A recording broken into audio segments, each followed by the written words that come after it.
Okay. Um,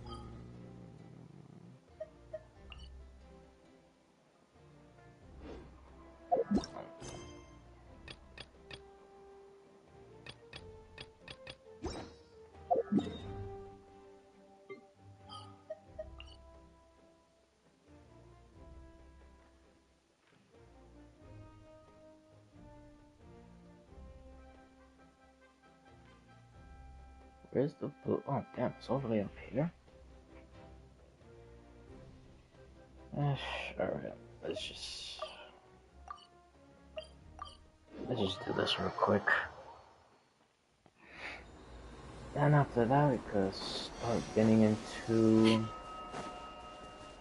the last two Reed Miller pieces. Now it's your turn. Change plan. Gather. Farewell. Take me up. Open fire.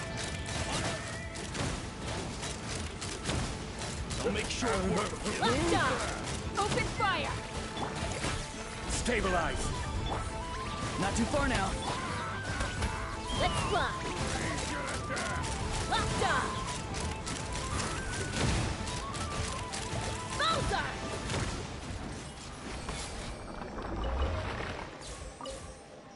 Ay, ay, ay.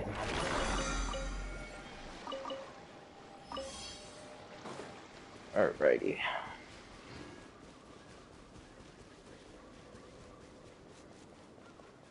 Oh, did it also start? No, it didn't start yet.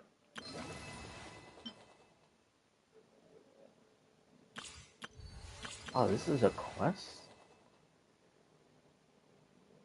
I didn't even realize that from before.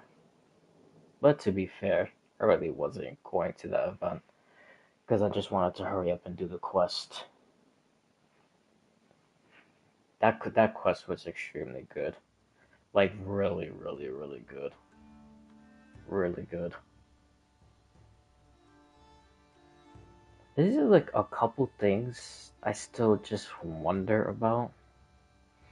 But I don't know if they're gonna answer it. I don't know if it's just gonna be like on some little hiatus or something.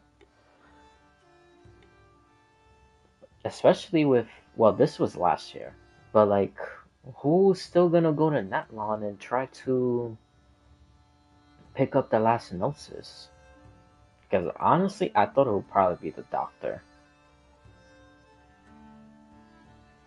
I thought he was gonna come out with some elaborate scheme of I don't know, trying something with Mavuka. But honestly, it wouldn't really make any sense for him to do that. Because what deal would you make? I mean, it's not like you could do like the whole ley line thing. That's why the captain is there. So there's no reason for them to keep on doing the whole entire like resurrection thing.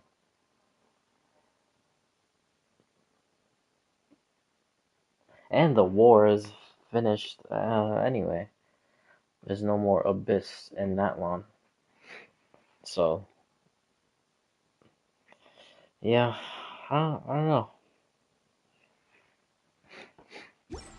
But I'm a little out of practice yeah. these days. Oh, speaking of the Any Doctor, conflicts around?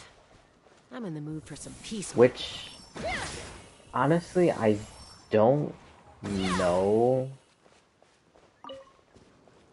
if, well, I really don't know, but supposedly, like at the very end, when everything starts glitching, that's when it's like Morse code for how the hell there's a chest over there. I thought I already got that. Anyways, yeah, supposedly like the whole like glitching thing that happened is like Morse code of the Doctor saying like he's coming back. I don't know where people got that from. Take me up. Honestly, I don't even know how that is Morse code. 'Cause I thought Morse code was, well, technically Morse code could be anything. You know, like even the blink of an eye. Cause isn't that how some Vietnam soldier got like help or something? Doing Morse code from like blinking. Anyways.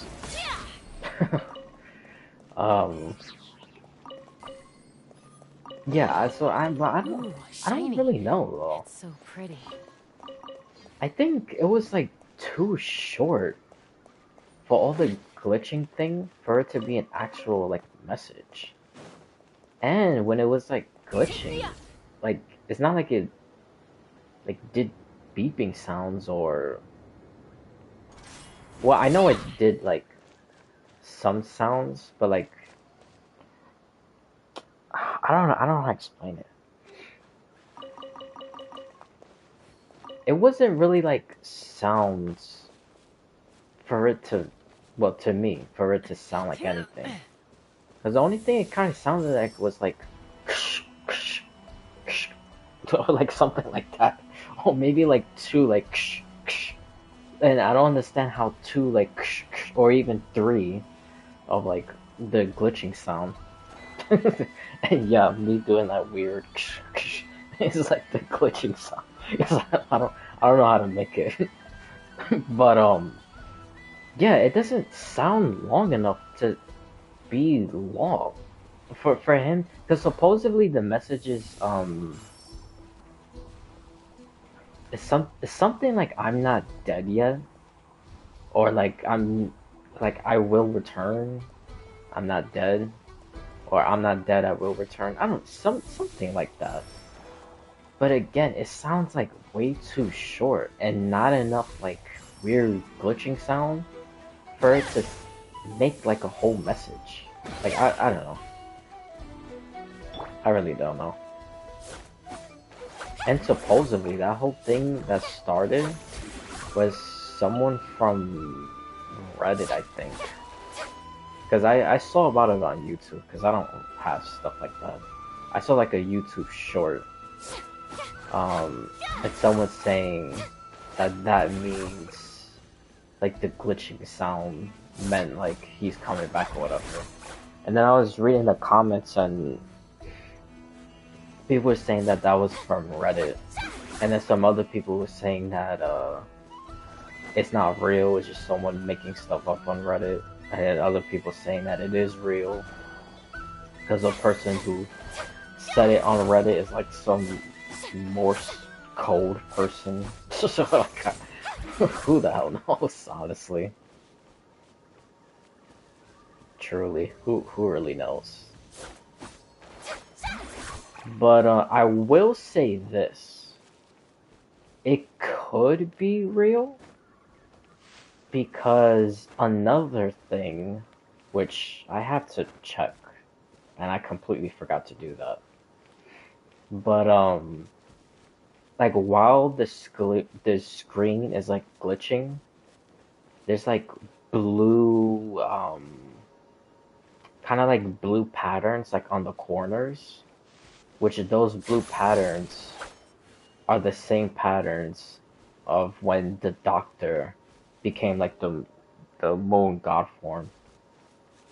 So that I honestly I was not paying attention the first time I did it to the corners, because I was just staring at the moon because I expected the moon to like change somehow. But it didn't. And then that's when the whole glitching thing happened, and then the quest ended. So I wasn't paying attention to the corners because the moon was like right in the middle of the screen. But yeah, I really don't know. So like I said, I'll just have to go back and actually see it for myself.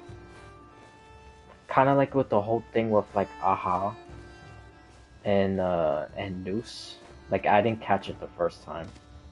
Then when I saw somebody make that connection, I actually went back and I actually did see the like the AHA stuff. So it was most likely AHA that was talking to the Trailblazer, not Noose. But yeah.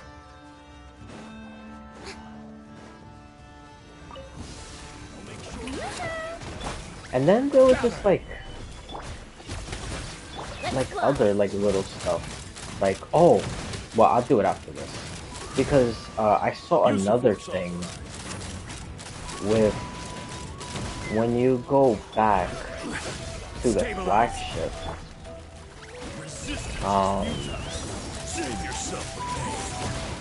When you go back to the flagship, there's like something with Sandrone, like with a book.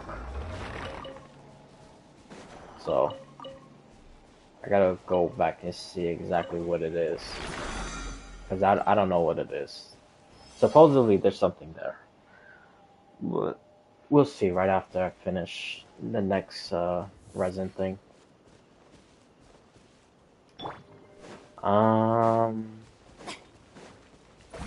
Speaking of Sandrone, dude, I cannot believe she died.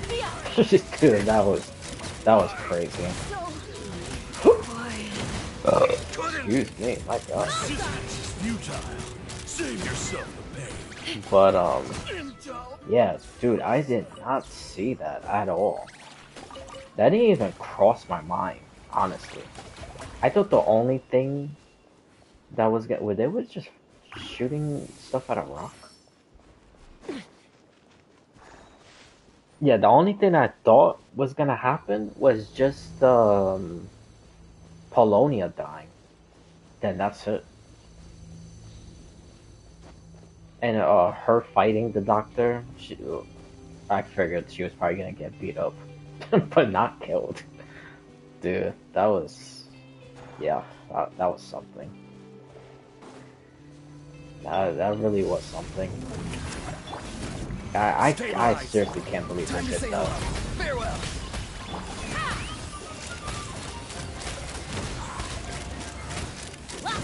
Yeah, and another thing, I thought Barker was gonna join the fight. He only showed up like in the like semi-end of the Doctor fight. Him and Arlecchino. But then they held the Couldn't transcend. Oh, dude. I'm supposed to heal.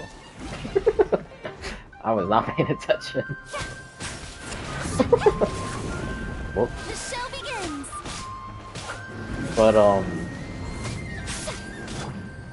Gather. Order guide you.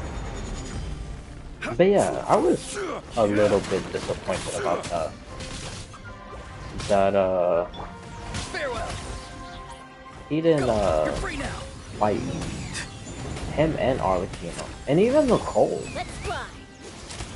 They were just I'm God, died again. What the fuck, dude?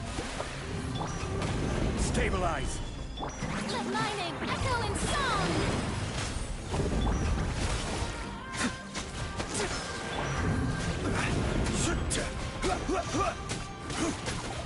I keep getting distracted. I'm not getting destroyed.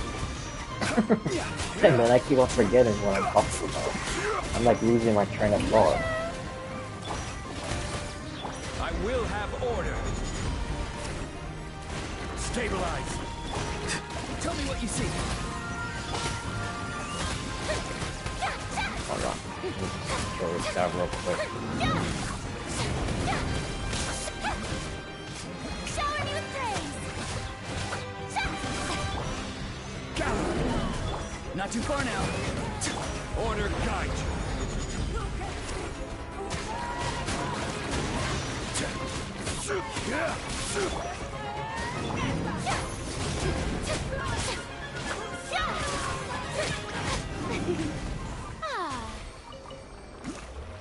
Ay, ay, ay. That took way too much effort.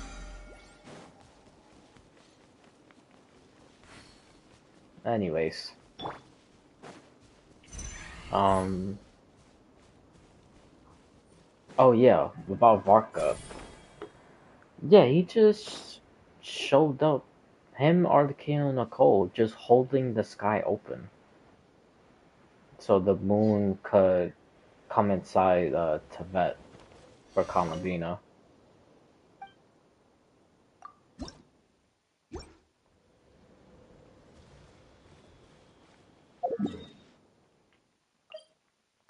So I was kind of a little bit disappointed with that, but Ad Astra. it did Thank honestly you for make completing sense today's though. commissions. Here is your Yeah, reward. the costume. Oh yeah, we dude, we need to talk about what happened at the spaceship, but I'll talk about that after. Cause my god, Ad dude, Astra. they just keep adding more and more stuff, and like it's just getting out of control, bro.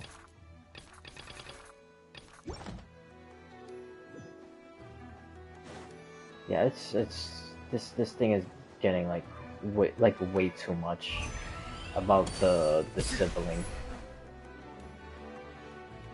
Now supposedly he been to Tibet first. Like I don't. Like I said, we'll get to that later. Oh, this. Well, nobody else was here, but when Sandrone was sitting down and you was playing as Polonia and you had to go to the books. Oh my god, dude, that was amazing. There was so much lore and also stuff that is also kind of confusing, but like we'll get to that part after also. But but yeah, I mean, I don't. Oh, it's the other one. I don't, I don't really know.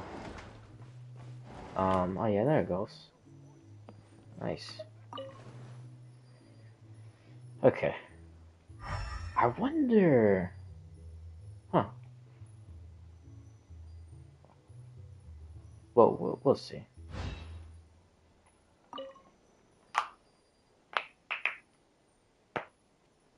But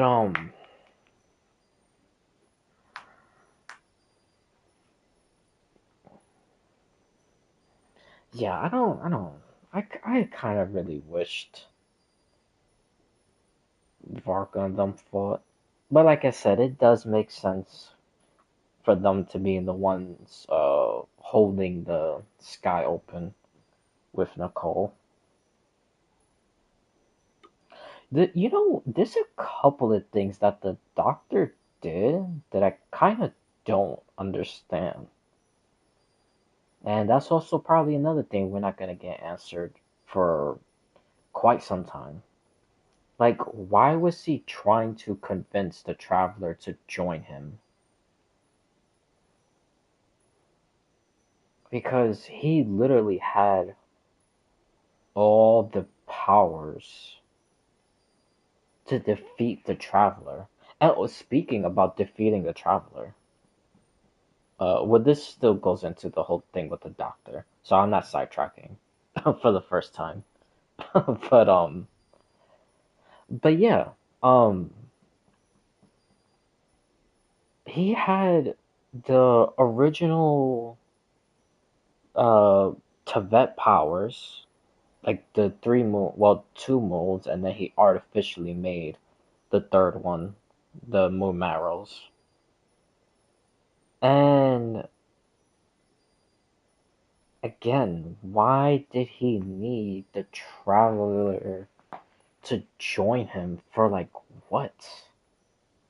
Because when they were fighting, he was using like the old,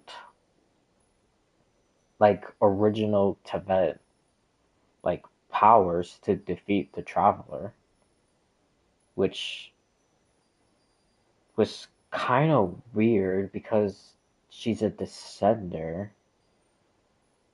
Like, I don't think any rules is supposed to apply to her if she's a descender. Like, the only rules that could maybe apply to her is like the one from like the primordial one, because he was the first descender. But I don't know. Made that part, I'm probably just like overthinking. But this part absolutely made no sense to me. Made literally no sense. Because he came out and he was like that he could bring the brother to her and force him to answer questions, right? But why, if he could do that, summon the brother from who the hell knows, probably somewhere in the abyss, and then force him to answer questions when he's like an outsider. So again, another person who doesn't necessarily like is like bounded to the rules of Tibet, even like during New Belong or Primordial One. So how would he be able to use the ancient powers to force an outsider to answer questions like that and summon him? I don't. But anyways, the whole point of me just saying that, if he had the power, which I believe he did, because I don't. That's the thing about the Doctor, because the Doctor is obviously a nutcase, and I still believe he's the only one actively trying to do something against Celestia and like break like fate. Because the Hexen Circles always be saying stuff, and yeah, they do. Especially Anders' daughter. She did it with Durin, broke his fate. But like, they could do way much more.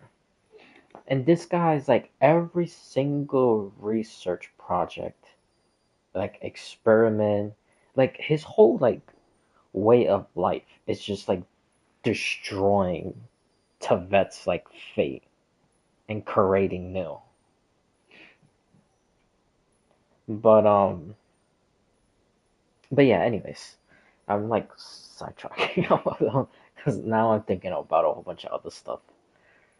So yeah, so my original point was that if the Doctor could do all of that, bring the sibling from who the hell knows where, and force him to answer questions about his journey, then why he couldn't just tell us about the sibling's journey himself?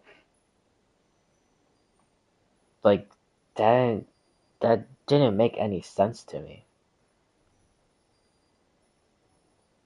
Because he knows about the Descender, obviously, which is the Traveler.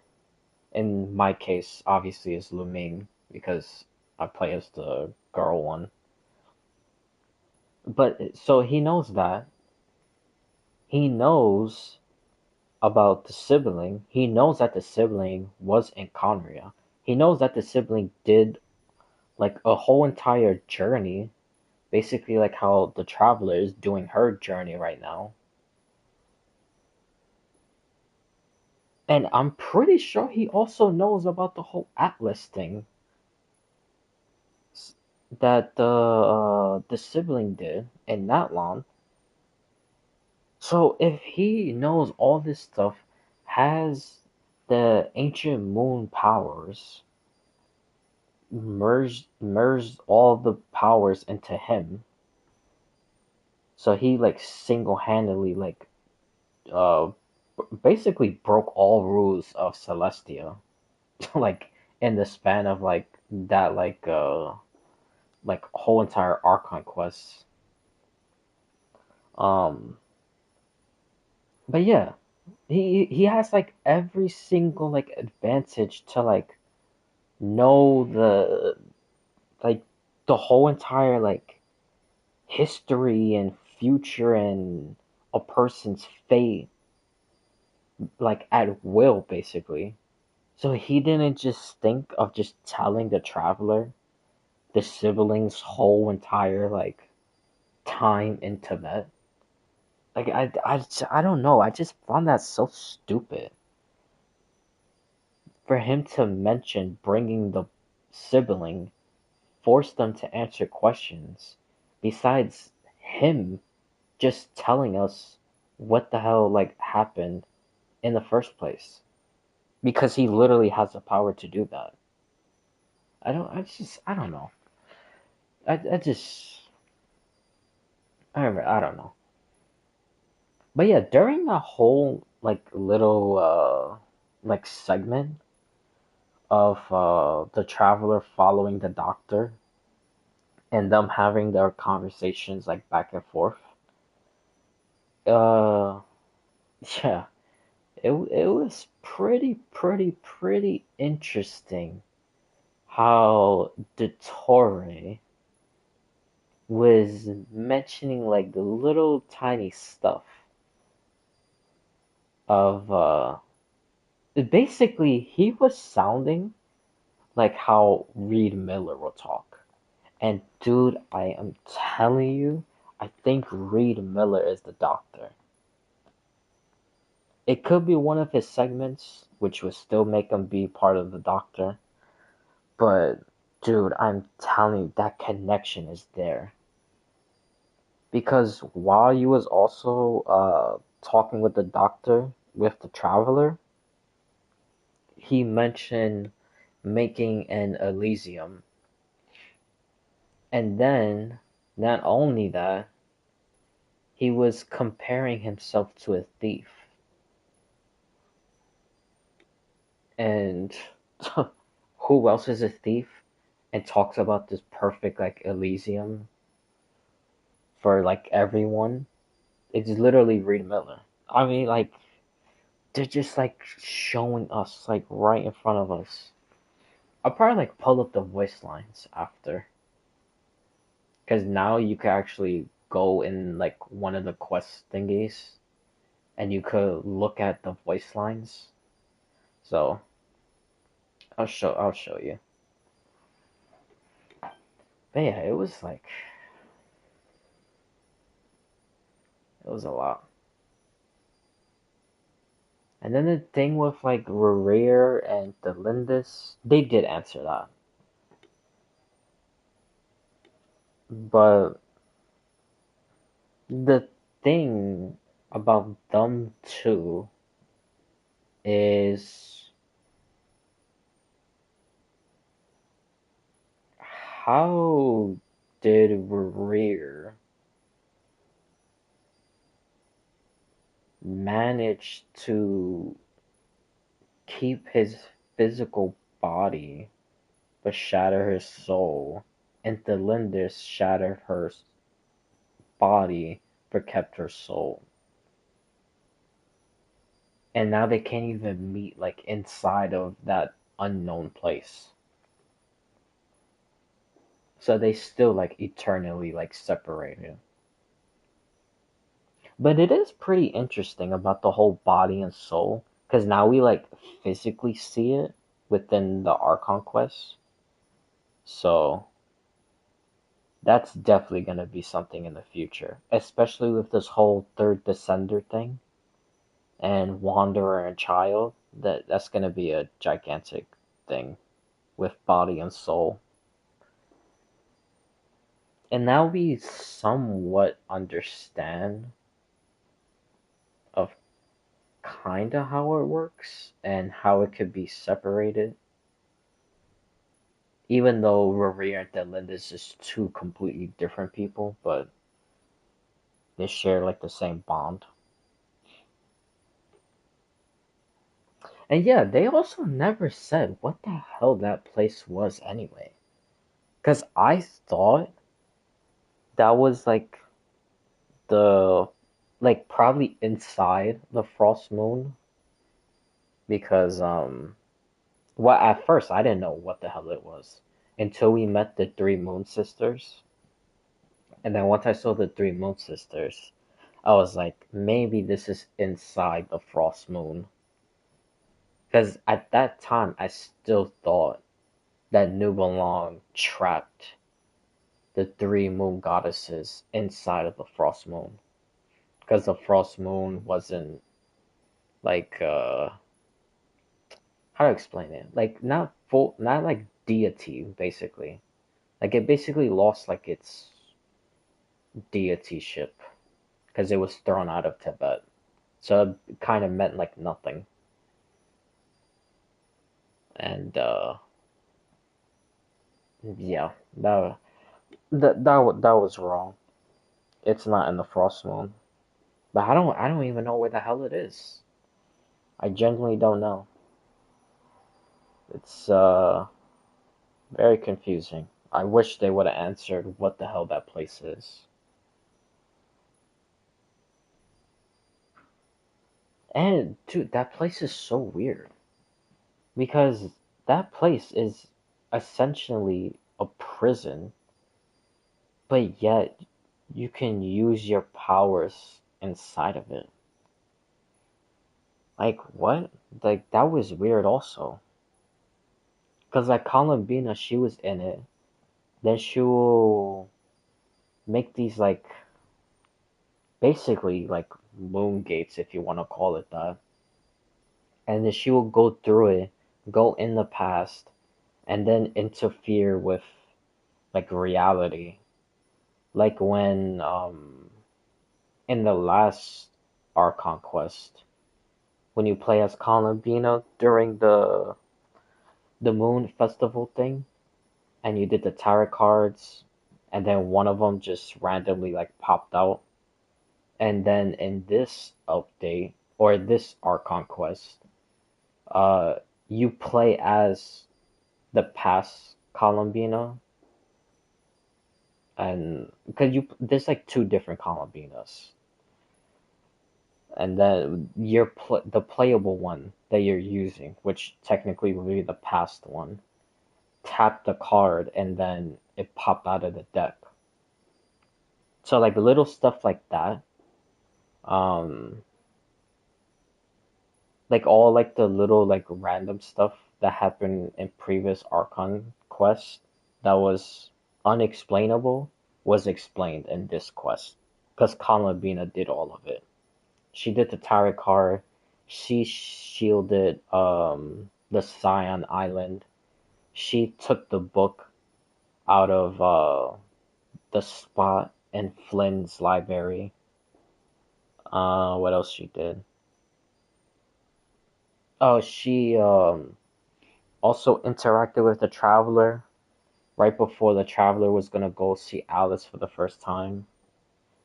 Um, I think that's there might be like some other stuff, but I can't remember right now. But yeah, anyways, I say all that just to say that what type of prison that place is. That they're just like stuck in some random like void or space or in between a space and a void. But they could like escape out of it. And when they escape out of it and they do something, then they just get sent back in it. So if they get sent back in it, why is the people basically supposed to be like the wardens of the place or whatever? Why they don't just take the people's power away? Like why even still keep on giving a chance of Columbina escaping? I don't know. It just I don't know. It makes sense to me. And then even Revere, that he created the abyss like inside of that area. Like how and why? Well, the how is because of Revere, and he's one of the sinners. So, but like the why, like that happened, and again, they're like inside of this prison and whoever is in charge of it is just letting that happen. Like I just didn't get that part. It didn't make any sense. And then the whole thing with the three sisters giving the power to Columbina, so Columbina became like the trilunar moon goddess. And then she just ended up breaking out of it. So again, like what the hell is the whole purpose of that prison? It makes no sense. And honestly, you know who could probably be in charge of watching that place or running the place? Probably the Shades. And if it is the Shades, that's just even more proof that these guys are just actively going against Celestia. Because the one pulling Columbina back in time for her to go into that prison place was most likely Isharoth. The whole void thing that she is in is probably Asmodee that's just abandoned because Asmodee is clearly not working with the Shades anymore. Um, Renova, well, I don't think Renova has anything to do with that. And Ryan Daughter and Nibirius? Well, most likely, probably more of Ryan Daughter. She was just probably watching to see what happens. So, but yeah, I really don't know. I don't know what place that is. And then when you go to the moon with Columbina, you sit on the spaceship and you look at Tibet. Tibet is basically like just covered like in darkness. And then the stuff that you do see is just like it's like covered with like I guess you could say like with like clouds. Like you barely saw anything. Like you did see some stuff. Like some of the deserts of Sumeru and the bodies of water and whatnot. But everything else was basically like you couldn't see it. And then you had like a bright star like far away from Tibet. That's also another thing. Why is Tibet called like Tibet is like two things? Because Tibet is the continent and Tibet is the planet. Like that's so confusing. But anyways, um, yeah, that bright light, which is most likely the sun. But when you're on the outside, sitting on the moon with Columbina, it doesn't. It's not yellow, or like it doesn't like shine like yellow or gold or orange, whatever. Like an actual sun like color. It shines purple because the light that you see is purple. So is that supposed to be Nubelong? Like is Nubelong the sun that we see in Tibet? And also another thing is oh well, there's a couple more things, but like stuff like visual wise, like because in Skirk's trailer when she was coming into Tibet, like through the false sky, it was like all red and whatever, and then she went in, and then the sky looked at like normal or quote unquote normal because it was the false sky, and then uh well that trailer was like basically like last year. And then in this quest, The doctor rips it open again. Then Nicole, Varka, and Arlecchino holds it, so the moon could come like more in because Sandrone did that whole machine thing, which we're gonna get into that later. Um, but yeah, it's like that happened, and we saw the sky rip open, and it was like the reddish stuff, but then it looked at like a normal universe. So I thought, okay, maybe like if you go like further than that, it will be like all red. But then we went further than that with Con Labina, the traveler, when they sit on the spaceship on the moon, and it just like still looked at the same. So like that whole entire it's so like the whole entire thing is like in some sort of like bubble universe. That's the only logical answer. So it's like once you get out of that bubble, then that's when you probably start seeing the red stuff that we saw in Skirk's trailer. Because in Skirk's trailer, like basically the whole universe was like red like that. Red like how the false sky is like ripping open, like that type of red. But then we went outside the assumed quote unquote universe because we were sitting on the literal moon with Kalabina. And it wasn't red at all. So again, I just don't know. I guess that just confirms that the whole entire thing is inside of a bubble universe. And once you like reach the bubble, then it's like the red stuff that we saw with Skirk. That would have to be like the only logical answer. Because anything else just wouldn't make sense.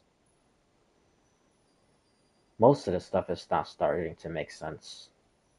This whole like time loop. Well, besides the thing with Columvina, like her becoming the moon goddess and whatnot. Obviously, that makes sense because they explained it. But like the whole like red universe that we saw like in Skirk's trailer, the even like I said earlier, that like uh that like bright star thing, that it wasn't like yellow or red or orange or gold, whatever, like a regular sun. It was purple. Um, yeah, I don't know. And then talking to Kalmabina about the sibling, that also doesn't make any sense. Because the traveler comes out and says that she was reading the logs, which I wish we would have known what the hell the logs were. Like, that's also another thing with the Genshin developers. They need to start saying stuff about these guys' previous travels. Because then it was maybe some stuff would start making sense.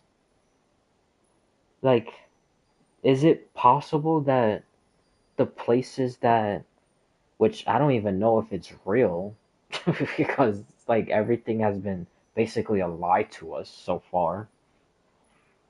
But anyways, yeah, all the other like planets that the two siblings went to, like, are those the same planets that Octavia also went to? Or are they just completely different planets, or like what's what? But anyways, like on the lock thing on the ship, she comes and she says that they've traveled or passed by Tibet 2 times, and the sibling has been there previously. So that means when they pass by there 2 times, on the first time the sibling went into Tibet. But how? That doesn't even make any sense. I don't get that. How did they go but not the traveler? If they were both on the same goddamn ship. Like, you see what I'm talking about? Like, it's like little stuff like that that just I don't know, bro. I really don't. They really I don't know, bro. It's like they don't know where they're going with the story, so they just introduce like some time loop, and then them wanting to say it's not technically time travel, it's like a time loop, which basically is the same goddamn crap anyway. Yeah, they just wanted to do that, so then they could just have some like more like freaking time to come up with better excuses or something. But now it's just like it just doesn't even make any sense. Before it was the spaceship landed, Ether woke up first. He was walking around doing whatever the hell he was doing. And then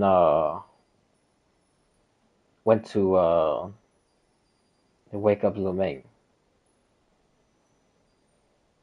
But how did he get outside of the ship when it first landed or crashed?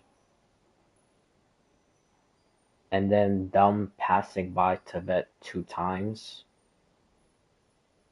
How did the first time he went into Tibet and Lu Ming was still on the ship passing it by? I just don't know. I don't know.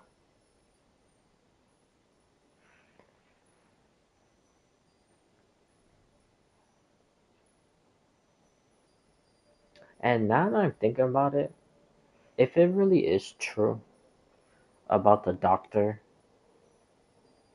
actually, you know what? Let me just, cause it should be like 30 seconds. But I'm gonna just look at the ending real quick and just see the corners. Oh yeah, now that I see that, they show drip marketing for basically the next like what like seven um characters in Starville, but that's for a different subject. um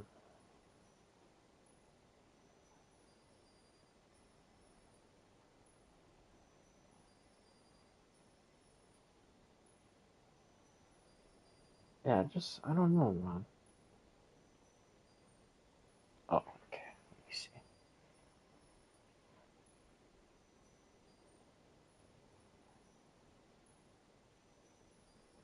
Oh yeah, now that I see Varka and Nicole, I wonder what exactly was the deal between the three of like the three groups, because at the ending or like near the ending, um Varka, is he talking to the traveler? I think he is talking to the traveler. When he comes out, he says that Nicole helping him was like the last what you call it, like the last like deal, I guess you could say, of the Hexen Circles helping the Knights of Avonius, because he used up the other two, which I wonder what the other two were. But why they even made a deal in the first place?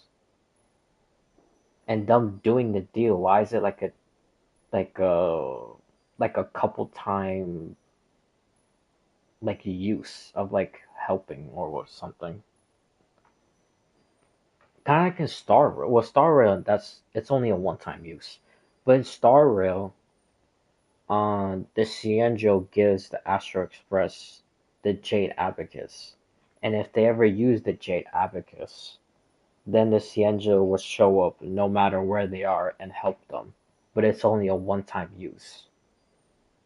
So the Knights of Favonius, the Hexacircles, and Venti,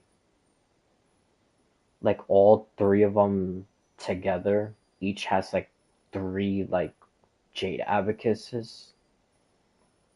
Like basically like three times that they could like be helped with something. Which I don't know, I just find that dumb. I don't know. Anyways.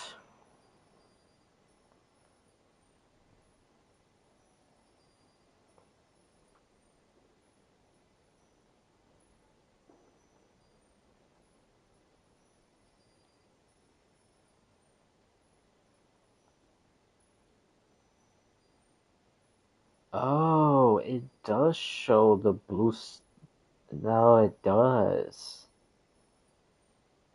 Oh, wow.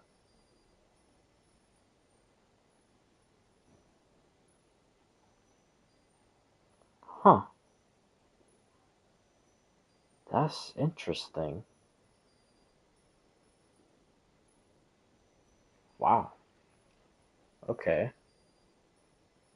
Because the first time I saw it, like I said, I didn't pay attention to any of the corners because I was just staring at the moon.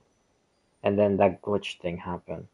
So I thought that the reason why the glitch happened is because Columbina merged the three moons into one, and now she's like the god of the three moons. So basically, kind of not exactly like Nubelong because Nubelong was way powerful, but like sort of like Nubelong because now she has the authority over the three moons, and obviously that goes against Celestial's like rule or order. So that's why I thought the glitching happened. But yeah, it really is related to the Doctor. Because I just saw it right now. And on the corners, it has the blue patterns.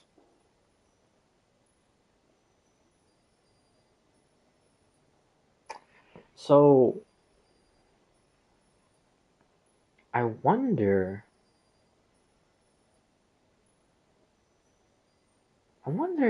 what happened then. Because she used her authority and did a moon attack against the Doctor, who also had the authority of the three moons, even though one was artificial.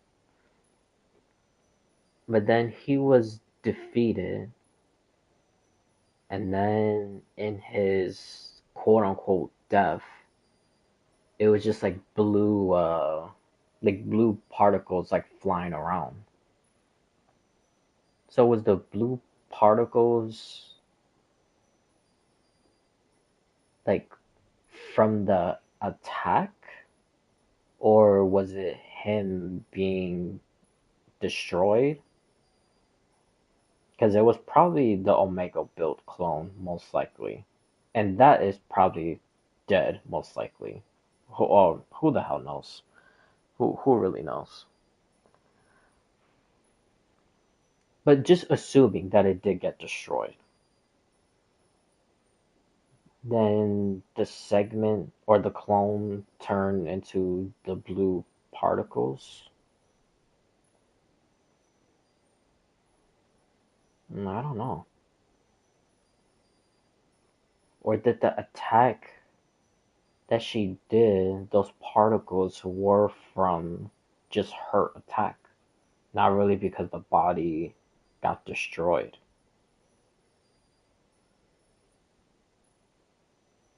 And speaking of the moon attack, because she was the authority of the three moons, and he was also the authority of the three moons. And she did that. Did that attack send the doctor into the same prison where Rerir and Thelindis is at?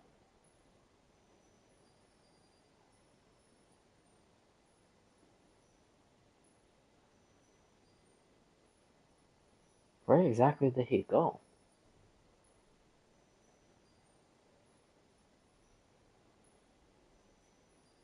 Hmm.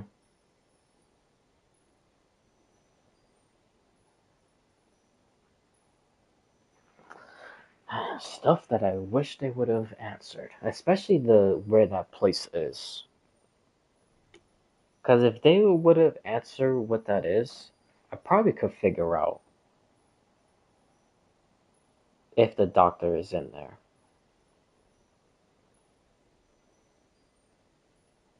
Because if he is in there,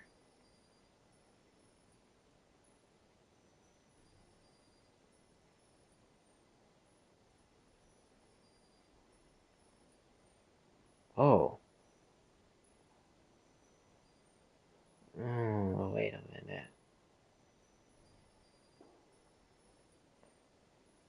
Because even though throughout the whole quest, that's also another thing. I still don't know, man. Because I know throughout the quest, they kept on mentioning that the Sarista, um, basically is gonna call like the doctor like a traitor or whatnot. And then they had to go through like some board, and that board has to officially call him a traitor or whatever. But she basically gave the thumbs up for the Harbingers to fight him. So basically, she is kind of calling him a traitor. Because the rule is you can't fight other Harbingers. But if she tells them that you could fight another Harbinger, then obviously what else it is. But I was also thinking, like, what if somehow, which this is like a huge like leap, but what if somehow, like, she wanted this to happen, and like she knew this was gonna happen, but yet she still let the doctor like do what he did because they still trying to figure out that very same question that I was mentioning like before about Piero. That Piero was asking the question, what happens when a god dies? Because he knows the price of gazing upon them, but he doesn't know the price of killing a god.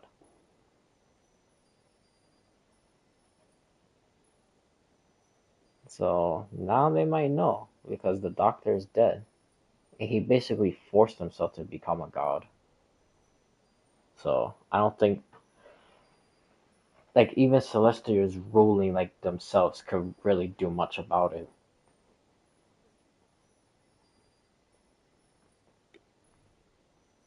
And I don't know, man. I really don't know. I don't know if she's like actually actively against him or that they just wanted all this stuff to happen. Because to be fair, with her just saying for Sandroni and Arlecchino to kill the doctor if it comes to that, I don't think that really. This again sounds like a leap or whatever or out there, but it really doesn't sound too much of like the Sarista still like label him like as like a traitor or whatever. Because after all, she is well. That's the thing with her, because she is the goddess of love.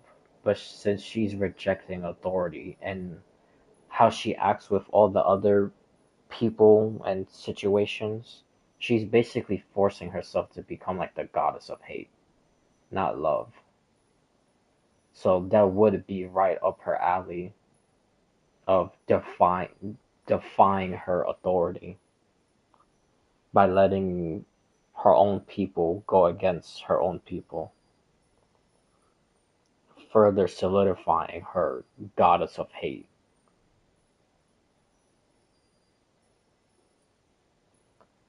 Well, I don't know, man.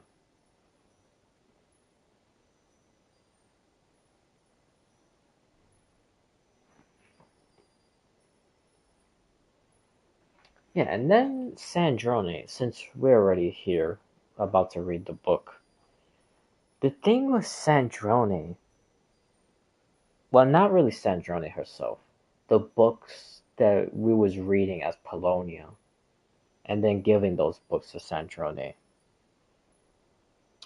Dude, some of those books are also so confusing because there was one book from Romero. Oh, there's also something about a time loop, but we'll get into that after. Actually, not a time loop, a time travel. But like I said, we'll get into that after. Um, there was a book about Romero, and Romero was doing like research, and they figured out that Tevet was in 4 cycles. I don't know how the hell they did that.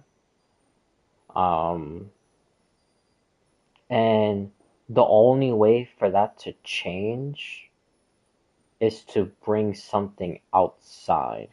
So they called it variables, which variables are descenders. So a couple things with that. Exactly what cycles did these guys find? And during what time? Is it like during the time when Nubelong was still king that they found these 4 cycles and then they had to bring in variables? Because they say variables, not variable. So are they the ones who brought the first descender? Or is Fanes already here, changed everything, established a new order, and Romero just decided to do what they did and try to bring in variables? So they tried to bring in the second, third, and fourth descender. Like, at what specific time did that stuff happen? That they try to bring in which descender? And what descender actually did come that followed after that? Because, like I said, is the 4 cycle thing somehow even before the primordial one? Or is it after him? And did the second one come? Or did the second one came and they were trying to bring the third one? Or did the third one already come and they were bringing the fourth one? Like, what exactly is it? Because depending on which descender that they were trying to bring and what descender actually did come, we could start trying to figure out how many cycles Tevet is currently in right now. Because if it's when Nubelong was king and before the primordial one came, then the cycles right now should be what, like 8? It should be 8. But if it's after the primordial one, Then between first and second, it should be 5. But if it's not, if it's first and 3, it should be 6. If it's not that, then it should be first and fourth, and that should be, I would say 7, but it should be 8. Because you had the whole Conria thing, and the fourth Descender awoken after Conria fell. So it'd be two major catastrophes that the world would like flip over or turn or whatever to make a cycle. So I don't know when. Or if we're understanding that wrong, and this is after Thames and Nubelung.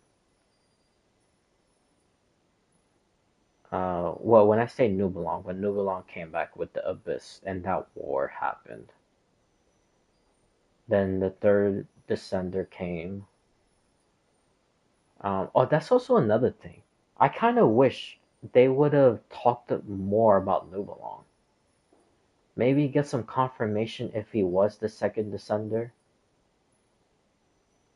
Because that would help out so much. We could actually start piecing legitimate like timelines of what is, well, not really timelines because we can't do timelines, but like establish like what classifies what as a descender, and that will also help with some other stuff. Because I'm still holding on to this theory because I still think I'm somewhat right. I think that descenders were like original first lineage of Tibet, but then they left due to whatever, most likely a war. And then eventually they came back, and since they were like first original lineage, then they're able to overthrow the previous ruler because they're lineage to that planet. Therefore, they could take over the previous one and then make a new one. I know it sounds kind of confusing, but yeah. I mean, because that's what all Descenders basically try to do. The first one literally came, changed everything. The third one was trying to be used to go into Celestia and change everything. And then the fourth one, which is the Traveler that we playing as, they're like actively changing stuff also, unintentionally. Because it's not like right now they're like focusing on changing everything and going to Celestia. They're worrying about their sibling. So that's why I say unintentionally changing stuff. Because Nahida and the whole Rukkhadevata thing, Rukkhadevata completely erased herself against Celestia's rule. The prophecy against Celestia's rule. Nuvalat, Nuvalet becoming Dragon Sovereign against Celestia's rule. Let's see. The skies ripping open, or being punched open against Celestia's rule. Um, the deal with Renova and the captain against Celestia. Isharoth uh, doing the, what you call it, doing the,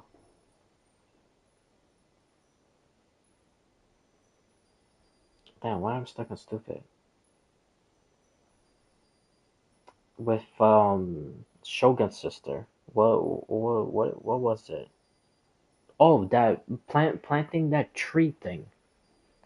Oh, that's against Celestia's rule. I'm calling it now, which I've been saying it for the longest time also. Renova and Shogun also doing a deal.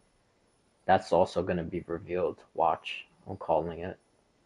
But yeah, if that ends up being true, again, another thing against Celestia's rule.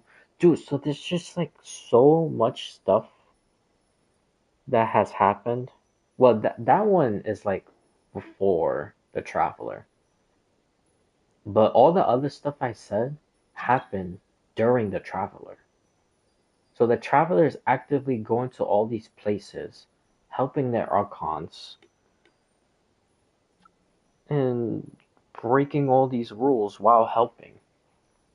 So they're like literally shattering the old order piece by piece. And by the end of Genshin, some new thing will probably be established. Even though I don't think that's going to be the case, but yeah.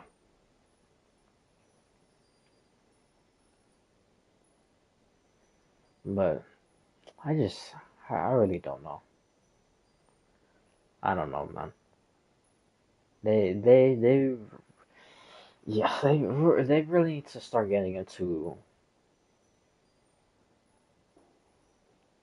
I don't want to say like actual stuff because we are getting into like actual serious stuff, but to like, there's just like so much previous stuff that is unanswered. It's like it just feels like you're just throwing new stuff just to distract us from previous stuff that should have been answered already. It's I don't know. I really don't know. I don't see the I don't know. And I think it's just like a mental thing probably.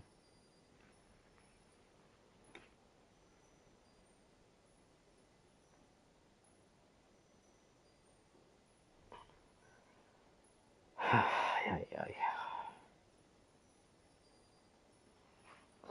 All right. Let's just finally start getting into this. I don't even remember the first line you said.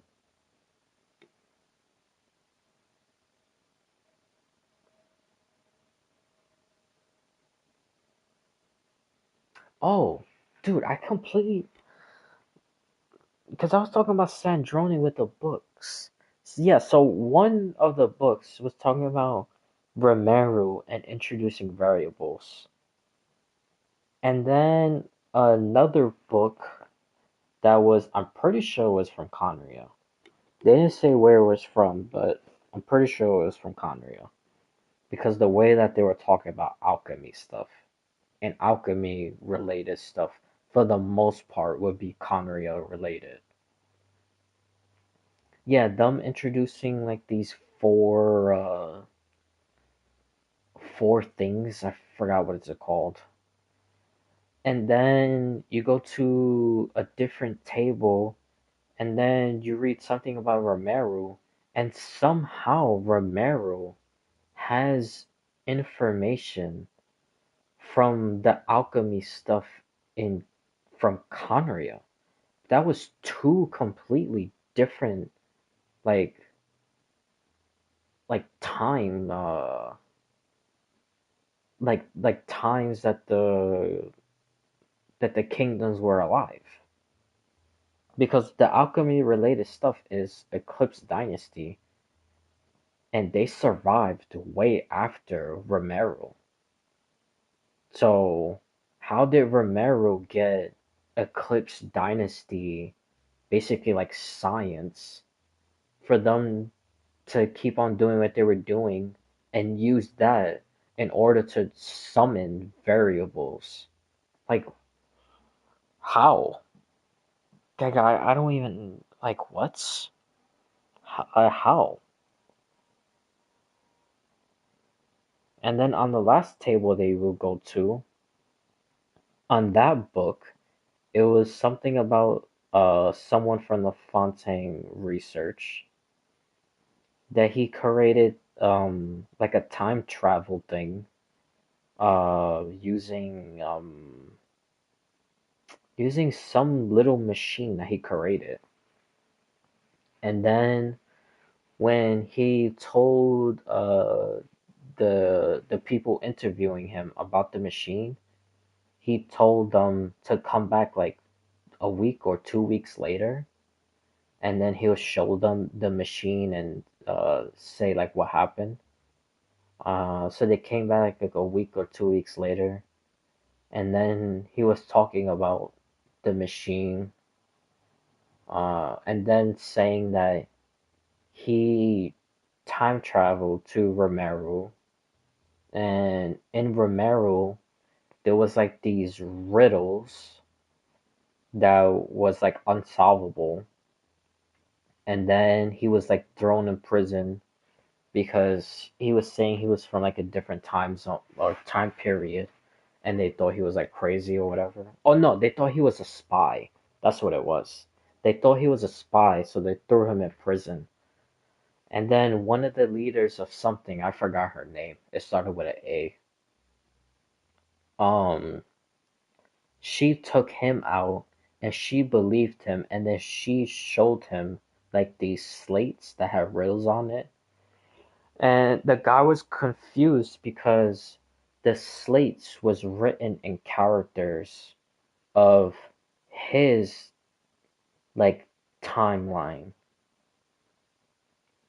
of like when he was like alive in his proper like timeline or whatever. So when he saw it, he was able to solve it because he understood the language, but it should have been impossible for him to understand it because he went backwards in time. So that was like pretty suspicious. And then he went to a different timeline and it was the same thing. I shouldn't really say timeline because that probably sounds more confusing. He went to a different period in time and he solved the slates again because it was written in his time. And then he went to another one, it was the same thing. And then he went to um, this one place, which this was pretty interesting, that he reached like well the quote unquote he reached the end point of a certain time, and during that time he saw like these flowers that he'd never seen before, and they only bloom during that time period because he never seen it like any other like time. Dude, this is sounding like really confusing, but that's literally what it says in the book. But anyways, yeah, so those flowers I'm pretty sure are from the Sea of Flowers. So he somehow reached the end of Tibet or something in order for him to see the Sea of Flowers. But anyways, then he mentioned that, and then he mentioned going backwards again to another place that didn't understand the slates, and he solved the slates once again. And then that was the last one that he did. And when he solved all of them like all together, the answer was always zero. So then he went to his current timeline or time frame. I should stop saying timeline. To his current time frame, like his present. Let's just put it like that. He went to his present again. And then he was doing some other stuff. That part I forgot. And then he went back into the little machine again. And when he went in the machine, he went to the end. I assume the same end when he went to like the flower place where flowers don't bloom. Only during that time period it does, but during no other time those don't like grow. So anyways, he reached he reached the end again, and then he met his future self. And when he met his future self, he was talking to him about the slates.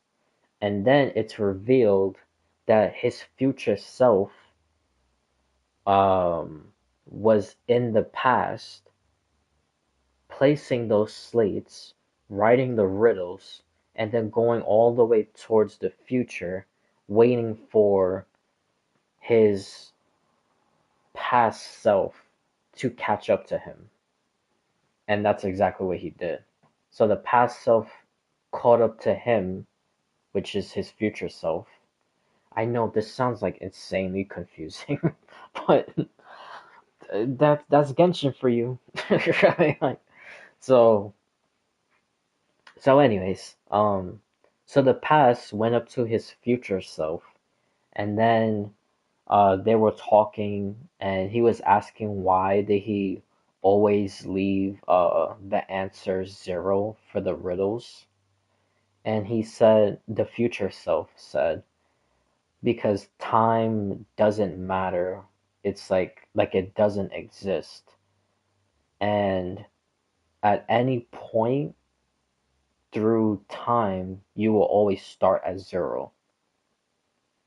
Or so after he said that, then the past self understood what the future self said.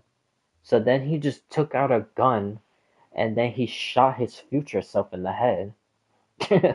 And then he went back to his present time. And then he starts telling the people interviewing him that that's basically what happened when he went in the little machine, and it doesn't matter if people believe him or not because he's gonna continue out his journey. And then one of the people interviewing him asks him, "So what is your journey now?" And then the guy comes out and says, "Oh, I had to go back in the past to write slates." So he's basically literally doing what his future self did. So he's like trapping himself like in this time loop and then going to the future. And then once he goes to the future, he's waiting for his past self to catch up to him through time travel within this time loop to just solve the riddles and then basically just shoot himself in the head again. So that's yeah, that was literally the whole story. So yeah, if what the guy said in the book is true, which I know it is, I know it's true, because there would be no other reason for Genshin to put that in the quest and not make anything like about it in the future. Because the way it's written is not a fairy tale. Even though we know fairy tales do tell the truth, but it's like in a fairy tale version. It's not like that. It's like written um how like a person is interviewing somebody. Because it was now that I'm talking about people interviewing, it was people from the Steambird that was interviewing that research guy. I forgot his name because they mention it in another book on the same table. But I forgot his name. I think it started with an N. But yeah, so that's basically what happened. The guy that's getting interviewed says that he created this little time machine, went into the past multiple times, went into the future multiple times, and then went into like the distant future and then reaching the end.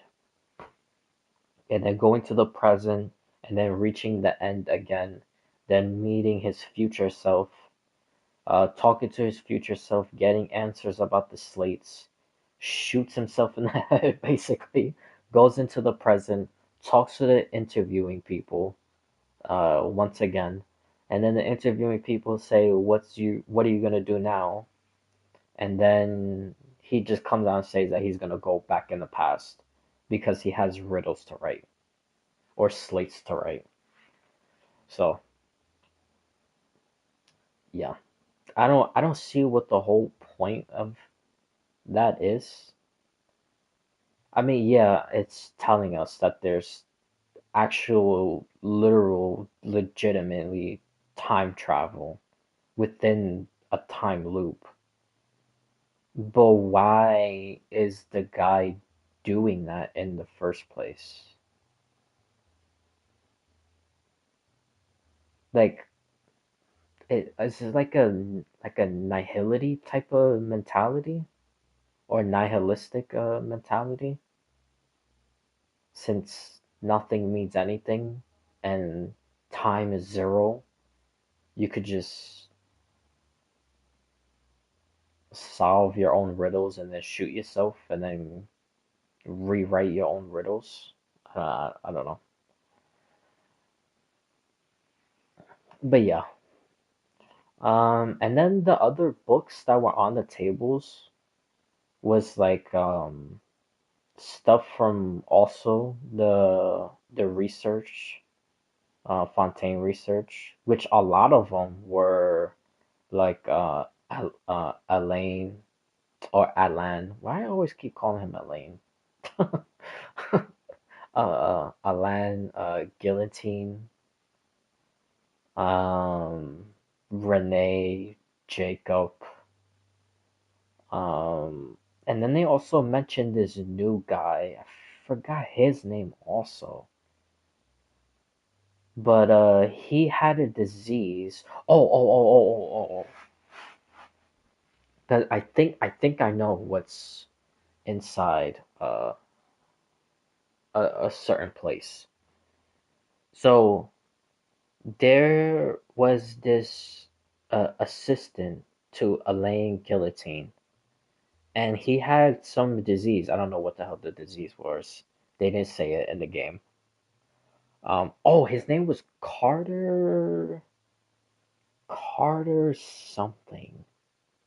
I don't remember his last name. But anyways, so Carter was an assistant to uh Alan, and then he had like this weird disease, and he was like very excited to like work with him because he was like learning from like the best. And then his disease started like getting worse, so then he started taking a lot of like days off. And then when he would take days off, he would just basically like sleep. He wouldn't even like travel or anything. He would just like take days off and sleep. So during his sleep, people will visit him, which sounded so creepy. Like, it sounded so weird. But now I understood why. Because from a different book on a different table. But anyways, people would just visit him like in the middle of the night. And then when he will wake up, they would leave. And then one of the last times that happened, Mary Ann came with flowers, gave it to him, and then when he woke up in the morning, the flowers were dead. And the way that the flowers were dead, it was dead like if it was like like basically like months, like if it was dead. But she literally just put it in the previous night. And then you go to the different table and you read a journal from that. I don't remember. I don't know if the journal was from Alan or from another research people. But anyways, it was from somebody. And they explained why they visit Carter because they were visiting him in the middle of the night and using his blood to do research on it so they could try to find a way to cure the disease. And then um, Renee and Jacob were doing experiments behind a locked door, and I think I know what exactly that locked door is.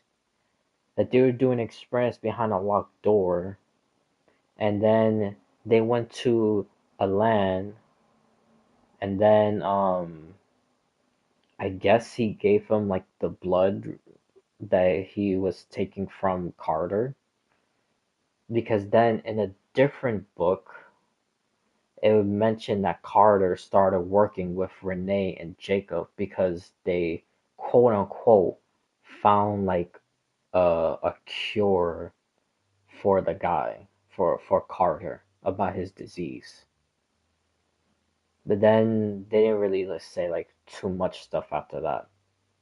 So I think what they did was is that like that purple thing inside the order place in Fontaine behind a locked door.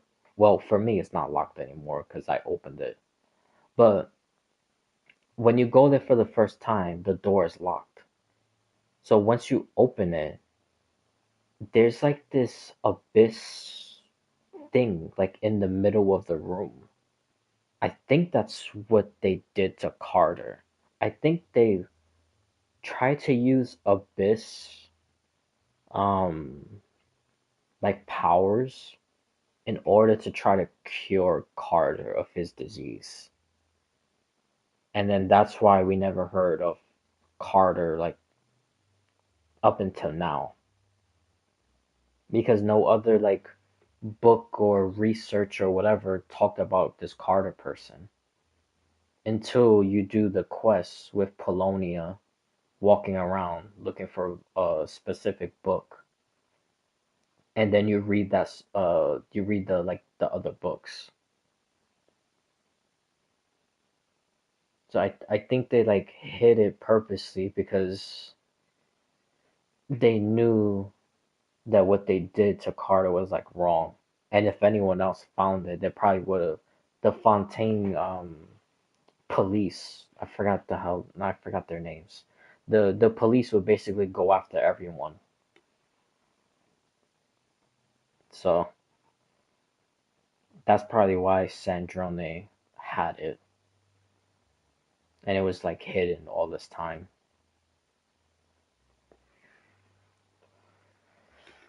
But but yeah, that's what I think. I think Carter is inside that abyss thing, which I'll go to it after. I'm gonna go to a couple places because I want to see some stuff, and then we'll finally do the Reed Miller thing. That's the thing. I don't even know which quest even unlocks the whole Reed Miller treasures, but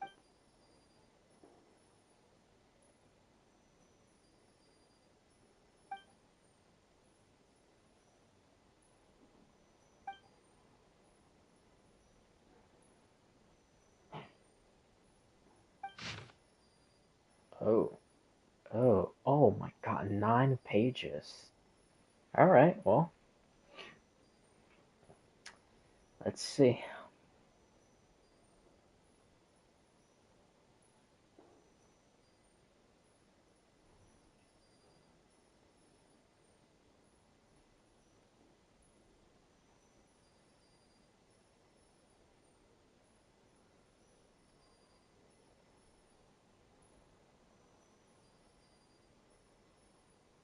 Hmm.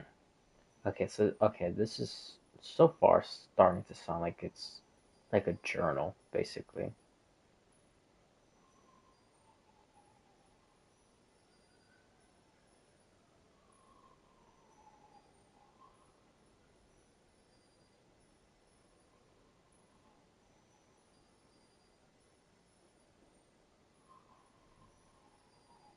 Okay, he created her, which I already knew that. I figured that. He modeled, yeah, that makes sense. So she literally is like the Marianne like puppet. That was also kind of obvious. Everyone also got that right.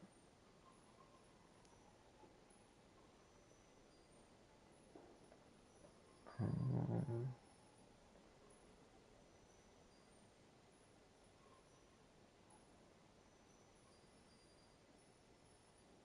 Oh, so that's exactly what he did in his older years.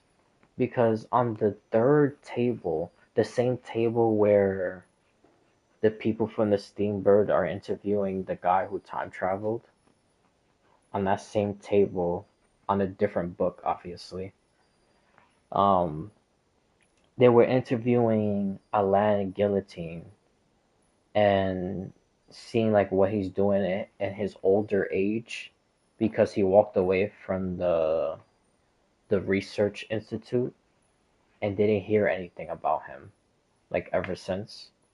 So they did an interview to try to get answers, and he basically didn't say anything. So he's keeping everything like a secret. So this is what he was doing when he like quote unquote like retired. He was creating Sandrone. I also kind of figured that also. It will make sense.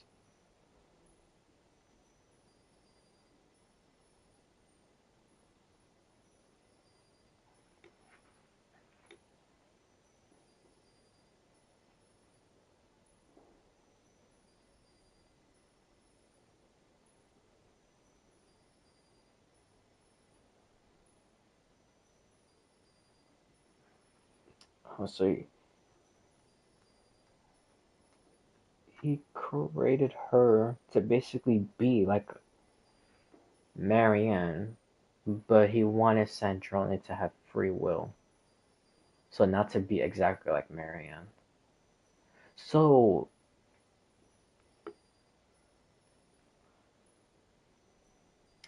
how well, let me keep reading. It'll probably answer it.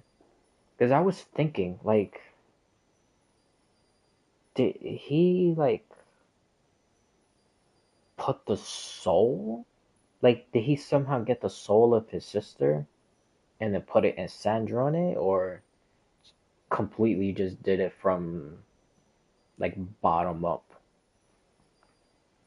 and just like programmed her to be like Marianne? Which so far it kind of sounds like that.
Oh,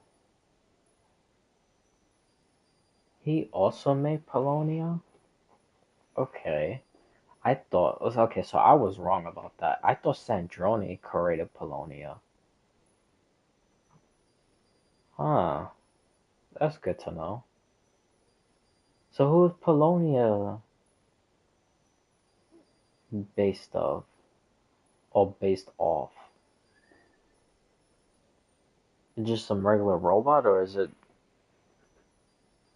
based off someone he also knew?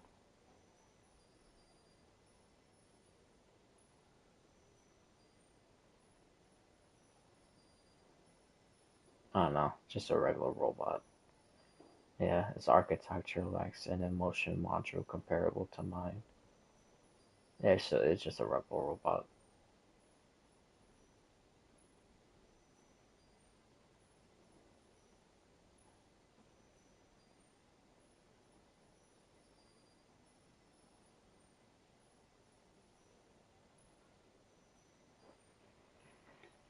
Hmm.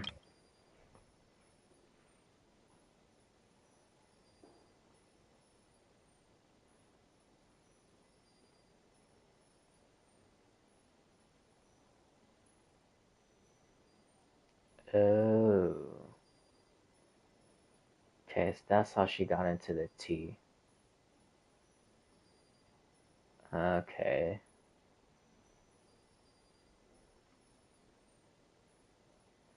Alright. It's also good to know. It explains her tea obsession.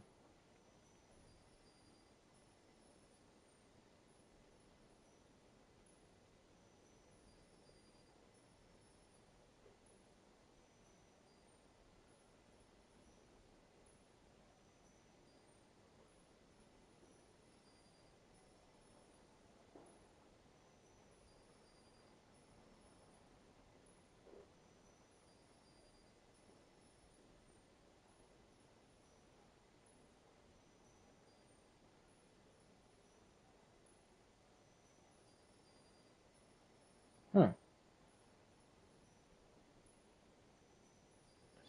It's an algorithm designed to calculate the unknown. Okay. So he created that to solve the unknown, but he doesn't even know what the unknown is himself. I mean, okay. Alright.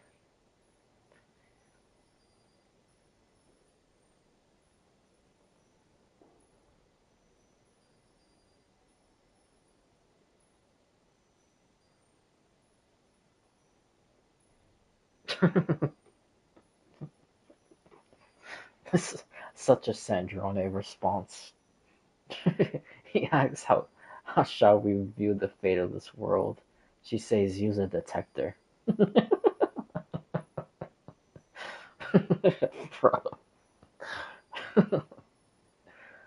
Oh god, that's funny.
Oh, saving the world when he was young.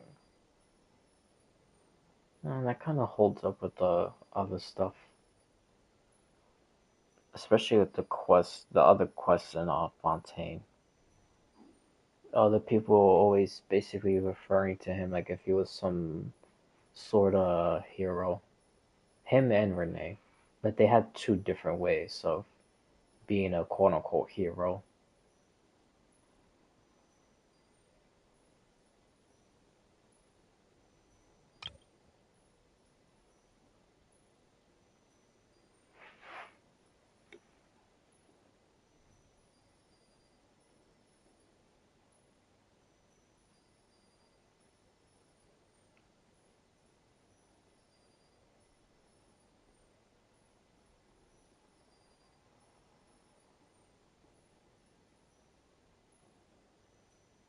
Oh wow.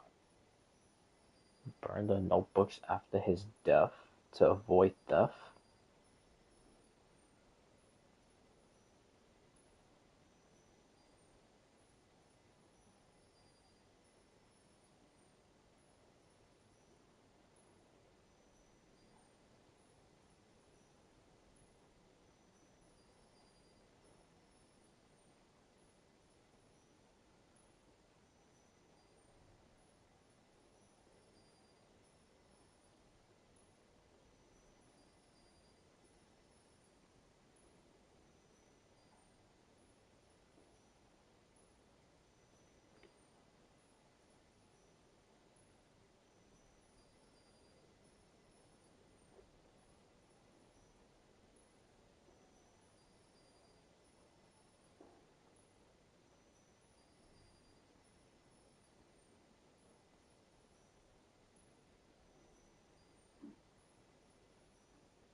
Corrected a malfunction.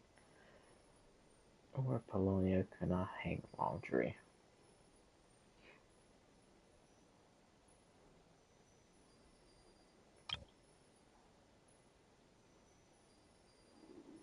Oh, okay. So after... Oh, I wonder if she's gonna say who invited her. Okay, so it's after he was laid to rest, then she says farewell. And then she upgrades Polonia, and then after that, she's in Cesnaya.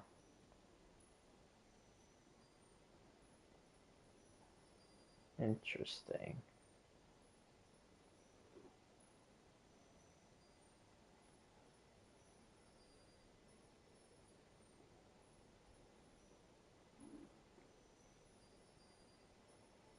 Hmm.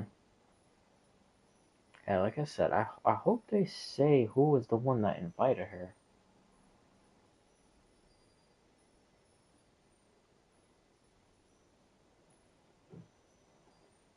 Or maybe she did. She invited herself.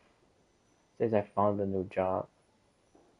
Well, I mean, people could introduce you and then you could find a new job. So I don't know. We'll just have to see.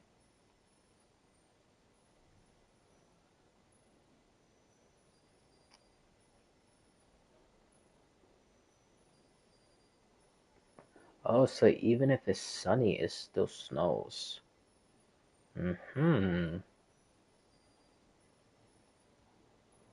Interesting. It's almost like the snow is like that's a hiccup. It's almost as if the snow is like acting as like a void, blocking Cesnaya from the rest of the world, especially Celestia. Would not be surprised if it's in the abyss.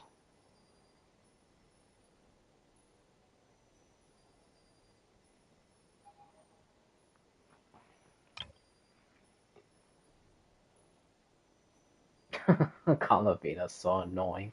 Arlecchino is so annoying.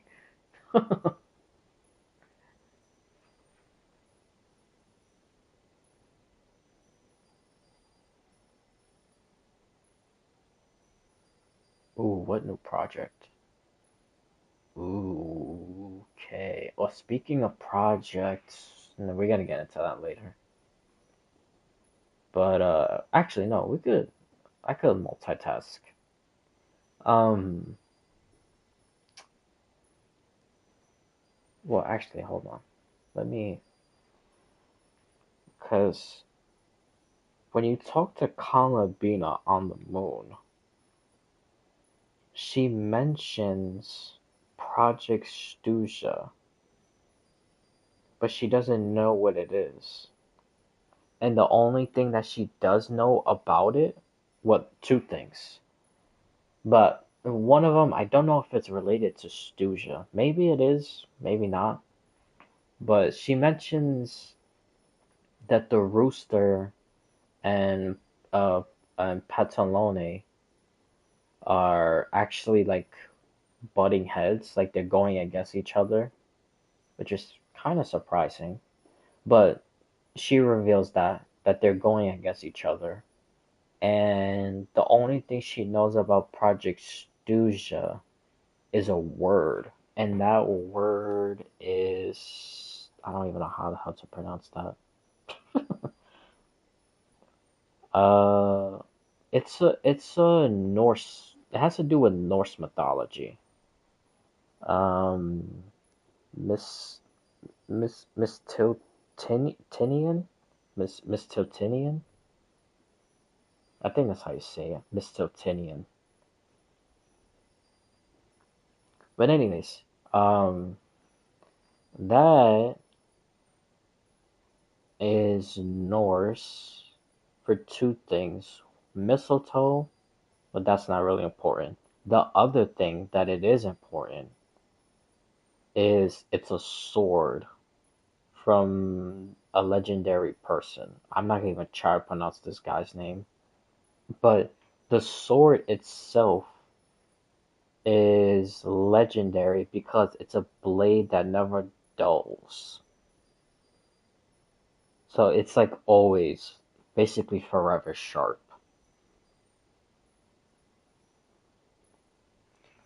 So that's pretty interesting because we know with Conria that Conria, well, let me back up a little bit. We know that Genshin takes real life mythology, puts it in their games, and makes it like their own, like they twist it with their own stuff. So like in Imazuma, it's like uh Japanese, Liyue is Chinese, Mondstadt is German. Um, Even this with Not Cry is like Finnish, and Conria is Norse mythology. So for Columbina to mention a word that's specific to Norse mythology, that means that Project Stuja has nothing to do with the third. Well, so far, it has nothing to do with the third descender. So I think everyone is gonna be wrong about that, including myself.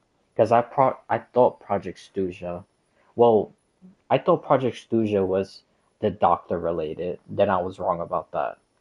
Then I thought Project Stuja was gonna be about the third descender, and I think we're wrong about that also.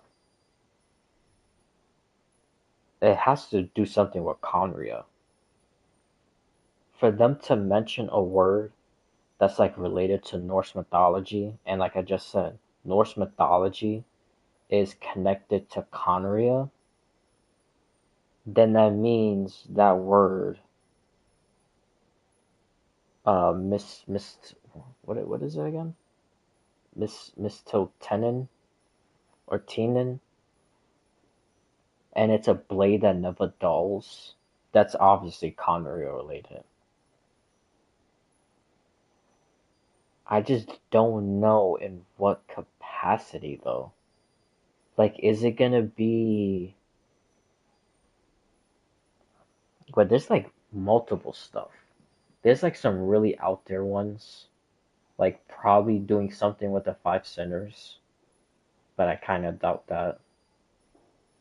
Doing something with the sibling, I kind of doubt that also. Um, Even Dance Lift. Like, I wonder, even though that one is even more out there than the Five Sinners and the sibling, I think that one holds a little bit more weight. Especially that Danslif also represents um doesn't, if I'm not mistaken, doesn't he represent like Sutor's blade, which is the blade that basically like brings like Ragnarok to an end or something like that?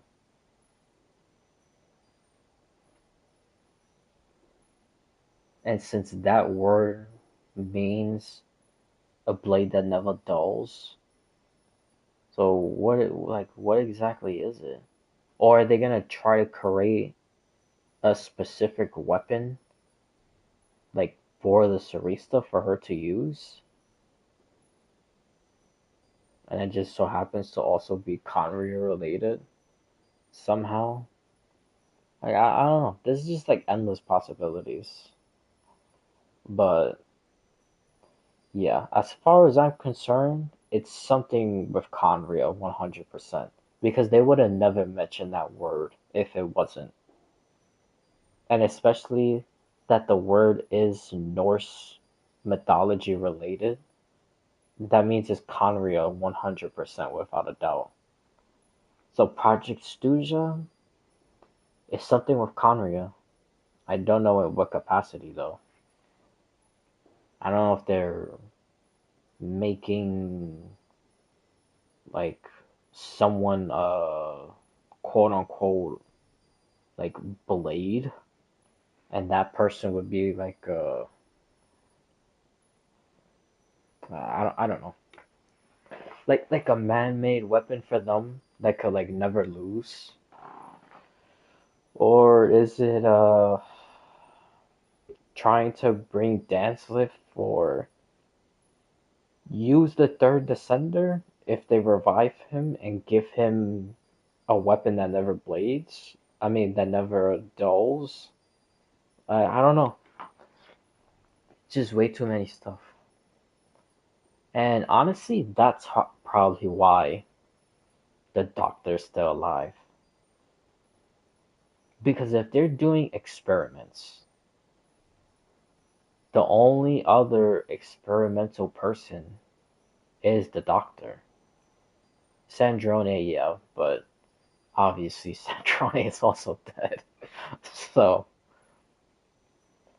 I don't know.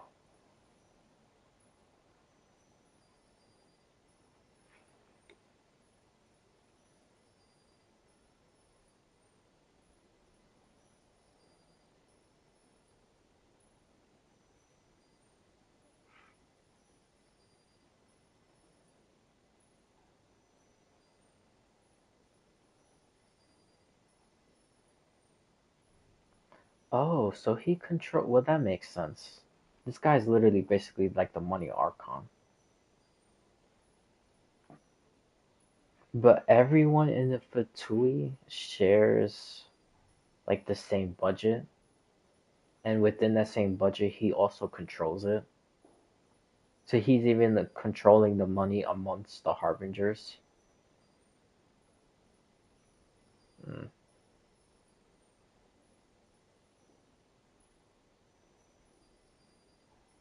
Damn, had a meeting with the Sarista for 2 hours and 15 minutes.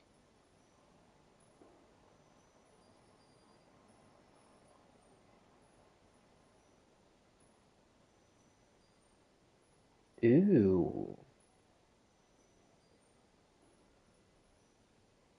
that's huh. Rosalie bought a new tea set, claiming it was from Mondstadt and a bottle of wine. That's odd. Say didn't she say she couldn't be bothered to go to Mondstadt? Huh. That's weird.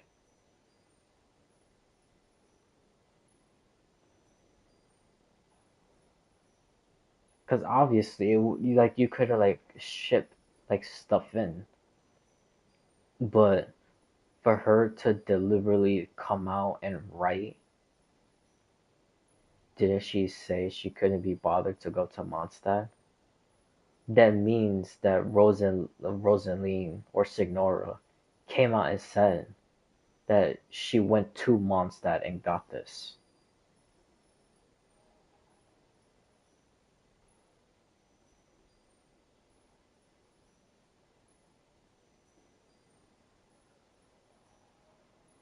Hmm.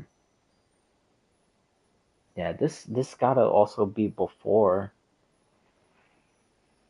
the time that she went to steal the Gnosis from Venti. That would have to be before. Most likely, how it would have to be before.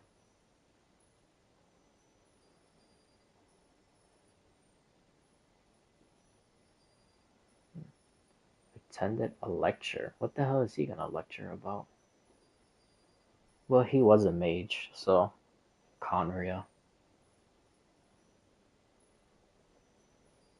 Pokren. I can't even pronounce that guy's name. But that other pool dude. That's the rooster.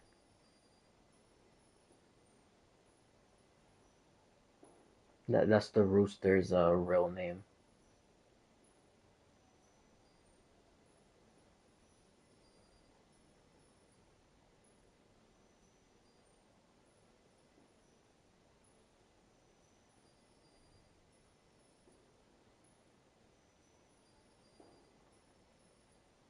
Oh, alright, well, no, never mind. That just explained it right there. Okay. Yeah, that explained it right there. It came in the mail. So why did she write that then? Bro, these developers are not slick. they they knew a lore people was gonna read this first and be like, how the hell is that possible? Or why did she go there previous or whatever? And then sentences later it says that it was mailed to her. Unbelievable.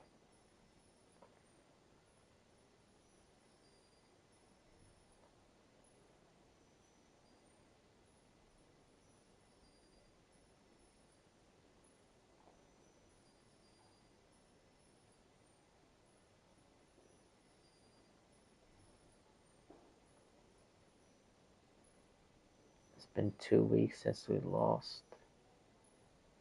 Oh, that's gotta be during the fight with the Traveler. The whole time period when he was in Leeway.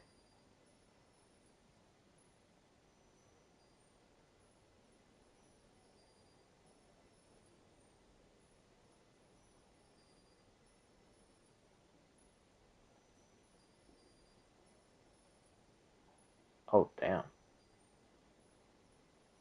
That's literally how she just writes it. She's dead.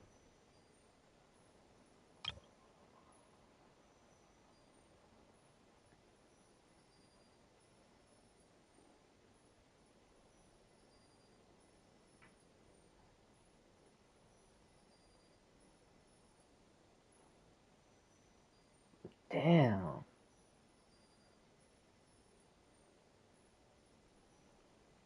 Okay. Man, this is giving a play by play of like every like part of like our journey, but basically from like her perspective. Wow.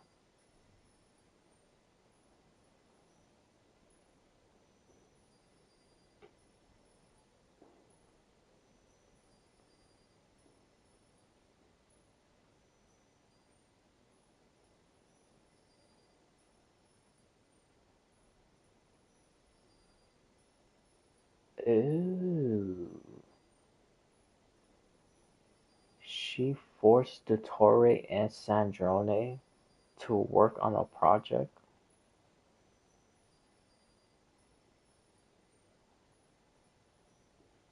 Oh, so that project is most likely the stuff that happened in Not Cry. That's probably what it is.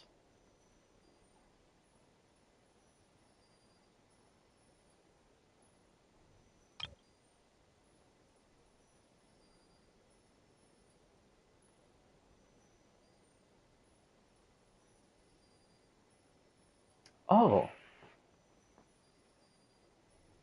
if I'm not mistaken, I think that was the word for that Connery alchemy thing. I think it was for or things or orthanates, whatever. I think that's what it was. I'm not entirely sure. But I know she was mentioning that word while reading the books. And I think she also mentioned that word when she made that module thing to bring Kalabina back into Tibet.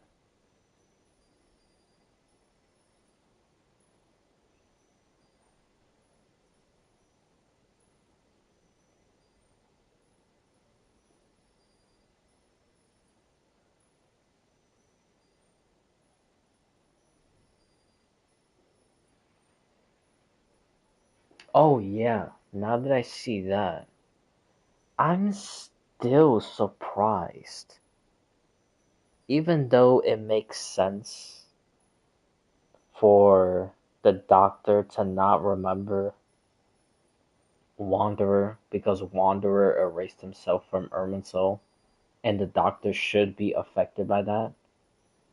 But I mean, dude, come on. Like, it's the Doctor. Like, I mean, like, don't you think he'll probably be like going through his research papers or whatever, seeing where he went wrong with trying to make Wanderer a god, and you don't think he would be like, oh, who's this mysterious person I try to use?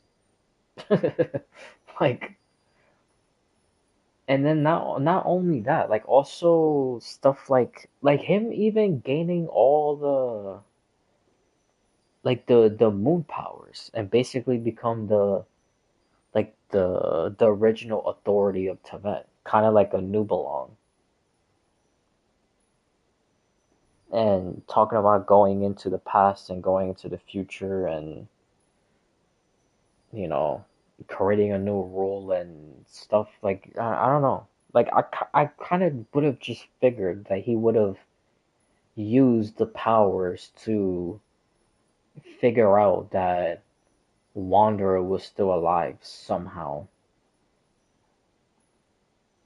But when Wanderer saved the traveler, he didn't recognize him at all. So I was kind of surprised. Which, like I said, it does make 100% sense that he doesn't remember him. But then it's just also like that little tiny part of like, this guy knows everything. And now that he has original authority powers of the world, like, you don't think he will also know like even more stuff? So, I mean, I don't know. Again, that's just probably some like stuff of like overthinking. But oh, also speaking about Wanderer, this was also pretty interesting because while I was doing the quest, uh, because the part when Albedo, Durin, and Wanderer tries to create like a hole so they could break inside and save the traveler. Albedo, like, he put everything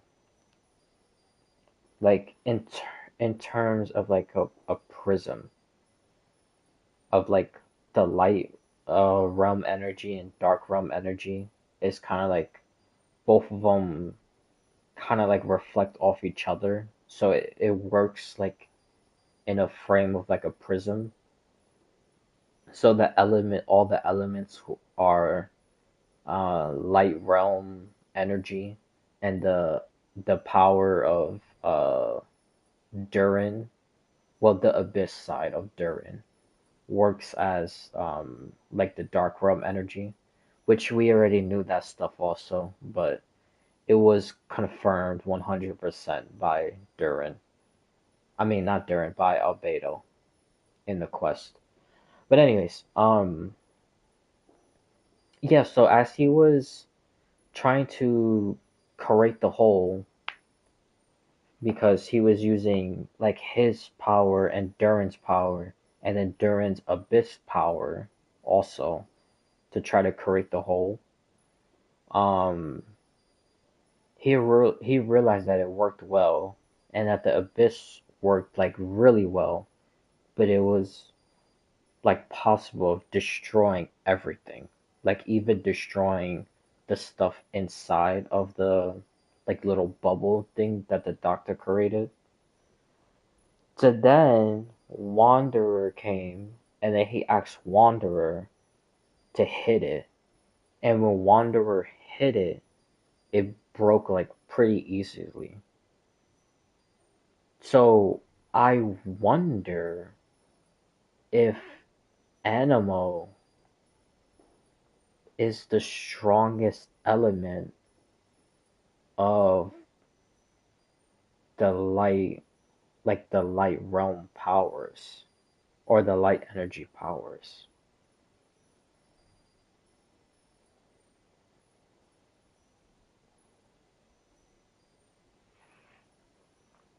Because the other powers did work, like the Geo and the Pyro, and then even the Abyss one.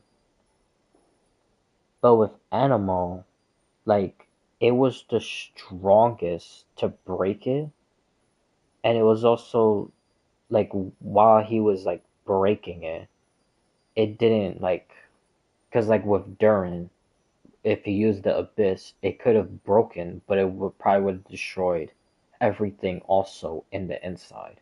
And that's not what Albedo wanted. So with Wanderer, I think it's like the strongest of the light, because he broke through it like basically nothing.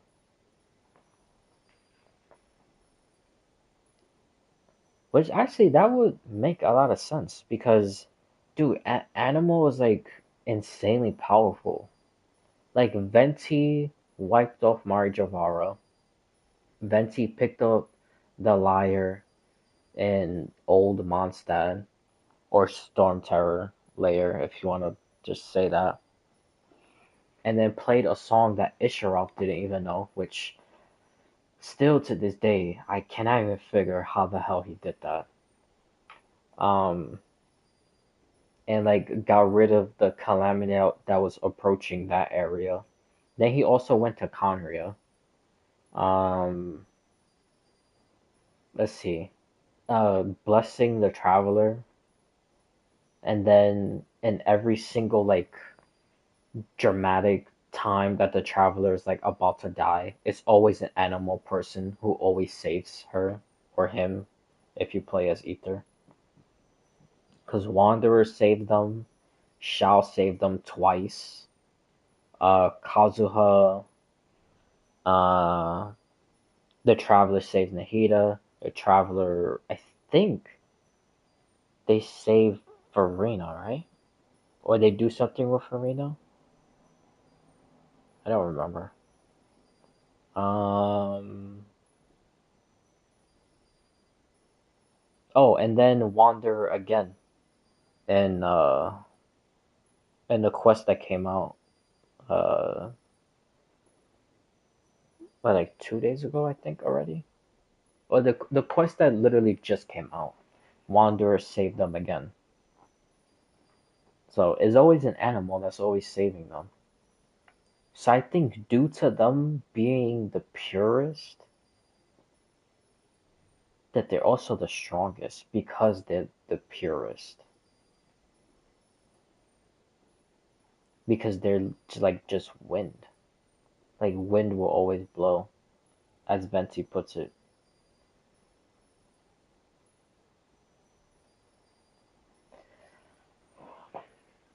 But yeah, that was pretty interesting. Cause I thought it would be Geo, honestly, because it's Zhongli, and because he's the most powerful out of all the Archons. So I thought Geo would be the strongest out of them.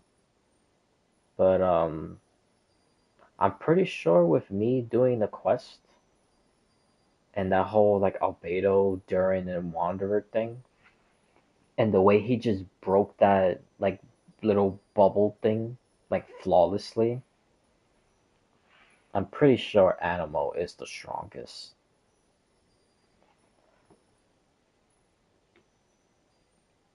But then how the hell Zhongli is the strongest out of the Archons? Who the hell knows? That's why I have that theory about him being brothers with Fanes and also probably Nubelon. Honestly, I think all three of them is brothers. So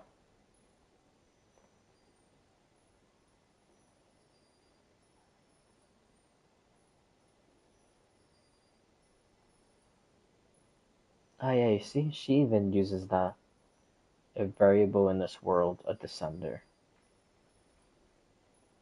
Yeah. She uses the same word frame as like what you call it, as the Romero people.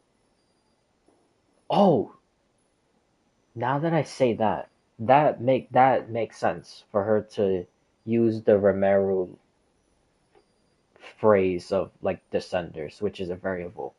Because there was also another book, I believe it was in Carter's journal, while he was also talking about being the assistant to Alan. I believe it was in that book. I know it was in one of those books. Um, the Fontaine research people somehow found Romero. Which, how the hell did they find Romero?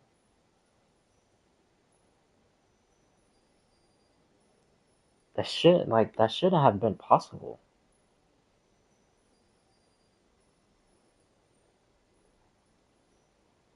Because Romero was completely sealed off into the Traveler goes there. So how did they find that first? And how is it? Because I don't like it wouldn't make any sense for them to find it, and then after they're done, they just seal everything back up. That would be pointless. That wouldn't make any sense. So for them to find stuff out about Romero and then somehow be sealed, and then the Traveler goes there and reopens everything, like, not I don't know, man. I don't know.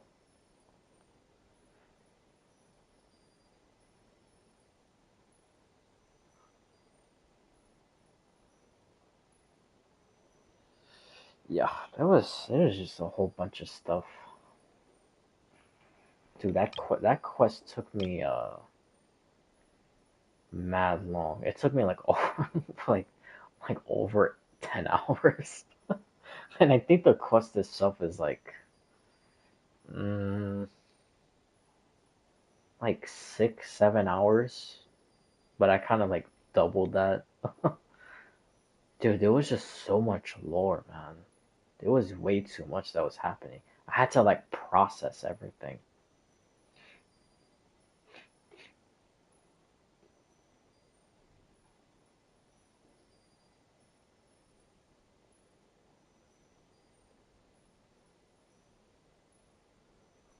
Oh, that's interesting. Upgraded Polonia's core functions of the world formula.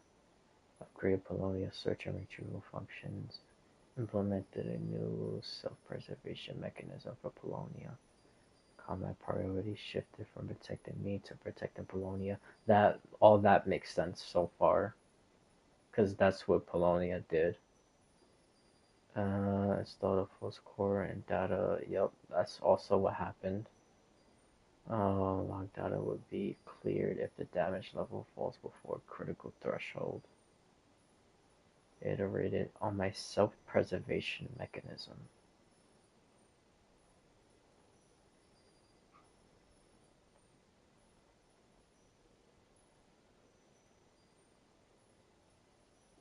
Huh.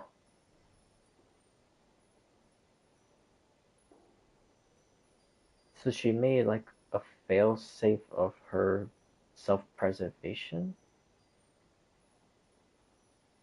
Oh. Oh, that's good. You could go back to this. Where the hell is it? Oh, right there. That's good. Okay. Yeah, it's gonna be useful in the future.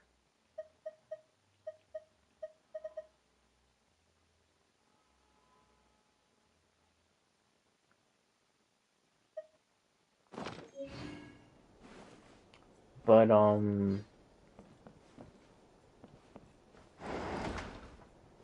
yeah, I wonder.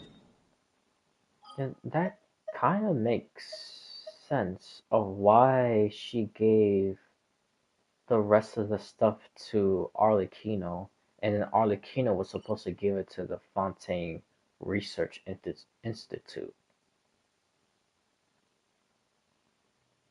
That makes sense. So maybe there's hopes of someone here recreating Sandrone somehow? You know what? Let me see. I don't know if they're gonna really say anything about that, but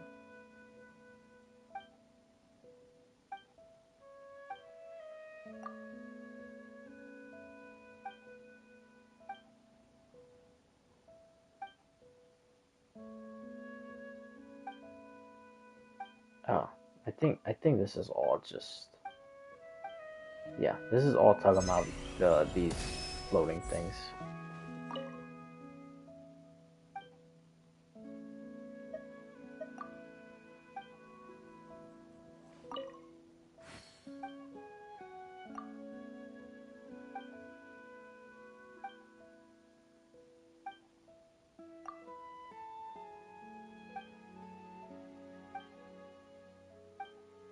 Okay, this is talking about random stuff.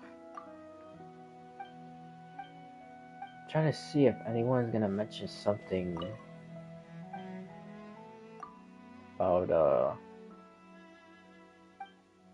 receiving stuff from Colombina about Sandrone.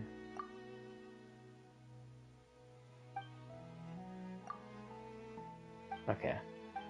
This also has to do with the other thing.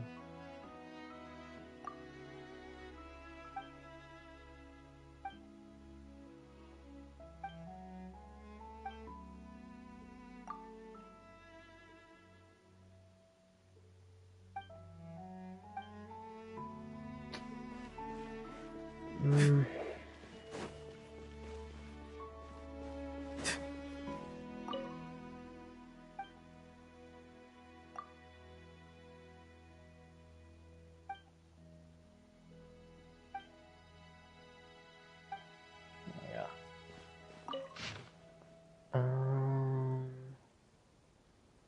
No, this is still about the other stuff. Yeah. Still about this stuff.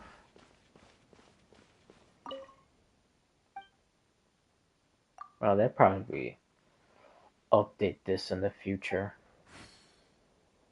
If Sandrone ever becomes playable. Probably have to be through here. Someone will probably recreate her.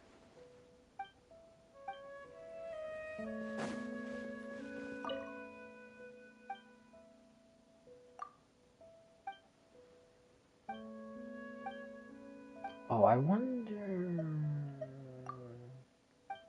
Well, we're gonna see. We're gonna see.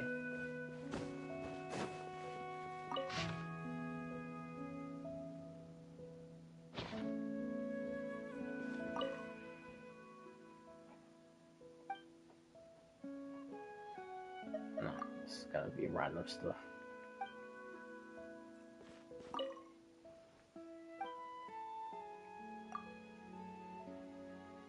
Ah, garden maker. Alright.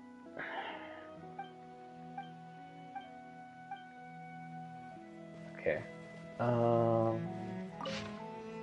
the same thing.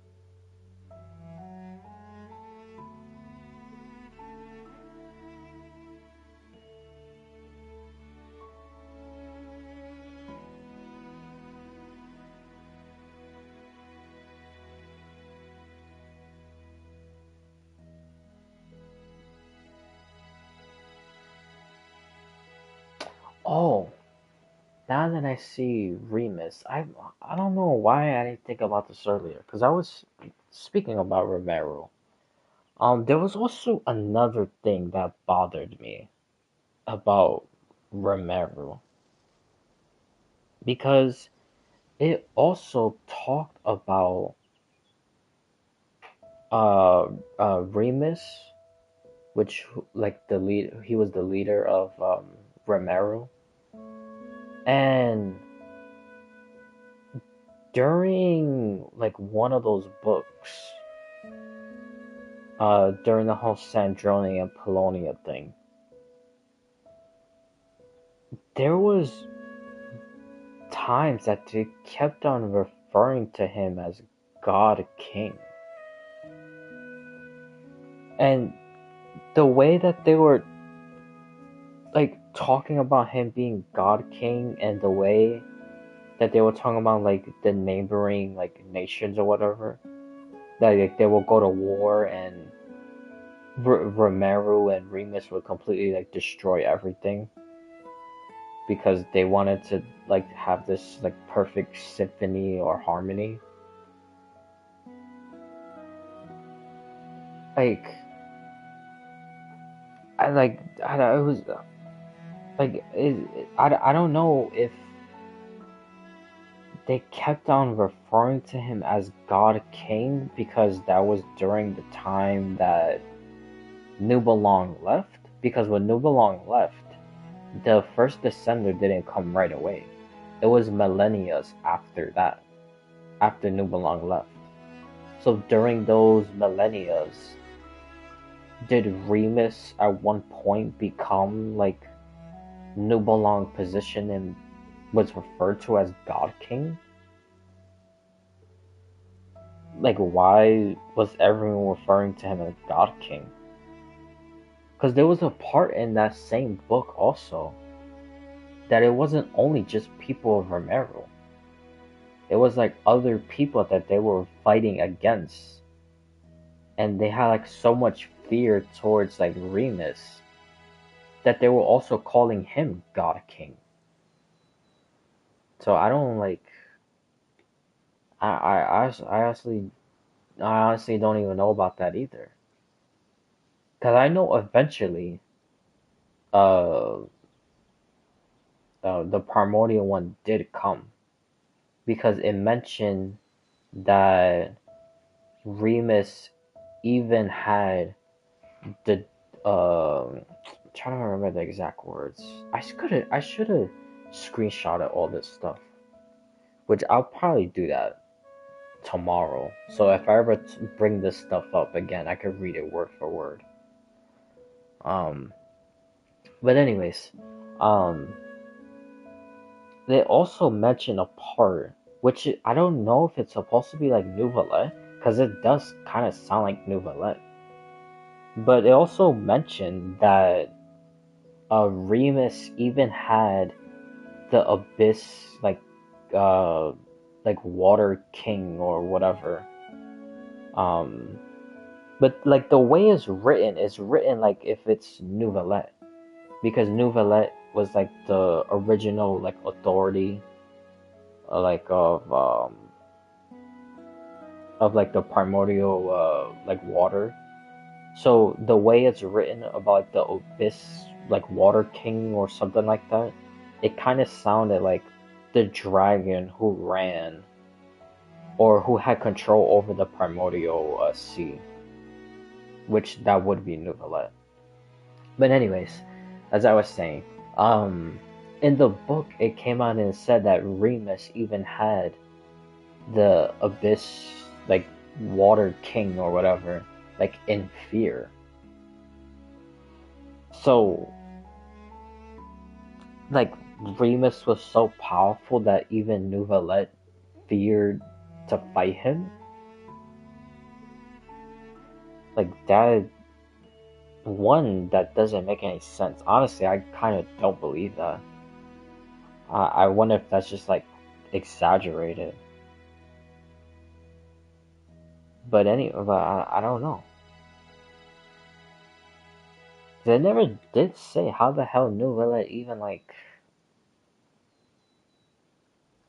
lost his dragon form in the first place? Because they didn't say,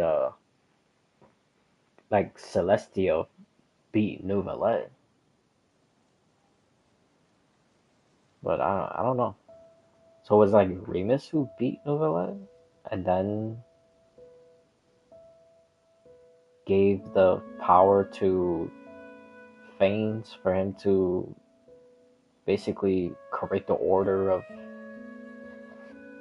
like Celestia or not. I don't know. I don't know. The way it was just written, it was just like it was. I don't know. Like that also threw me off.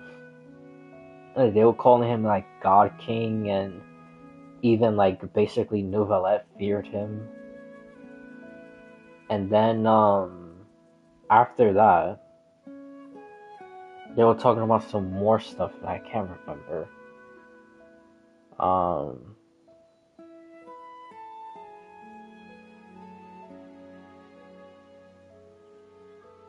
Oh, I remember. They were talking about taking over the other waters and the high mountain. Because to them, the high mountain that they were referring to was Fontaine. And then it mentions the queen of the waters came like several thousands of years later. I forgot how many, but thousands of years later, the queen of the waters came and defeated Rimuru, and she had like control of the primordial sea and whatnot. So that was Egeria, because Nibiria's created Egeria for her to take over the primordial sea and control it, because again Neuvillette was like just disappeared. I don't know if he died or went into hiding or forced to hatch, like, or like rebirth, kind of like what Dong Hong had to do at Star Rail.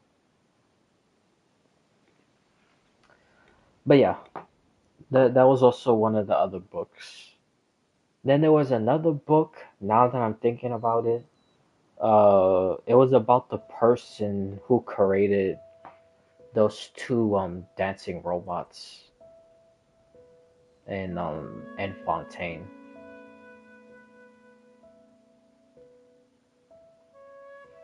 Like I said, there was so much stuff to read. There was a whole bunch of lore, dude. It was a lot.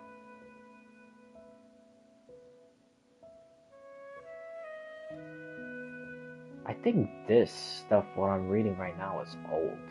I don't think. Yeah.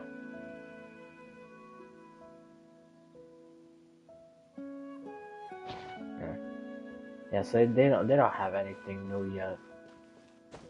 Surprise. But like I said, they're probably saving it for another time.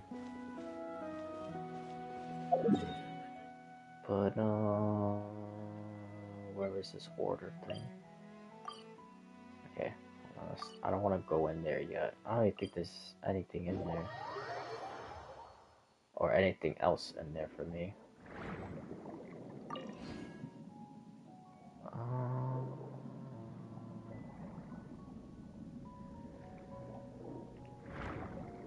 Where's the door? Wait, is it this one?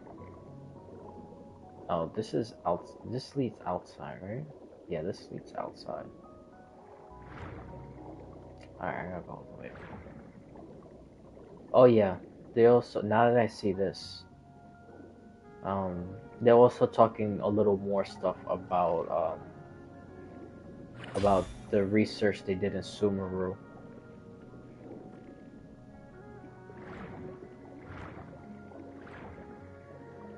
But it wasn't even all that. Basically, kind of like the same stuff that we still already know. Solidify.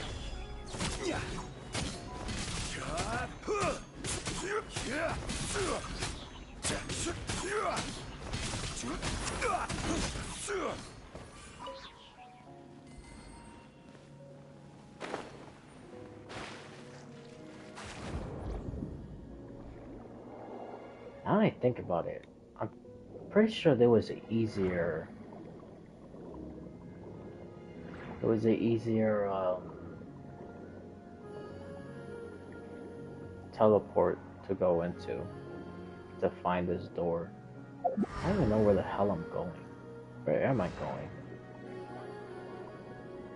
Bro, I literally don't even remember. I know it's one of these goddamn things. No, wrong way. Just go this way.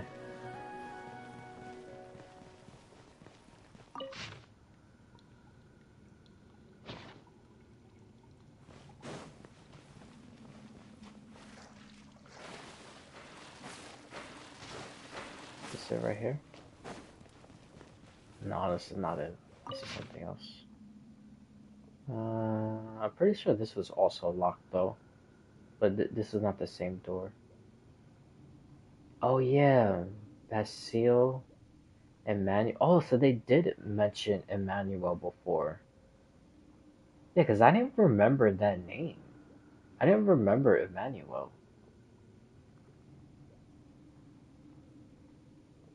Carter. Oh yeah, that's the research dude, the assistant.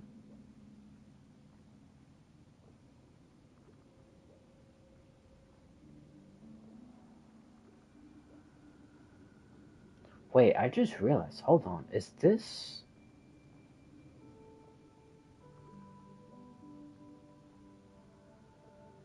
Is this one of the same books that was in Sandrone's thing when he had to use Polonia? This looks familiar. I think this was part of the book or one of the books. Ah, huh.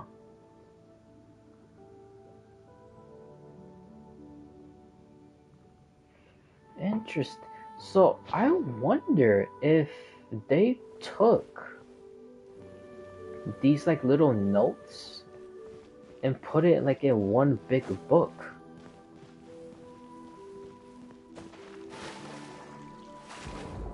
Huh.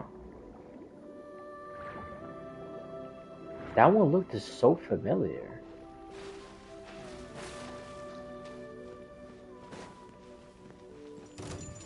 I need to fight those things.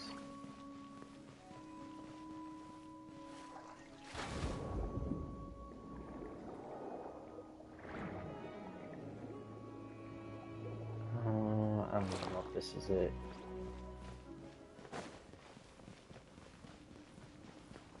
Dude, I have such a bad memory.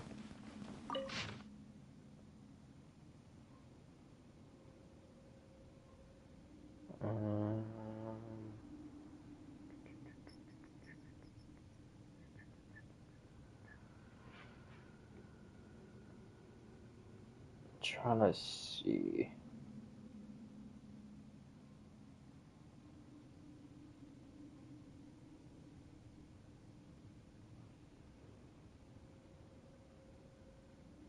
Oh, dude, I think that's exactly what they did. This is also.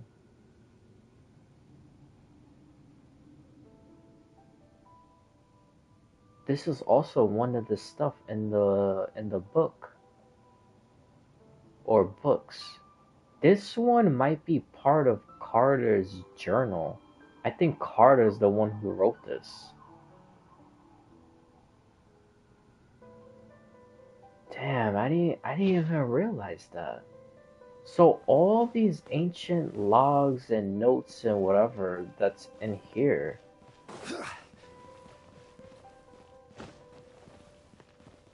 She also had it. Wait a minute, so okay, we know that Alan gave her all the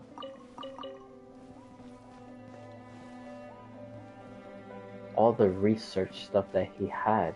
So he had like double copies of this, of all these logs,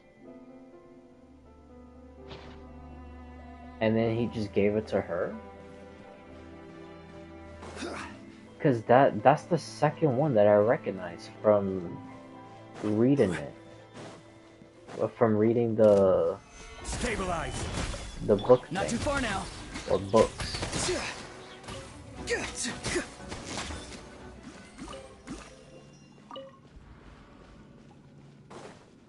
Man, I really should have screenshotted all this stuff.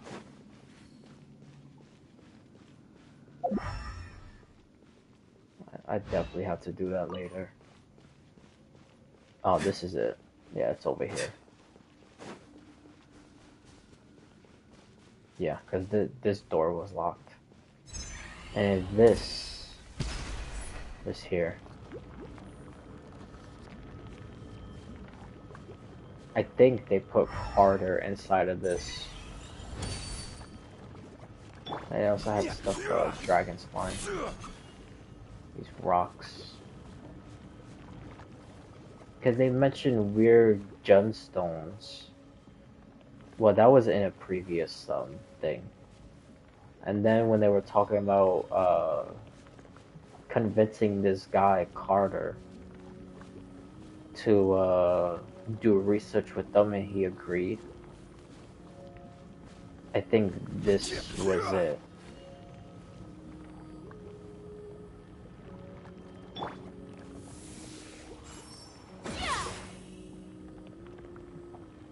It's crazy. Just stuck in there.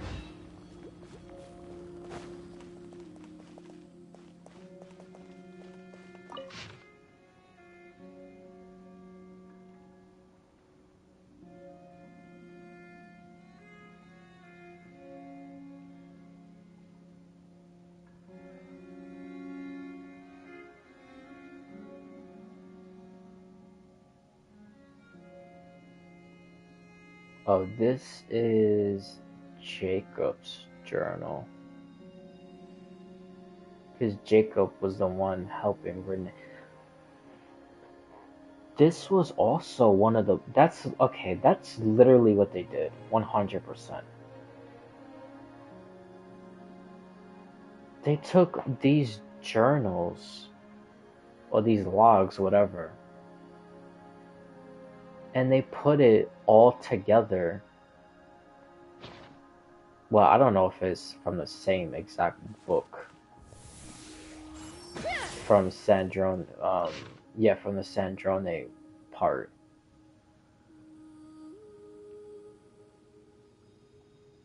Yeah, because this was also the same thing. This was part of Jacob's journal. Because some of them were named and some of them wasn't.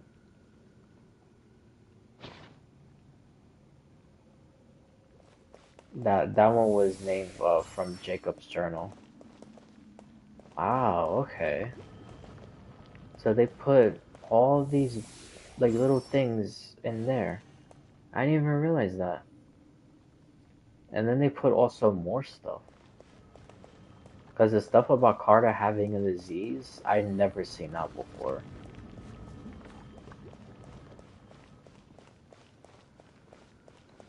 That's 100% new.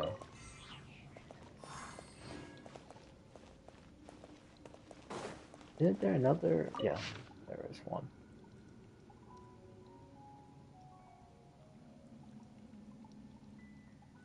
This is... Oh, this is Alan. This one should be... I think Mary Ann was mad at him for something, if I'm not mistaken. Right? I think Mary Ann should be mad at him for something. Yeah, there we go. My adoptive father visited, but I was too busy to host him and scolded me. I'll remember to apologize next time I see him. Yeah. Assistant took off. Yeah, Carter was the assistant. Was it in here that it also talks about um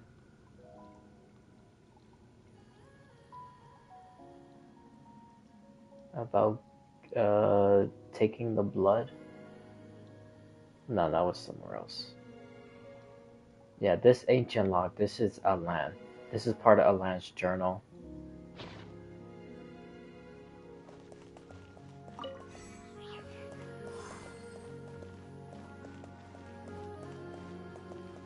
Yeah, we're definitely gonna visit all this stuff.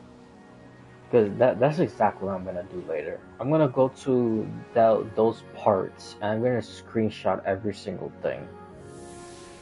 And then we're gonna come back to these logs. Go to every single one. And see who's who. Because this one is Jacob. This one is Alan. One of the previous ones was Carter.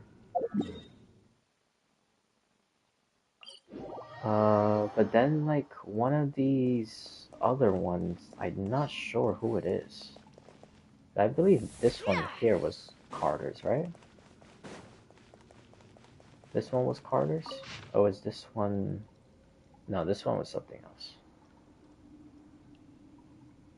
I don't remember seeing this in Columbina's book. I mean, not Columbina. It's Sandrone's books.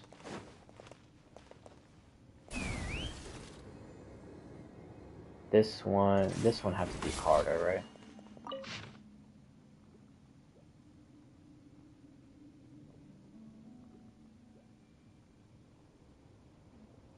No, this one's not Carter. Oh, there we go. Blood sample. Oh, so this, I think this is Renee. Yeah, I think this is Renee. Still unconscious during the visit, so couldn't speak. Decided to take a blood sample and see if there's a cure or a way to mitigate it. Yeah, this one is Renee.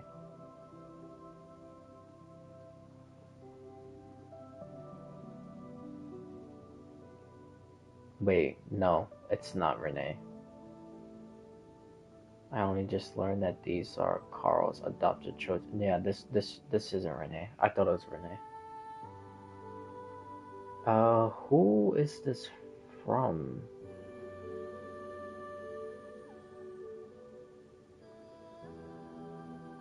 I don't remember who this is from. Actually, this might be one of the reading things that doesn't have a name.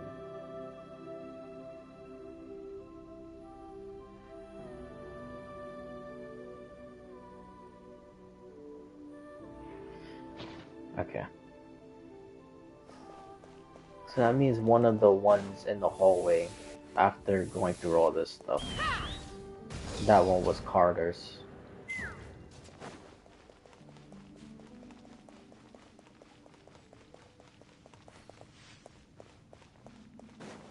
There's also books here, right?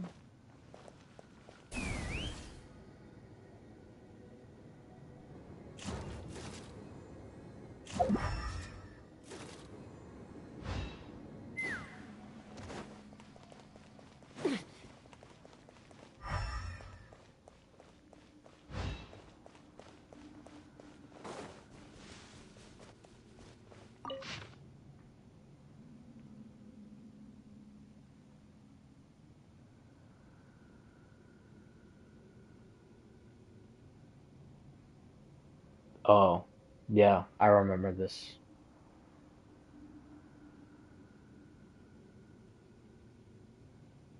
Yeah, this is. I think this one was also unnamed. I don't remember if this one had a name. I only remembered as soon as I saw Guillotine may be willing to risk his own life.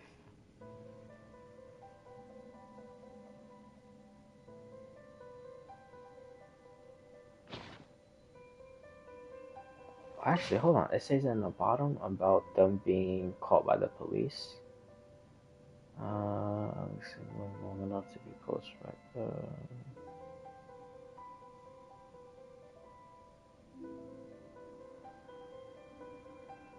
Yeah, yeah. The last paragraph was about them being, or about the person being worried about the basically police force coming after them.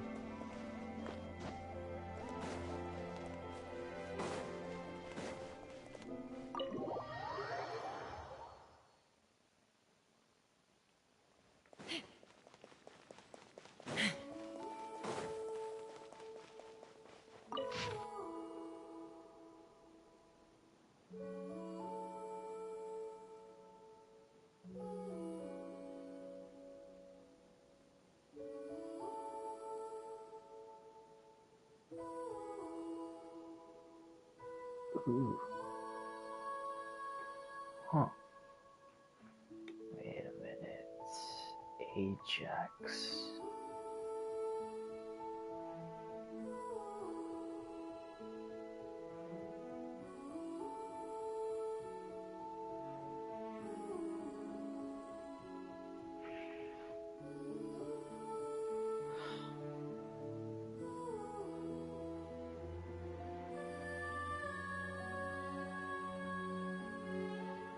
Wait, okay, hold on. Let me just read the whole entire thing. Because I like keep seeing stuff and I'm thinking my brain is like, it's like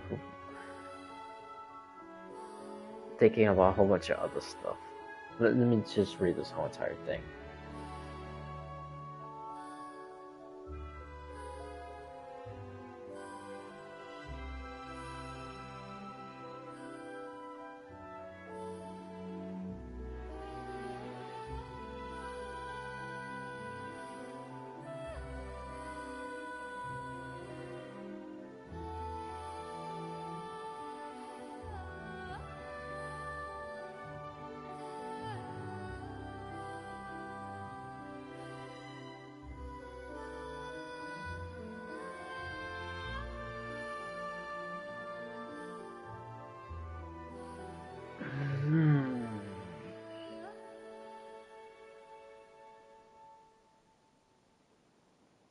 This too is my girlfriend that all comes from beyond. Maybe as one that quote unquote descends. That title belongs only to wills that can rival an entire world.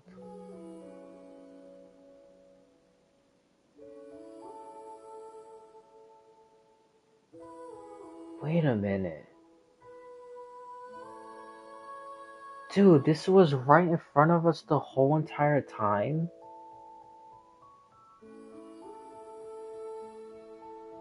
Wow.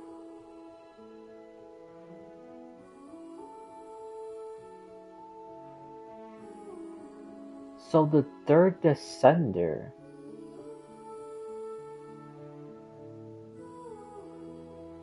came from the abyss.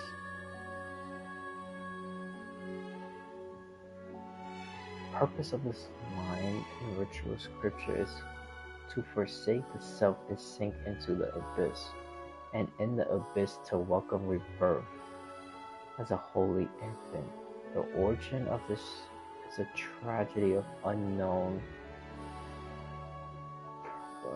I'm stuck on stupid right now. I probably do know that word. That has been passed down by persons unknown to this day. Said play is called Ajax or Aias. He was the second strongest warrior in his alliance. And Ajax was also another name for the third descender.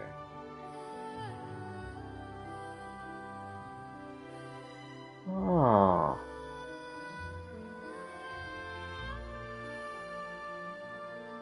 Huh. Wow.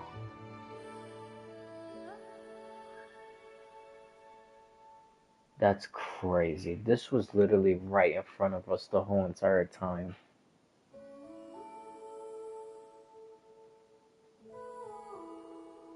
So, I wonder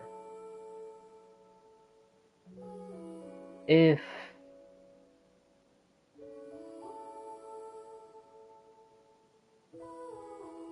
Ajax is the one that the Aranaras are talking about.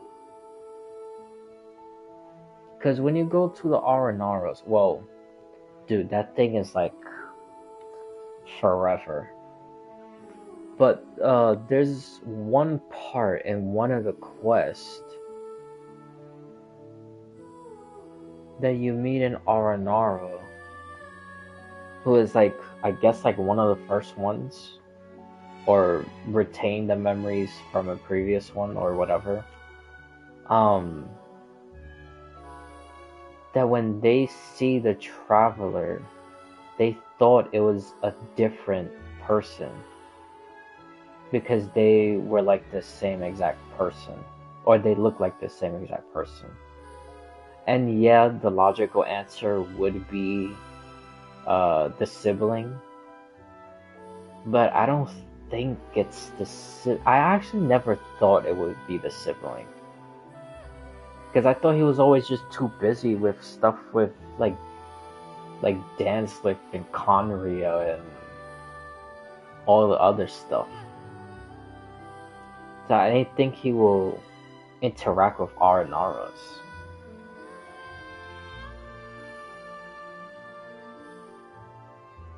But now that I see this, and Ajax is another name for the third Descender,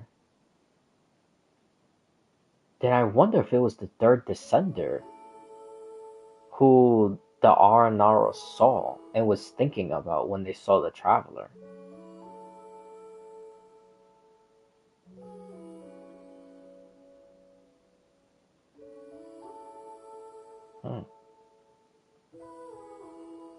But if it's not, and it is the sibling, then how exactly...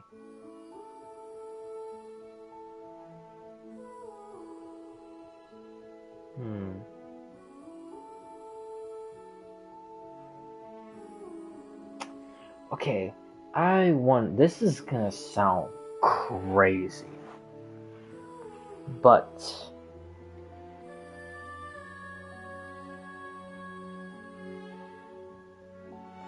what if Descenders, like the 4 known Descenders, is the same exact person? I know that sounds insanely out there and probably stupid. It probably doesn't make any sense. But because if everything revolves around the 2 siblings, it's because they're kind of like the quote-unquote like order of the world, right?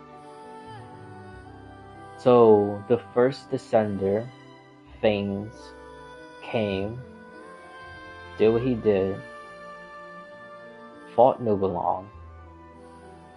When Nubelung came back, then Nubelung lost.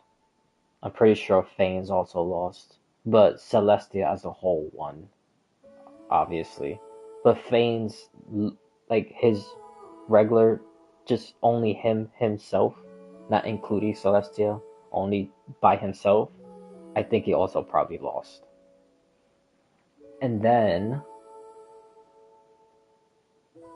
he probably died, maybe, possibly, like Nubelung died. Possibly also. And then the second Descender appeared, did whatever the hell the second Descender did. Then third Descender came, or the second one also probably died, or quote unquote died. third one appeared. Did what he did. Lost again. And then for the fourth one, it was supposed to be probably the sibling. But then since the sibling was in Conria, and then did what he did, then his fate was kind of bounded to Tevet. So he didn't classify as a descender.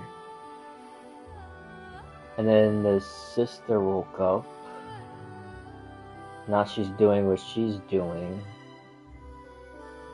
And that's why she's classified as a descender? Because she hasn't done anything yet to bound her fate to Tevet.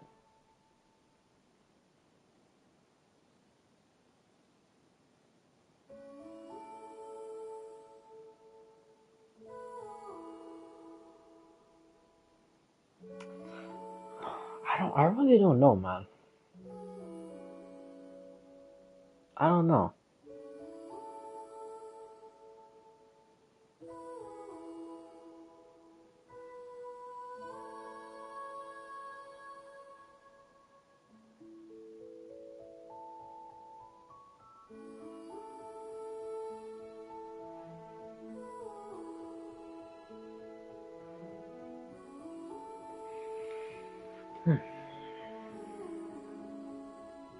Or maybe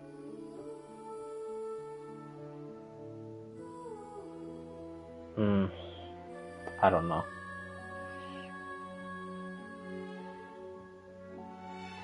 Maybe Ajax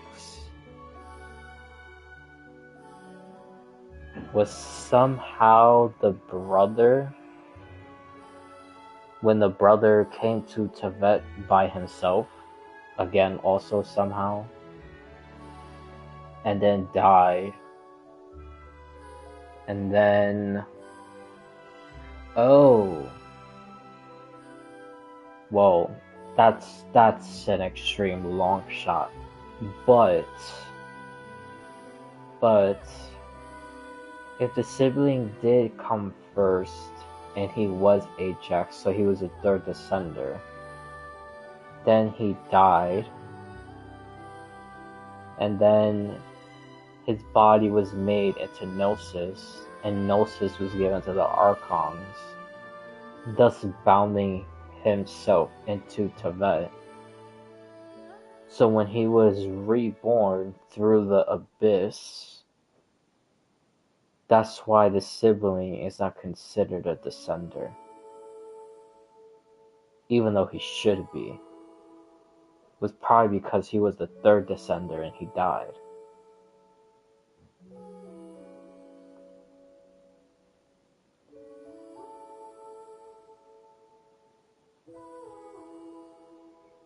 If that is true, which is really out there, maybe that would make sense of when you do the Conria quest in Sumeru, and then by the end of it you look in the mirror, and when you look in the mirror you see the other gender opposite of the traveler. Maybe that's how that scene was able to happen. Because the sibling was already here before, died, and like I said, the body made to Gnosis, bounding their fate to like Tevet, and then their soul most likely went into the ley lines. And then, since they're now of Tevet, basically, at this point, when the other sibling, which would be the Traveler, wakes up and then does what they do, when they reach that point of the Sumeru Archon quest, and they're interacting with the ley lines, because that's basically how the whole thing kind of happens. She unintentionally interacts with the ley lines. And then by the end of it, that's when she looks in the mirror and sees the brother.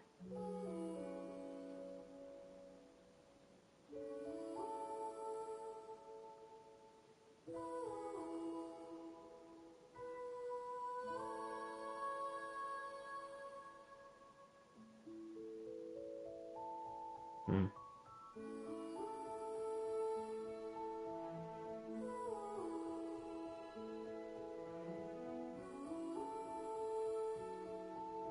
You know, now that I'm thinking about it, that also kind of makes a little more sense, even though it's really out there. But, because you always had this rule of Tibet that if there's like pairs of twos, one always has to die. So I will explain what I mean. So, Zhongli and that other girl that starts with a G, I can't remember her name, she dies, right? Then you have Shogun and Makoto. Makoto dies. Then you have Albedo and the clone. The clone dies. Then you have the two Durins, even though that one is a little bit different. But Abyss Durin dies.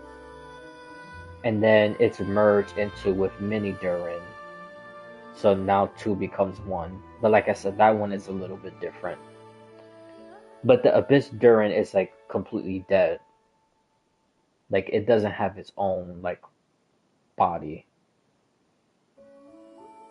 Or heart like in Dragon Spine. So it sort of falls into the whole two like rule that one of them has to die.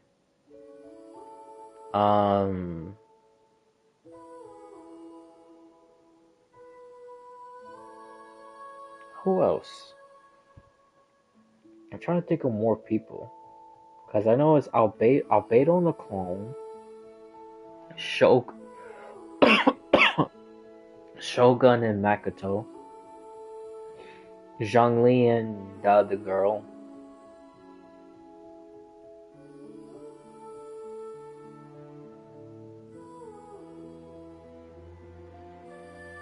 Oh, Nahida and Ruka Devada. How did I forget about that? I'm just like, bro, what's wrong with me? I was literally talking about that earlier. Oh, Farina and Fossilor. That's another one. How the hell did I forget about that one?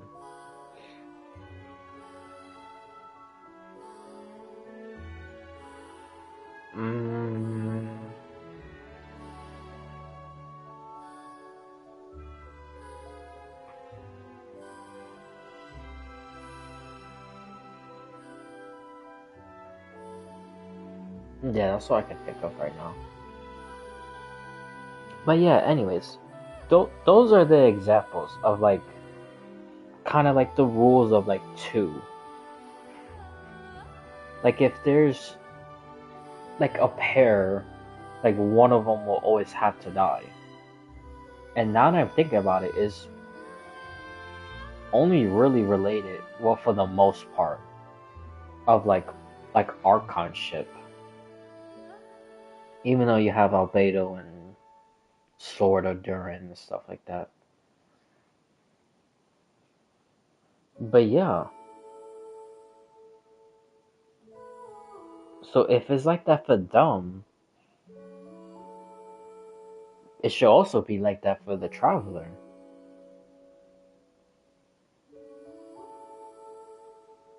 Because they basically kind of fall in the same category also. If there's like two, one of them has to die. And one must live. So I think the Abyss sibling is probably dead.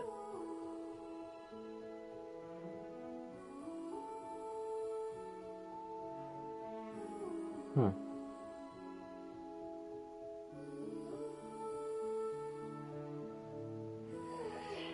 Man, what a rabbit hole we went into. I still didn't even start with all the what you call it. And there's even more stuff over here. We still didn't even start with the Reed Miller stuff. Oh yeah, we're definitely coming back to all this stuff. I literally never even. Oh, and then the moons. Oh wow, the moons. Dude, wow, that's crazy.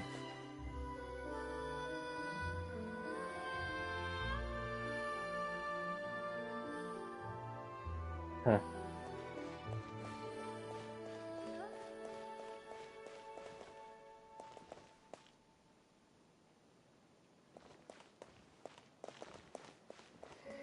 Wow, dude. Yeah, this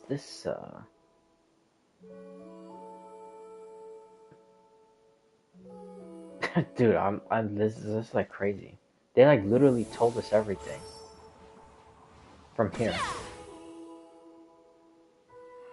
Every single like official like confirmation thing that we got in Not Cry.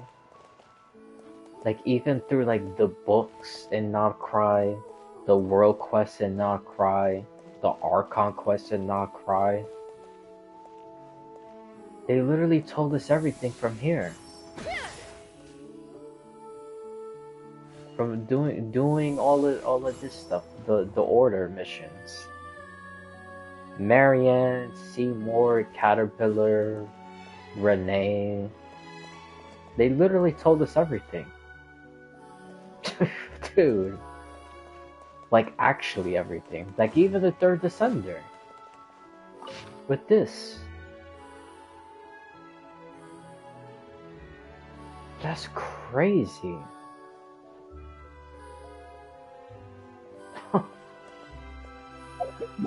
Wow. That's crazy.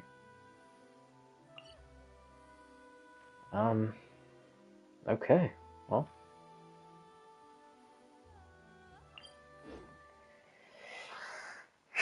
Wow. It's a good thing my other accounts is not all the way up to date. Even though it needs to be, I need to be catching up. I need to catch up on everything. My god, I'm like so far behind. But anyways, I'm not gonna get into all that stuff right now. Because it's gonna make me even stressed just thinking about it. But but yeah. Or I could just watch it on YouTube. Which, that's probably what I would do.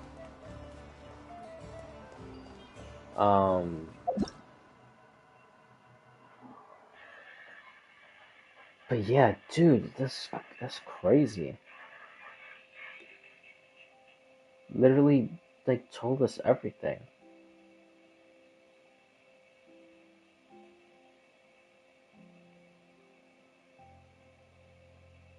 So I really wonder if the third Descender actually is the sibling.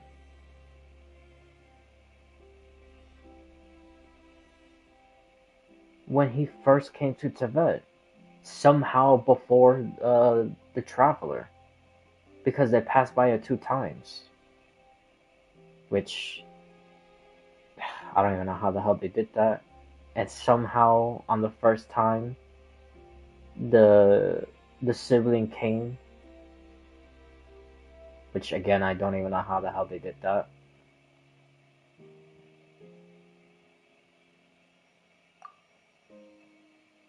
But that would literally probably answer how that's possible. Dude. Oh. Let's fly. Oh. What the hell am I supposed to... Bro, come on, I don't want to read. I'm too lazy. I'm still trying to absorb everything that I just realized.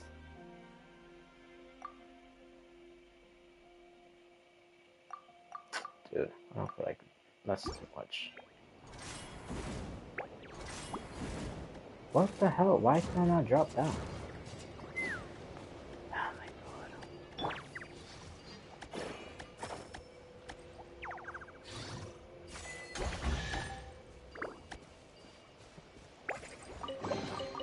Your passion for treasure hunting is turning these chests into an endangered species.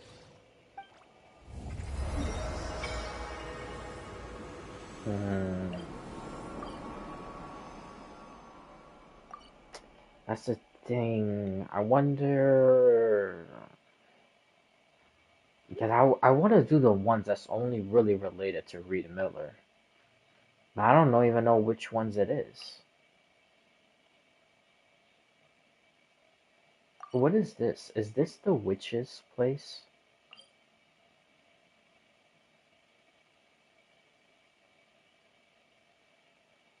We also gotta do that. Well, I don't know if we're gonna do that today. Kind of tempted to go here, but I'm pretty sure you're supposed to get the other two pieces and then come here, right? I think. But we'll figure it out.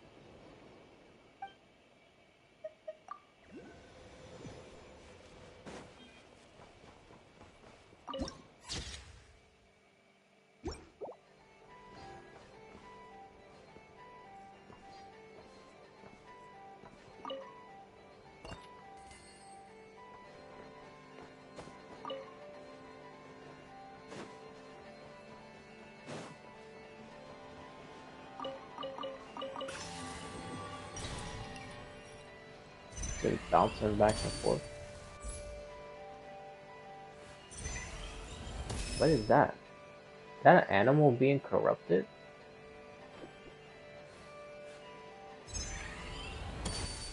That's exactly what it looks like. It looks like it's being corrupted by the wild hunt.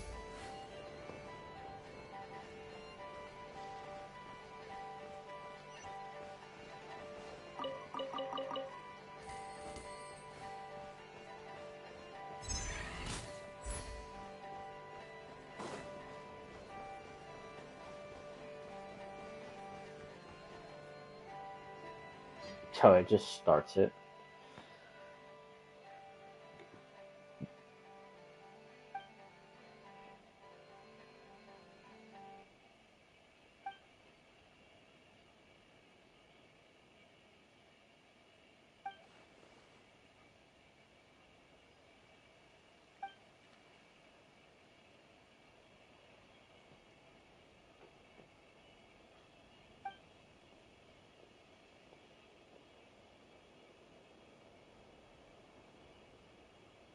No, that's weird. Why it doesn't have the traveler's old outfit?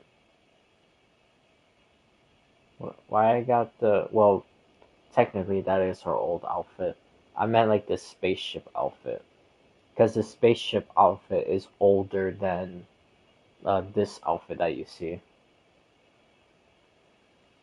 But yeah, why the traveler doesn't have the spaceship outfit on?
Well, I don't think that has to be related to Renova, right? Because so far the other... Oh, it's showing the eye thing. That's gotta be Chernobog, right? Farewell. Because I thought that was gonna be... Oh, Time to fuck. shine. This is order. Oh, this is Go. not good. You're free now. But, yeah, I thought that eye was gonna be related to, like the Archon quest. Like something with the Doctor. Not too far now. But, yeah, that's not the case. Me up. And I'm glad I was wrong. Because if it is Chernobog, Locked on. then it could be something related to the Beelzar. And that's even much better. You're free. That's even better lore.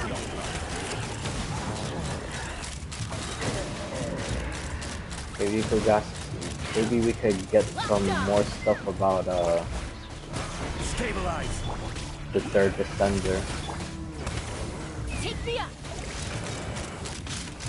I should be using a different team, but so be it.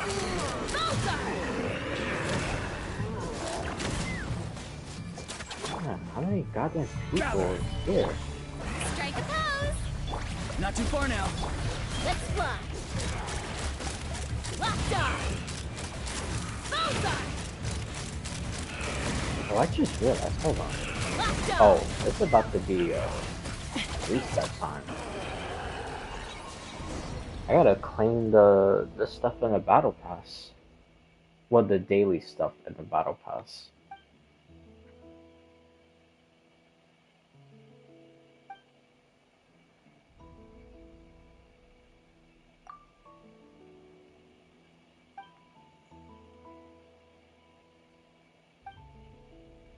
Oh, we're gonna be light keepers now? Nice. Honorary light keepers.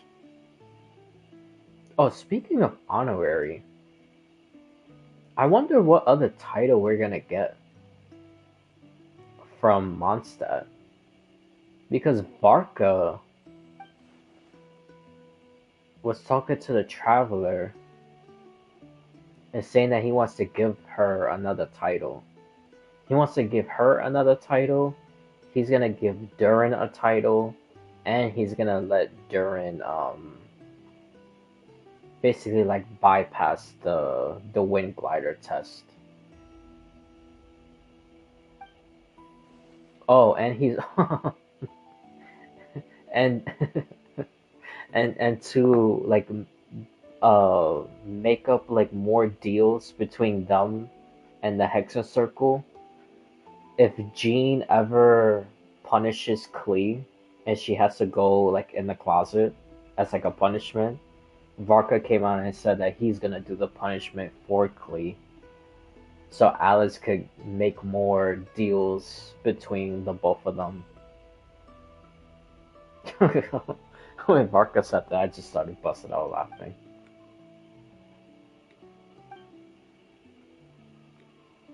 Oh, speaking of Varka, dude, his leaked animations, oh my god, dude, it is crazy. His animations is insane. And I don't know everything of how he fights because people are not showing anything more, which is honestly kind of pissing me off. But cuz I know he does stuff with Swirl. Oh, and he does stuff with Hexen Circle members. So I wonder if the thing that I saw before about Magus, I wonder if Magus was just like a placeholder.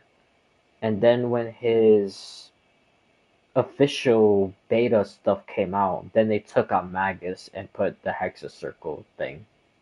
But anyways, yeah, I know he does something with Swirl with the Hexen Circles. and he could do it with like pyro, electro, and cryo, I think, or something like that. But every single thing that I keep seeing with him doing like a swirl with a different element is always pyro. So, but the way that he fights is like one sword is like Anemo and the other sword is like pyro. So if you have, I don't exact again, I don't even know exactly how it works because they're not really showing much in the beta leak animations, which is stupid. Like if you're gonna show that, show exactly how this stuff works. But anyways, that's not the point. Um, I think that if you have like a Pyro Hexa Circle member on the team, that it like infuses the other sword to do Pyro automatically, or maybe you have to do some stuff and then it infuses it with Pyro automatically. And then when you fight, he does Anemo and Pyro at the same time. So he's like literally fighting with two elements at the exact same time. That's literally what he does. But to like activate it, I don't know how that works because they're not showing it. But but yeah, it's like it's insane. It's really crazy. He looks extremely good.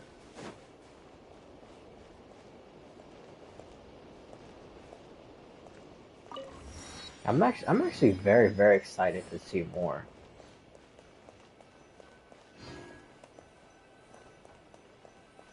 Present your identification. You know what, let's just keep on.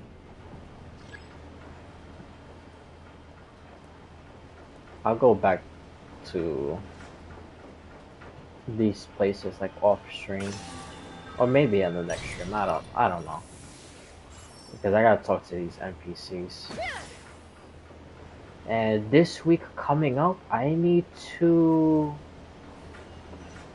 really start researching about Arknights because the week after that,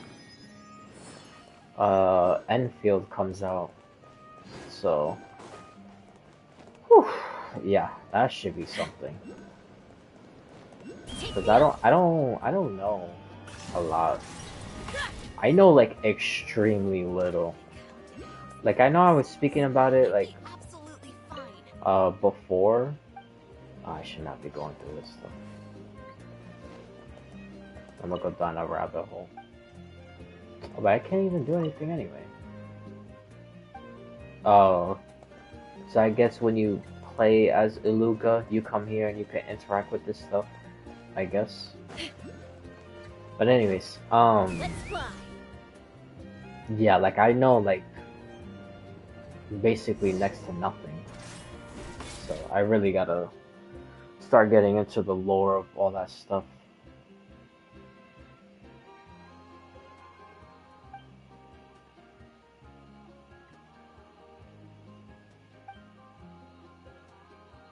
But I hope I'm not wasting my time. But I'm kind of tempted to look up and see what exactly is the quest that gives you the two last pieces to do the treasure. I really want to do the treasure. Yeah, it has like that Fraxidus earring. Yeah, I wonder if that the scar is connecting from his neck to the left shoulder, or it's two separate scars.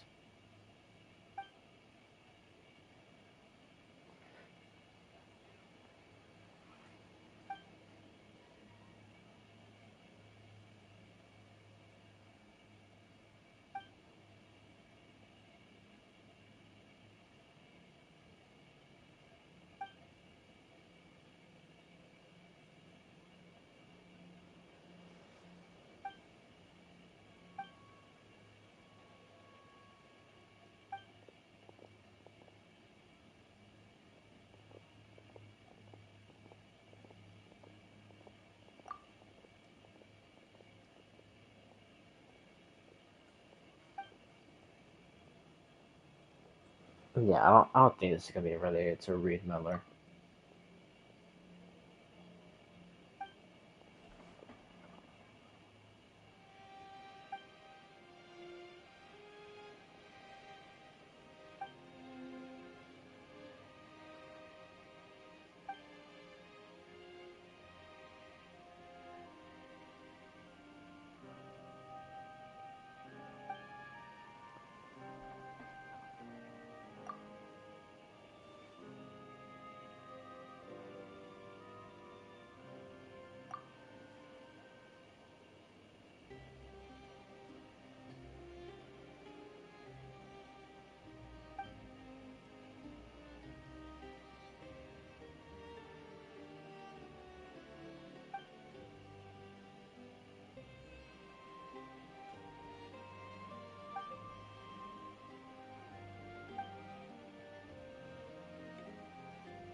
Silver Lamp Wick.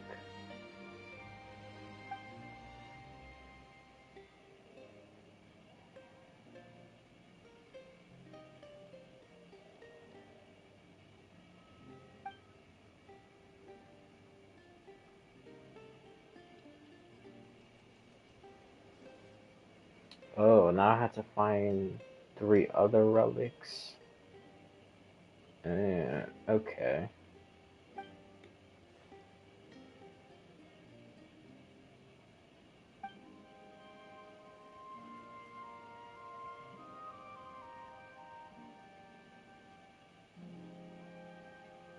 Area the Fae, Guardian of the Pillar of Ifa. Wait.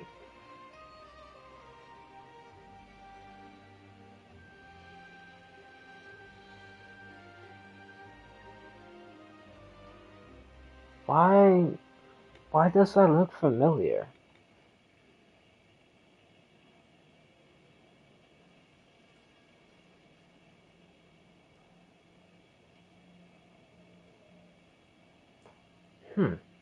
That wasn't.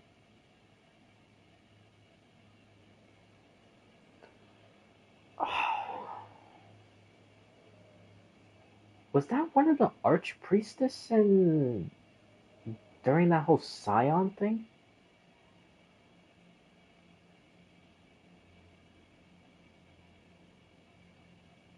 Because then the Archpriestess eventually started becoming the Moon Maidens. But Moon Maidens are basically like the new name of the Archpriestess. So I think. I don't remember.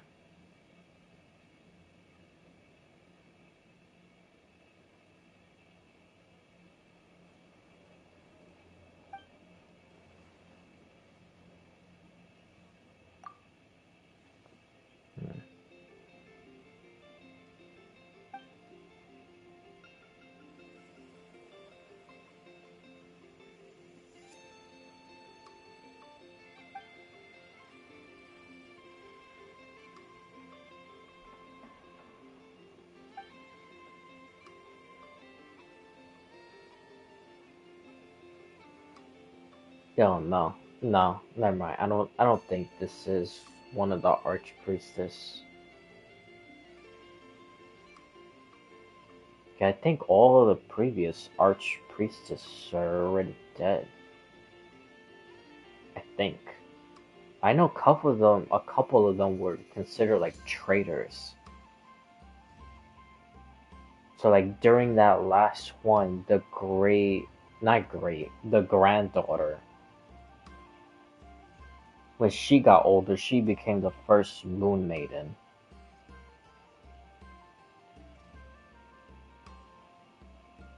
I wonder why exactly they would trade. Were they traitors because they were working with Faes?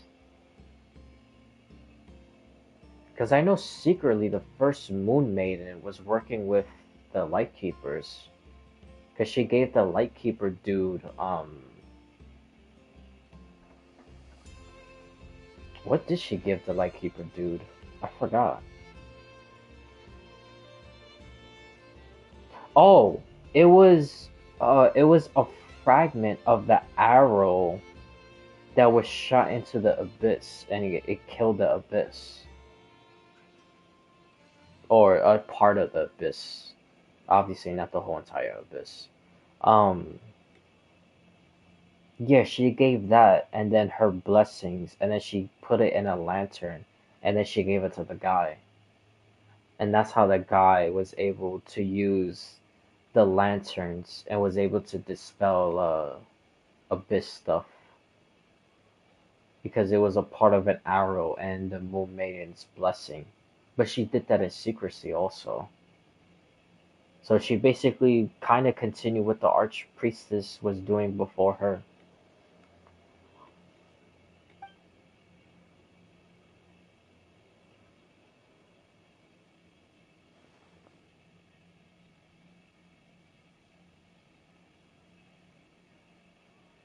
Alright.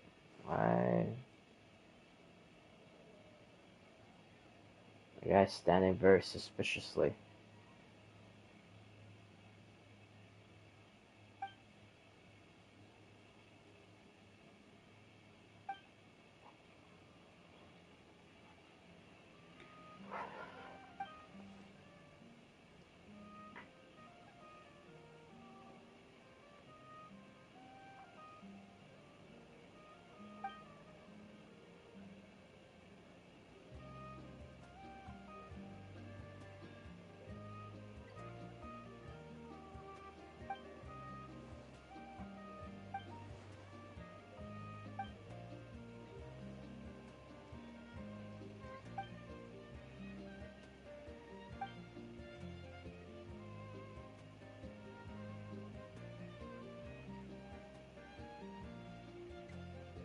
Oh yeah, that has to be Chernobog, this ancient being that they're talking about.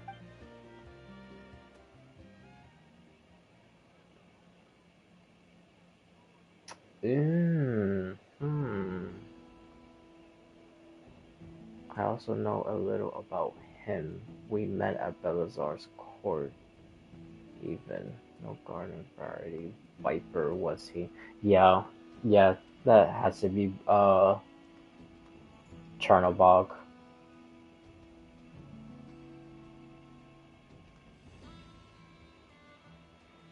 Because you meet uh, a bard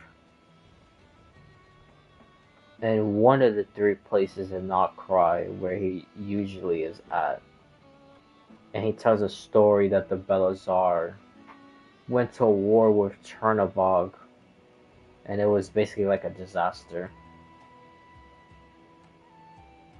But they were able to beat him for like a certain amount of time, or like subdue him.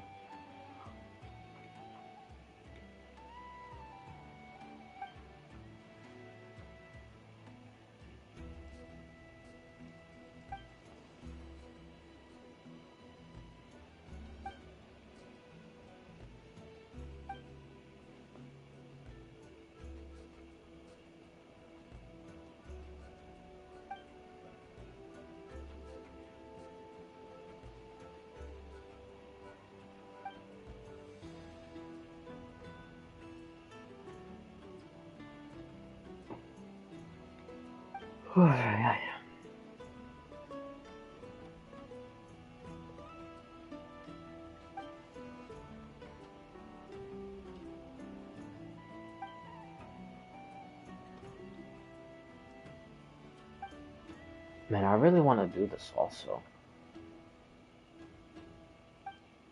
Cause this gotta do stuff with Chernobog, so we're definitely gonna get stuff about the third Descender. Hopefully.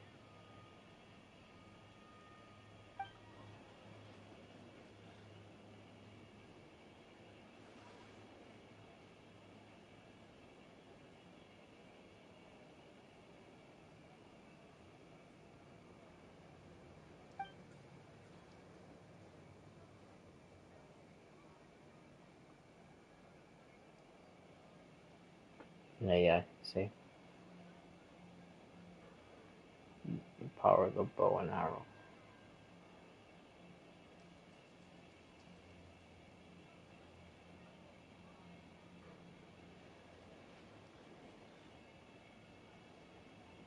Oh, okay. So I think it was the first Moon Maiden's grandmother,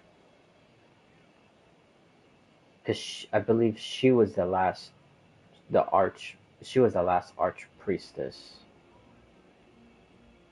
and she gave them the bow and arrow, and then the Moon Maiden, the first Moon Maiden, took a fragment of that and her blessing, or like her power, which would be her blessing, and then put it in the lantern to give to him.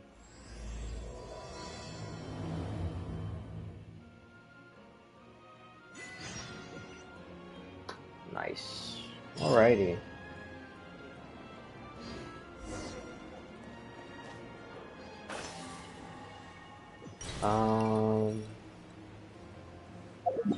Well, let's just go right into see if I can start doing this goddamn Reed Miller crap.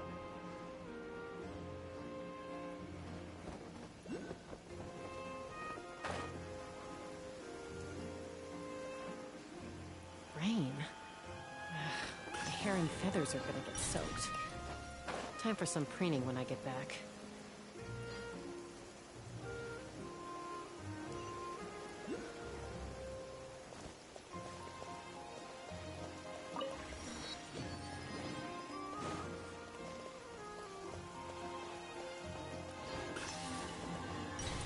Yeah. So it's gonna be like some secret entrance or something. It just shows how much I pay attention.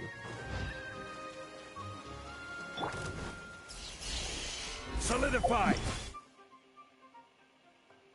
Slow reaction. And everything, slow reaction. Be free. Tell me what you see. Open fire! Uh-oh. Bullseye! Bullseye! Oh no. Bullseye! I think I just fucked myself. Gather! Order guide you! Yeah, maybe I do need to be doing a reaction. Not too far now. Knock him down.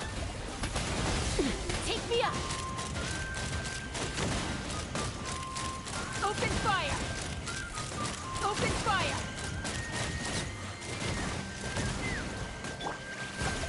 Stabilize! Be free! Oh, what I really need to do is freaking level up all these people, man.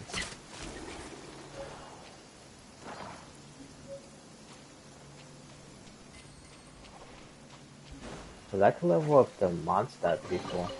More makes a lot of problems go away. So you can never have too much more, huh?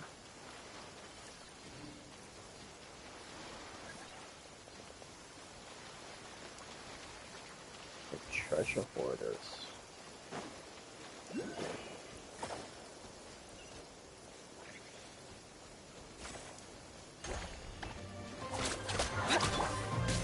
Yeah, God.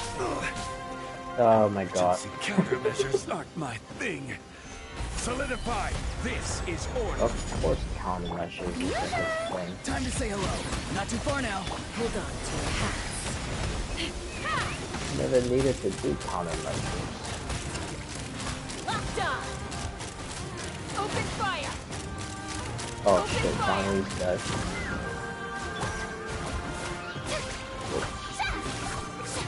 Shower me with praise! Oh God.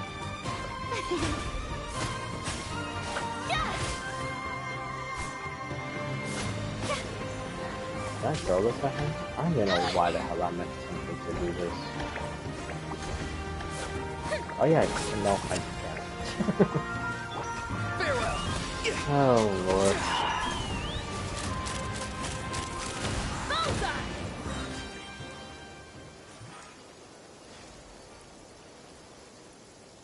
Oh. Well. It was worth It was worth fighting. How brilliant! Okay, I probably should start changing this team. Like, actually.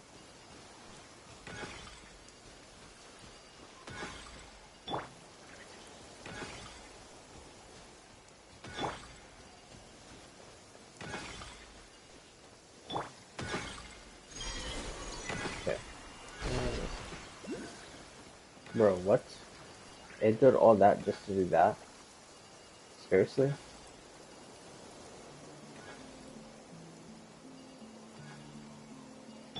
Am I supposed to? Hold on.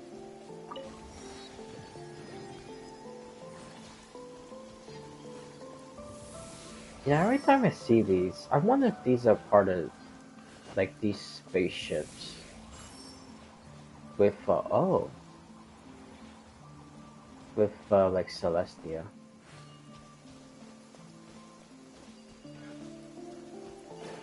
Huh.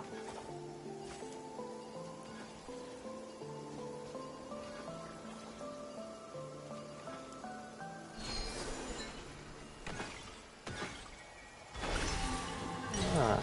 Huh. Alrighty.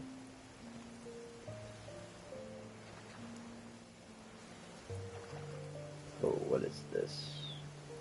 What is this first?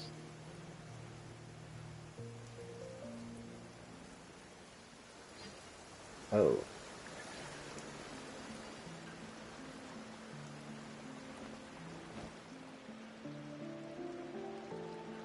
Uh...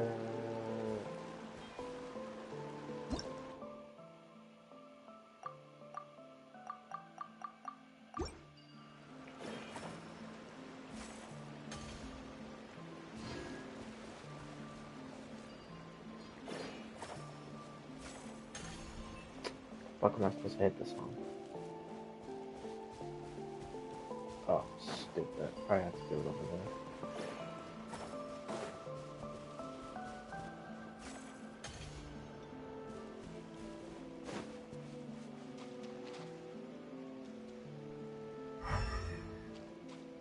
Oh, is this gonna be like one of these Glenn's things? So you can interact with them?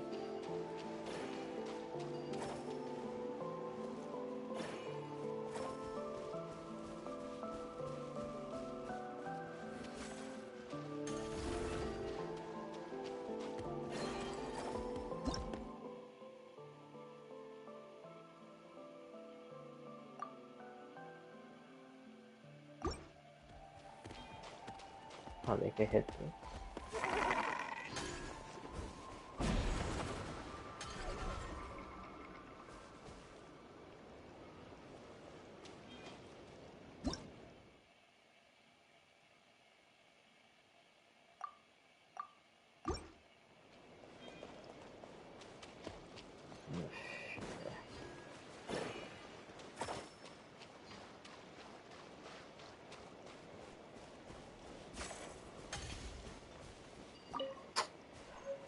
You know what? Alright, let me actually read these goddamn things. Okay.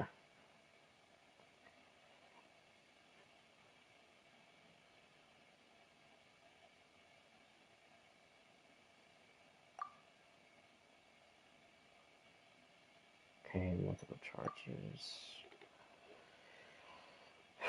Okay.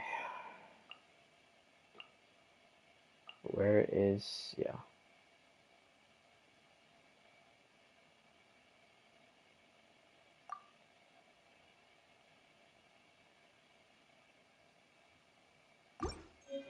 Oh, let's do the connection.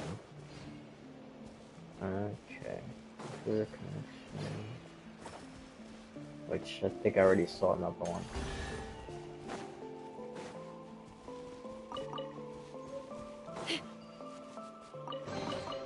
More makes a lot of problems go away. So you can Wait, never what have did too I much just more, say? huh? Resin of what?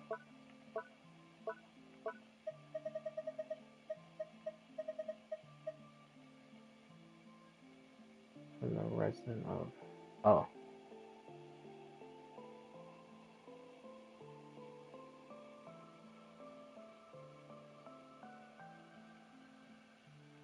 Ancient ancient trees that once blanketed not cry.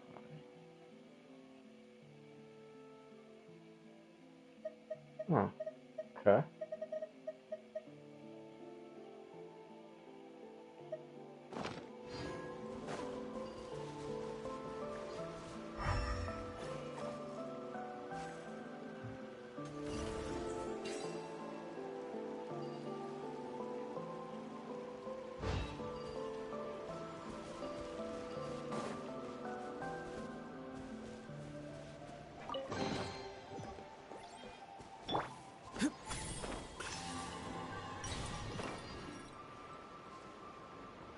Where did it go? Oh, is that right?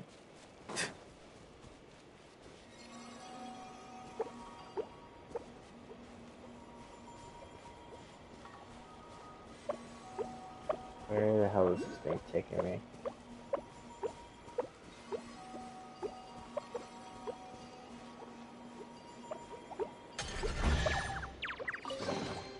You can always tell which ones are ripe for the picking by the sound they make when you tap on them. Alrighty.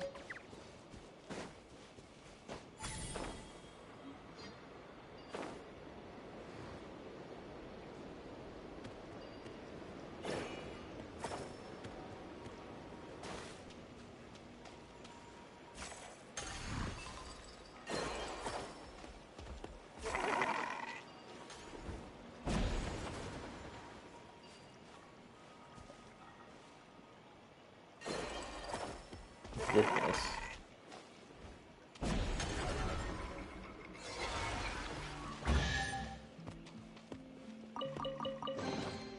Careful. Some Saurians like to hide in chests like this. Probably an introvert thing.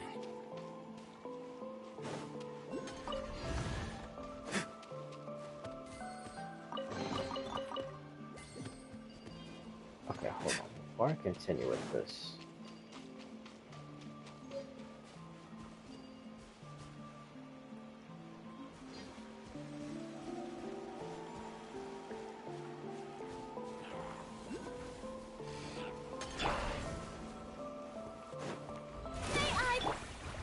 Stabilize!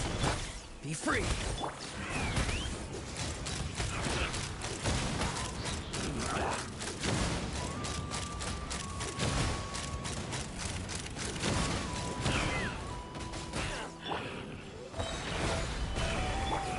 Tell me what you see. Farewell. Take me up! Open fire! Bullseye!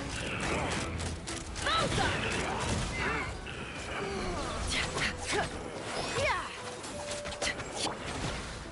Gather!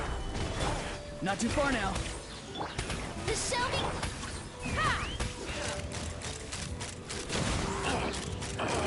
Bullseye! Bullseye! Dude, I literally just forgot to do this. I said I was gonna do that. I literally just remember right now after the server reset. Oh my god.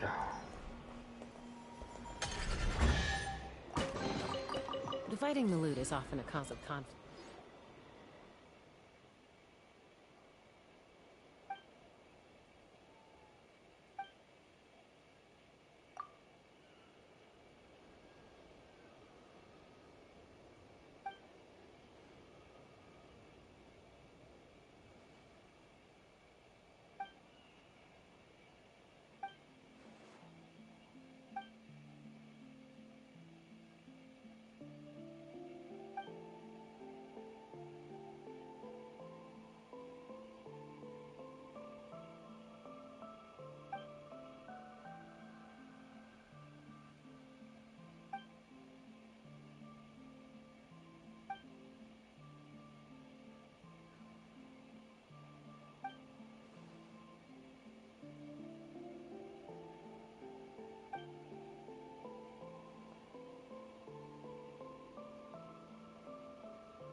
Sprout, Wayne character. I never heard that before.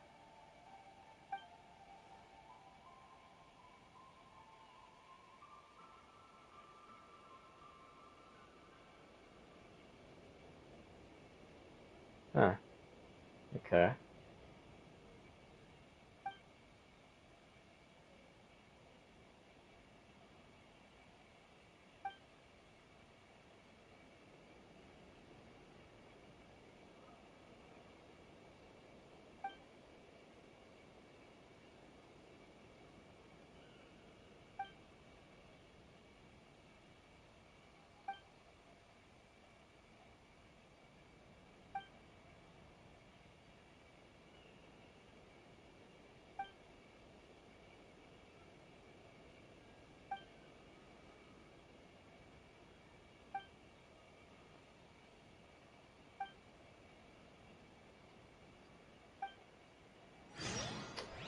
Man, dude, I feel like I'm just doing a whole bunch of random stuff. But we're gonna meet this guy again, so we could say that for another time. Um.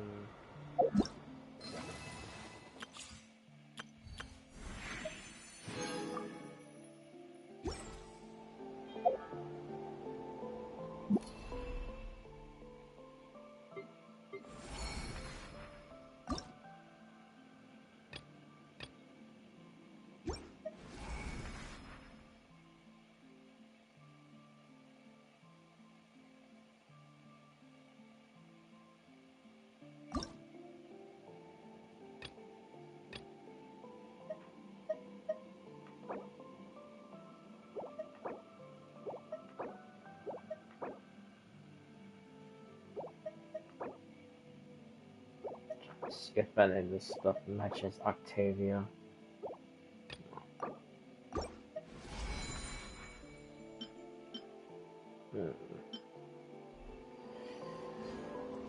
Alrighty.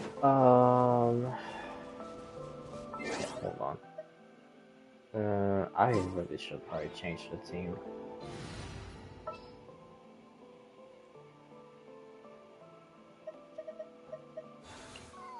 Any promising leads?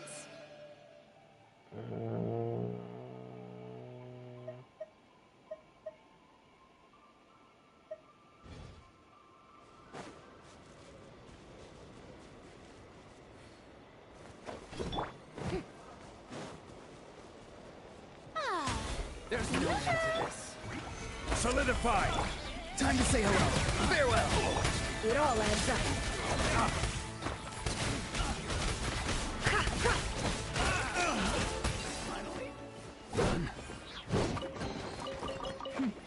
We got lucky.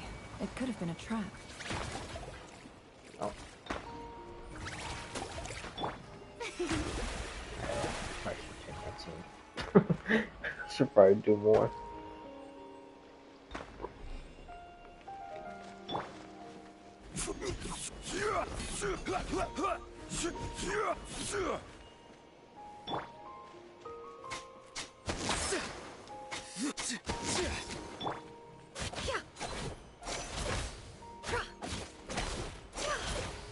Alright.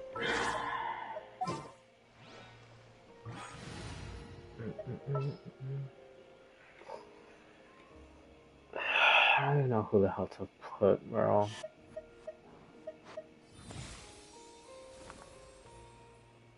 Not even really like built like that. Dude, I still have to do so much stuff. Right. Lord. Too much work. Too lazy.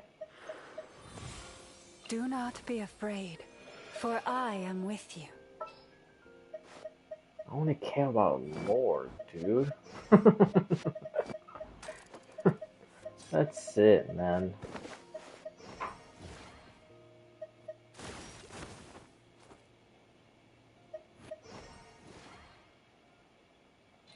I'll leave it wrong.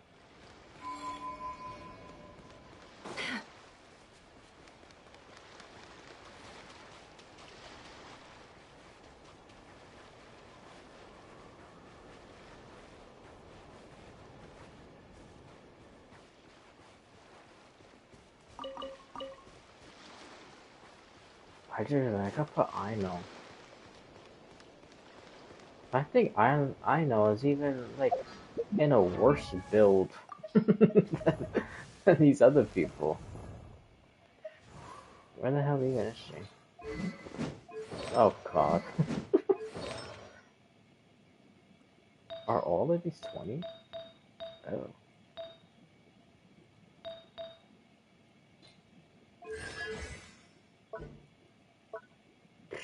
I need to do more of these.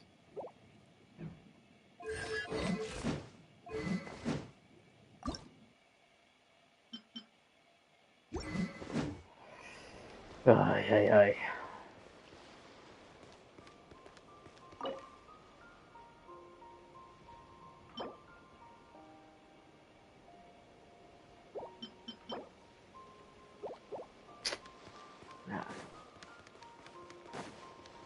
Does this give a hint where the hell the other ones are?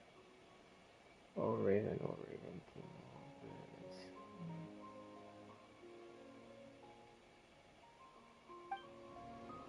No.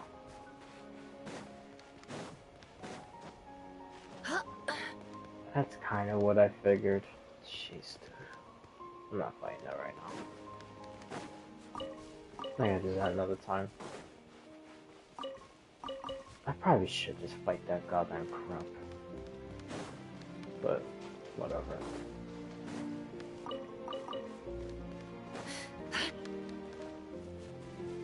Oh no.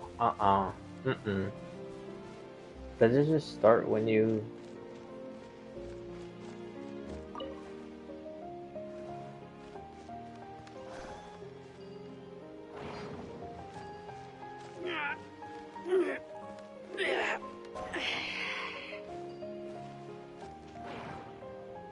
What is the point of moving this? This helps you during the fight with her? I'm not fighting her. Absolutely not. There's one of those secret bosses.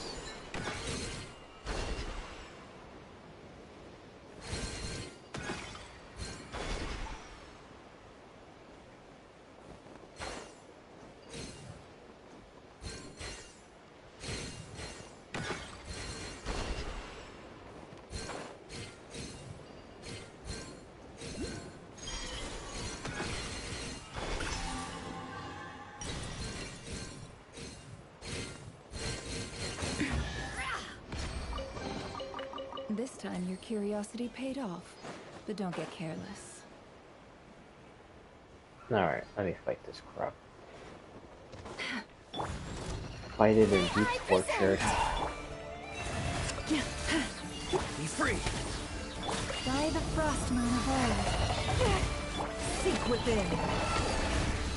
Can't hide the truth. It all falls into place. No more lies. Shower me with bread. Lush is the meat of Farewell. Let my name echo in song. The deception ends here. Hey, spawn me rock? Or slime thing? Let's see what you're made of. Huh. That's a first. I never seen that before. This time your curiosity paid off, but don't get careless.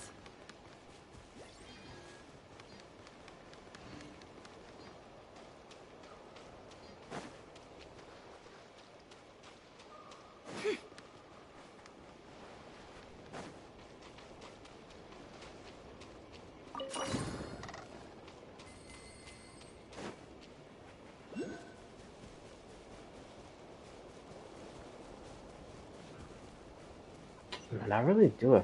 I wonder if I have to do the other stuff in order to to get these last Reed Miller things.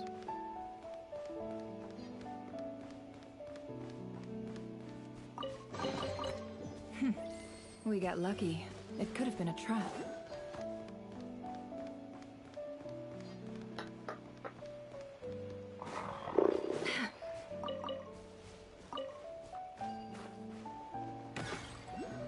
That's the thing, because I'm trying to remember. The stuff with... Oh, there was actually one. Because, yeah, this one. You had to do this whole entire thing. And then you got, one of the Reed Miller things. Because this one was really nothing. And then, where was the other one? Was it around here? And you had to fight that Sumeru girl? I think that was it, right? When she gave you, the thing? The other, no, it was this. Yeah, it was doing the whale. This one was a little longer. This one was pretty short, a little longer, and then this one was pretty long. So yeah, maybe I do have to do this and fight their Chernobog crap.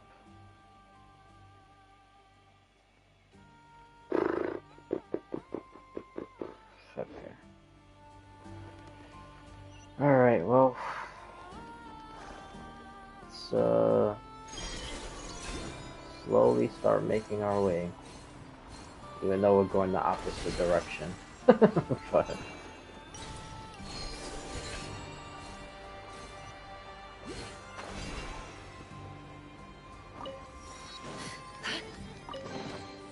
well, we need Curiosity paid off. 2. But don't get careless. So hopefully we'll see the other one around here somewhere.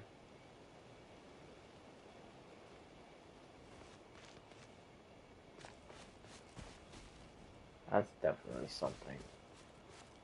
Oh, there's Seaweeds all over. Huh. Why is there Seaweeds all over that place?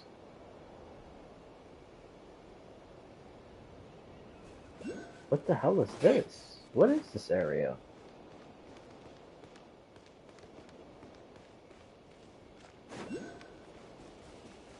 Huh.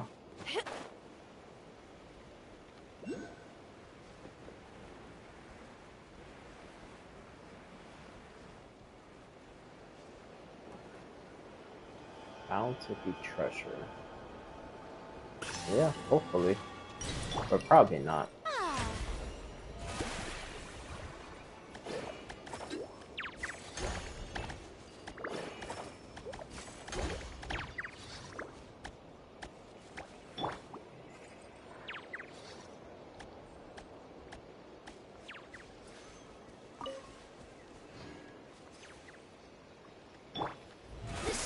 Oh. Dude, there's a bunch of wolves over here. Oh. Is this what I think is gonna be? Is this gonna be something related to the Wolf and Mondstadt?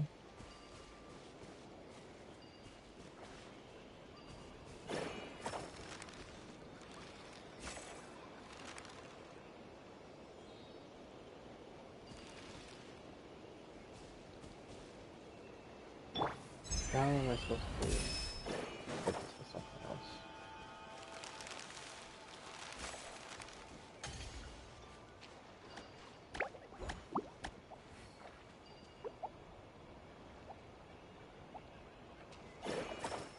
Am I supposed to... What exactly am I supposed to be doing? Oh, stupid. Okay, gotta hit this.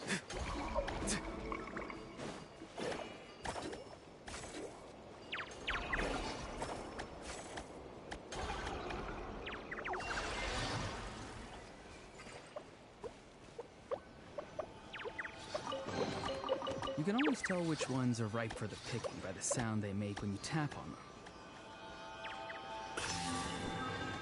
Oh, there's no book around here.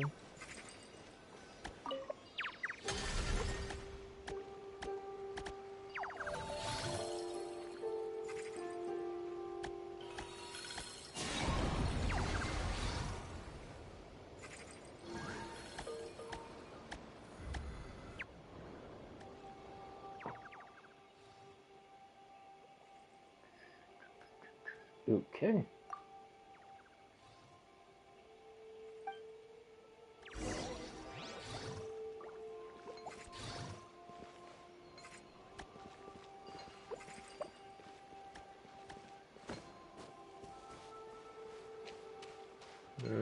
Isn't it? Oh, it is this way.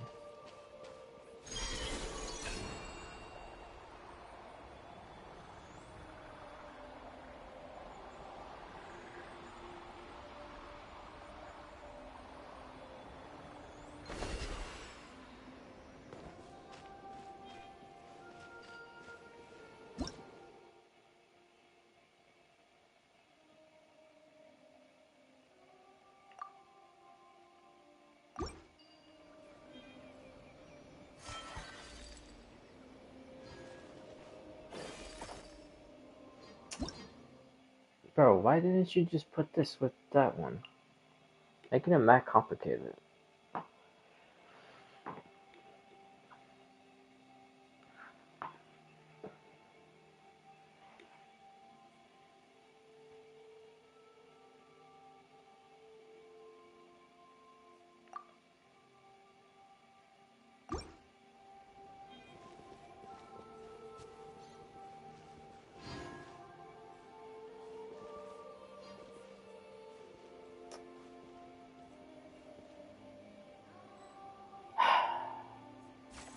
Oh, oops.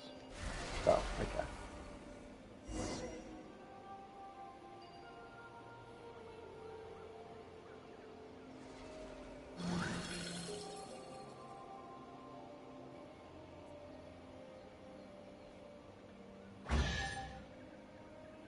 Someone told you the Masters of the Night Wind is a tribe of weirdos? Your passion Alright, for so treasure they're hunting is talking about turning these Celestial. chests into an endangered species. Just mentioned something about the usurper sitting on the throne.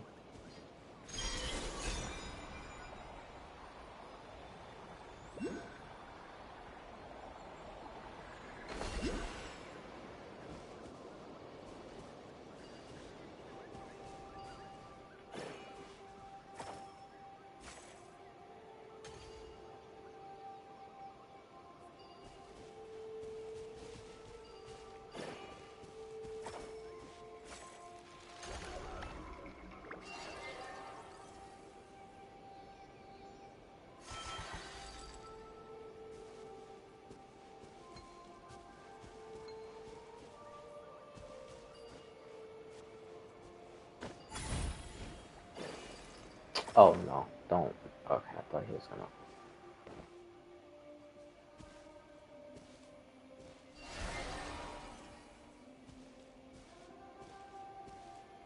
The hell?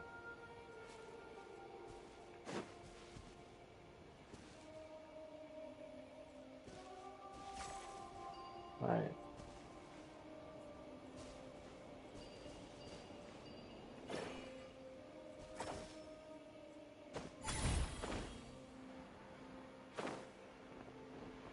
What the fuck do you balance this thing? What the hell?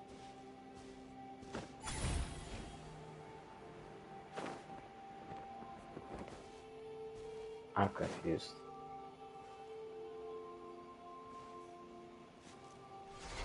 Okay. I made that way more complicated than it needed to be.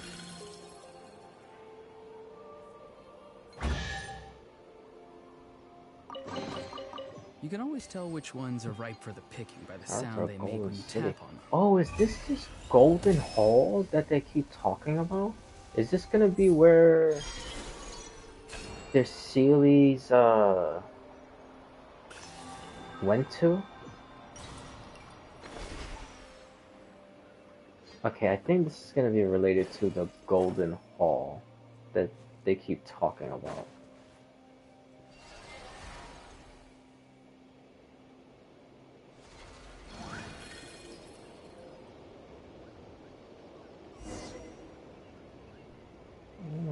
Hmm.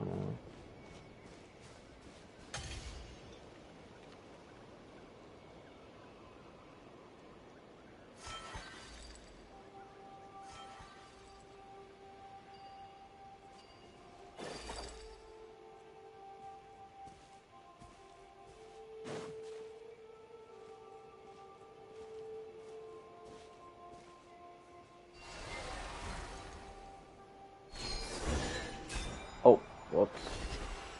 Hold on. Careful. Some saurians like to hide in chests like this. Probably an introvert thing.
Huh. Wow.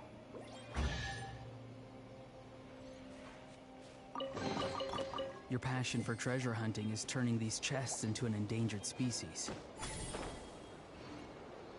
That's crazy.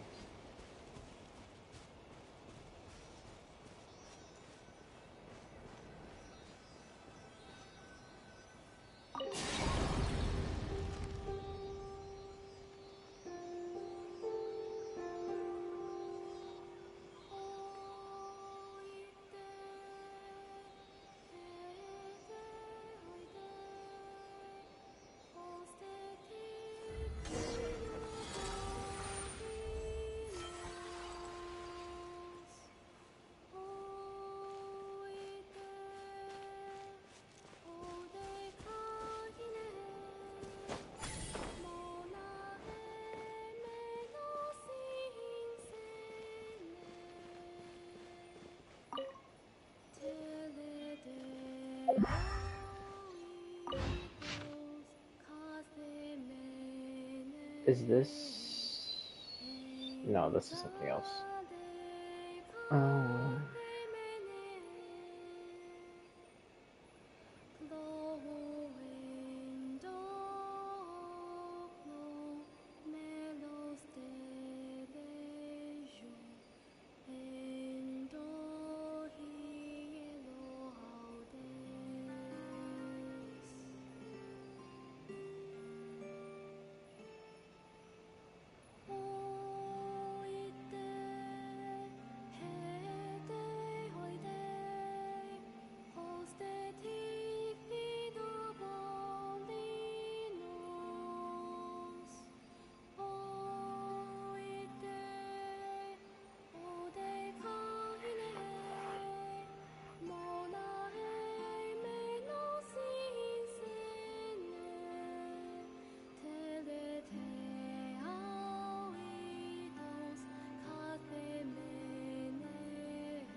Oh. I wonder if this is the Sarista.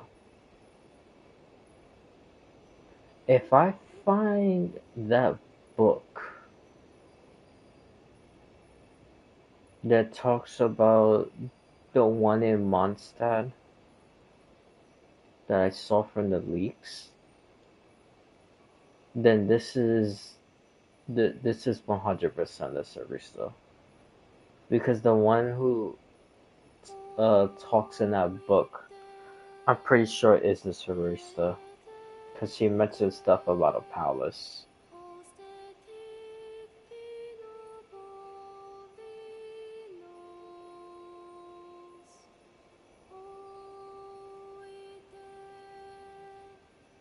Yeah.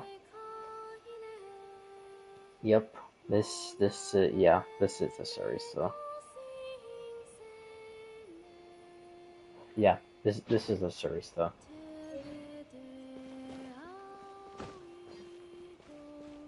So that book is here somewhere. Probably down.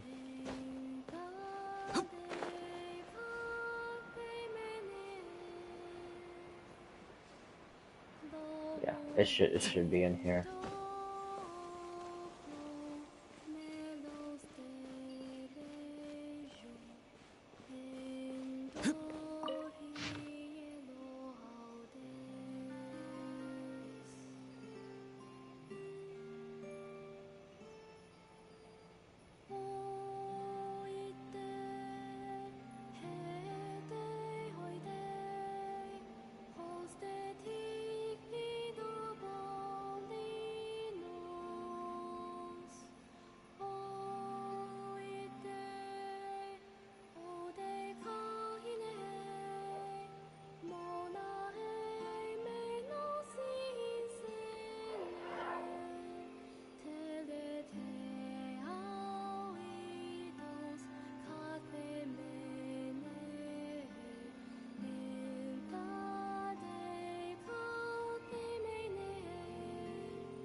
This is not the one that I saw before. This is something else. But I'm pretty sure that Sarisa is still the one who's writing this.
Okay.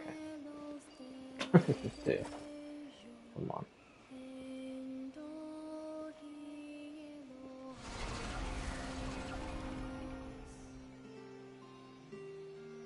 Oh, a mural appeared. Oh! What the hell is this?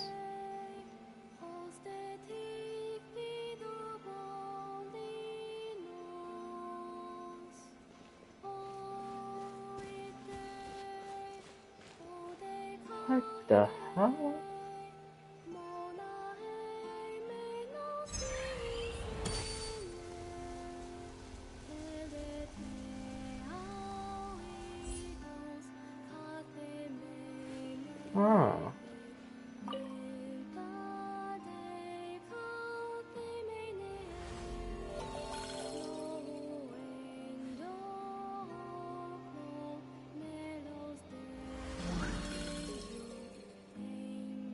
Sometimes the shrouded path is not meant to be walked. Move forward with blind ambition, and the smoke might suffocate you.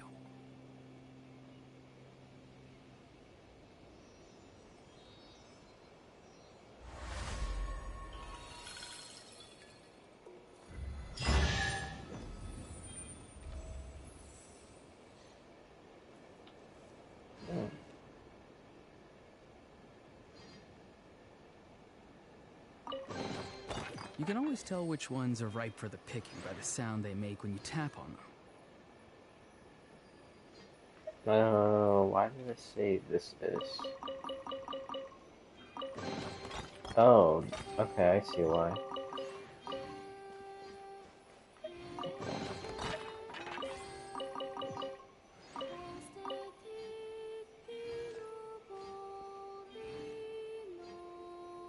Oh, I got a seal.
Oh, this.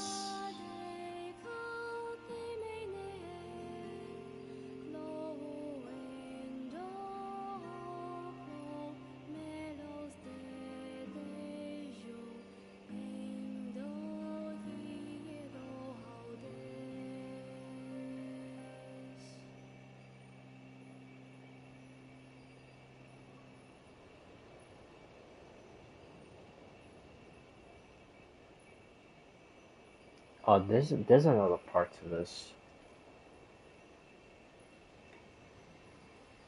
Yeah, there's another part to this. Hold on.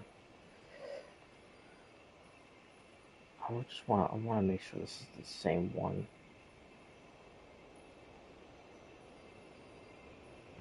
Let me see.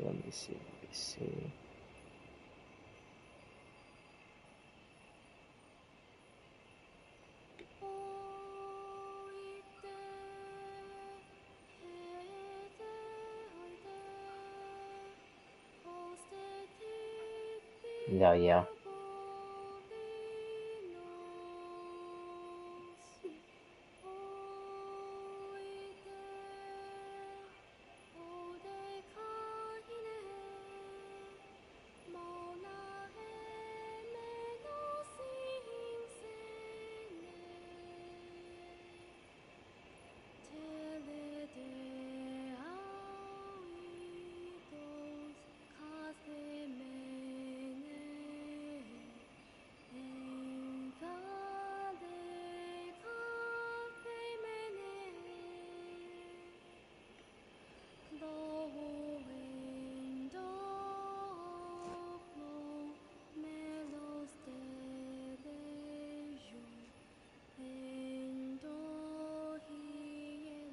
Oh, actually, okay.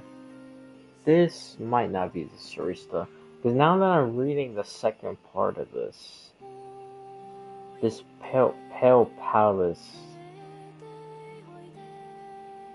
that's made for her. It's this place.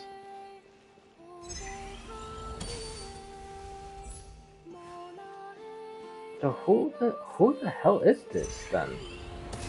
Who is this?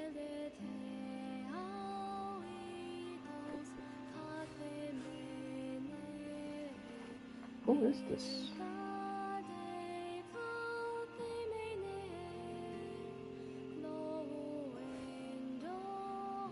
And where is this second thing? Because it starts off saying my beloved, but I don't even Someone think I've told you the seen. Masters of the Night Wind is a tribe of I haven't even weirdos? seen that yet. Hmm. And this one say something different. The one on the outside say something different. This one. Let's see.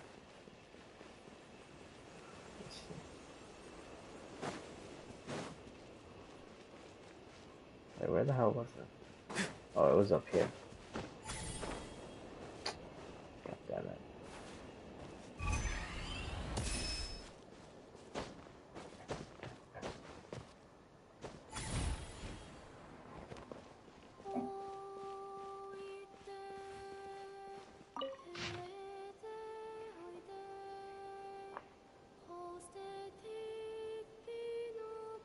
No, this one is still different.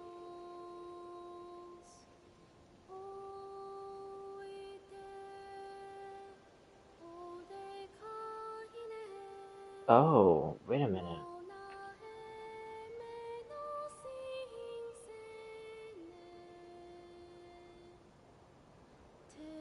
Oh, this is supposed to be the same one.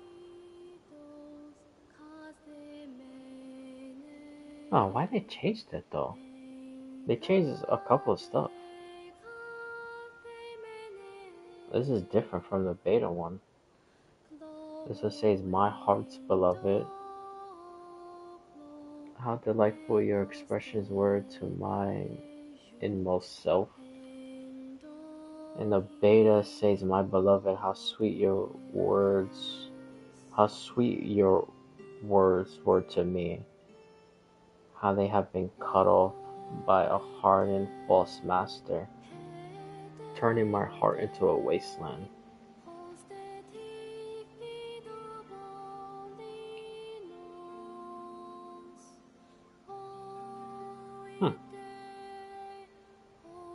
That's weird. The other one they kept the same, but this one is different. Why is this one different?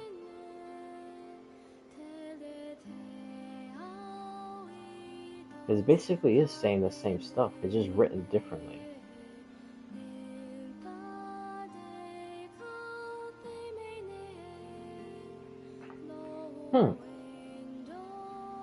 I wonder. Well, I doubt it. But it's worth a try. I wonder if it's different because I did the Archon quest.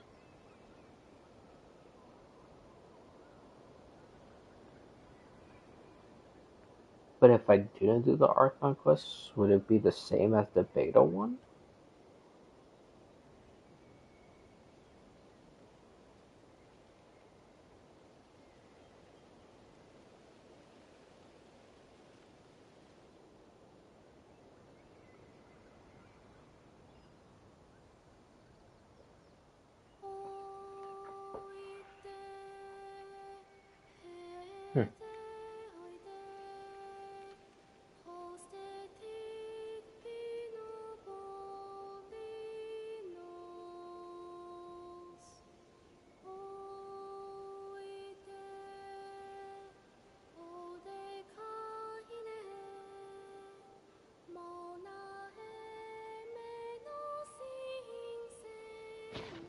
So who is this?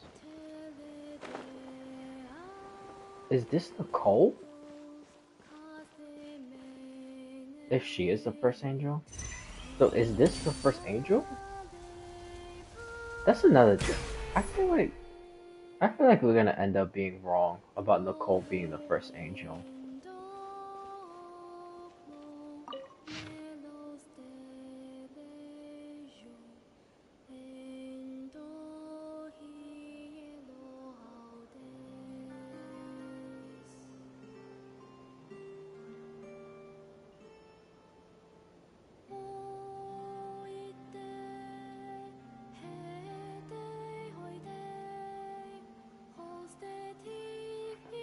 Man, I swear, I thought this was the Sarista at first. But now this whole Pale Palace thing and the stuff that we're literally in right now is like her Pale Palace. So it's not the Sarista. God damn it. Imagine if it still is in the future.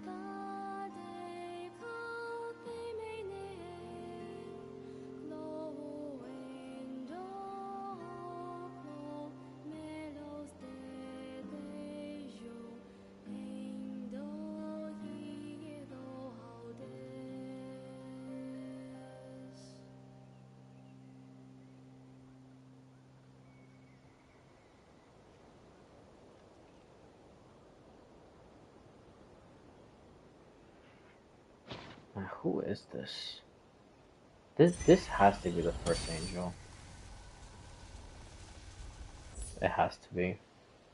So yeah, I don't think Nicole was the first angel anymore. I don't know who the hell the first angel is. Because the first angel has, or not the first angel, Nicole has all her memories.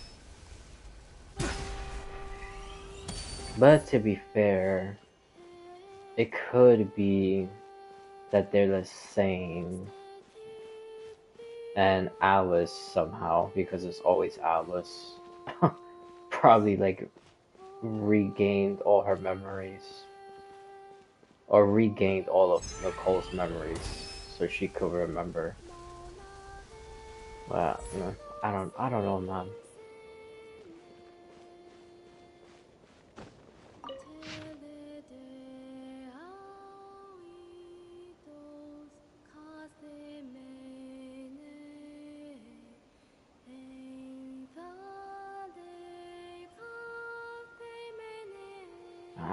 I really don't know.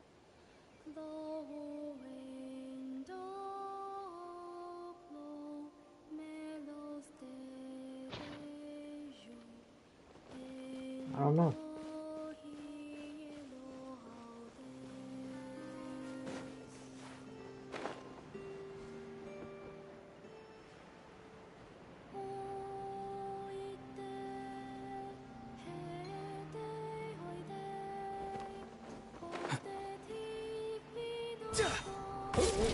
Be free.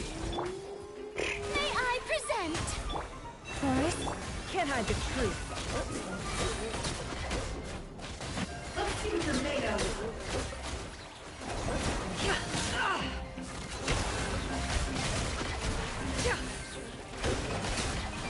The mystery unravels. No more lies. It all falls into place.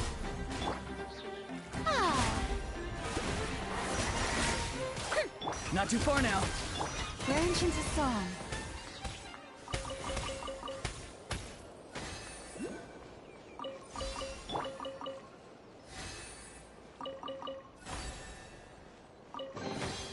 You can always tell which ones are ripe for the picking by the Dude, sound they make everyone when be you tap. dying. God damn, dude. Like, Jesus Christ. Ay, ay, ay. So annoying.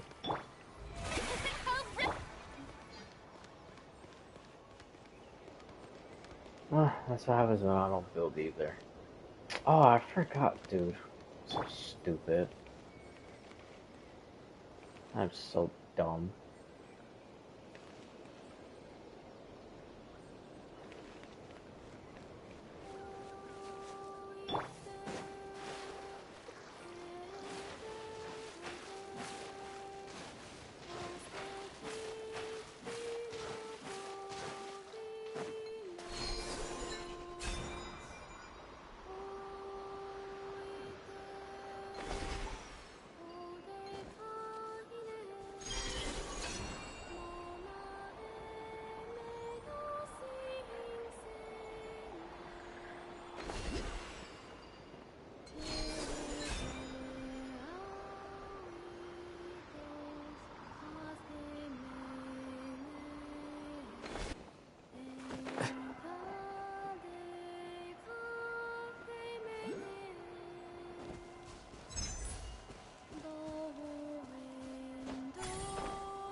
of Barca. Oh, not how bunch of people appeared.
What else?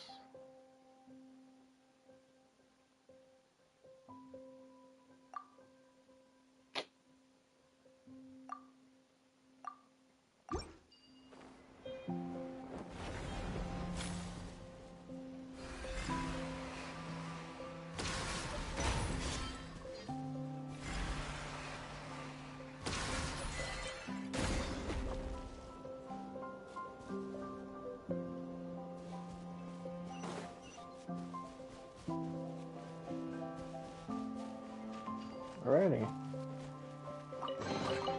Your passion for treasure hunting is turning these chests into an endangered species. Where the hell is the statue of the seven? Oh, it's over there. Oh, it's right there. I'm blind.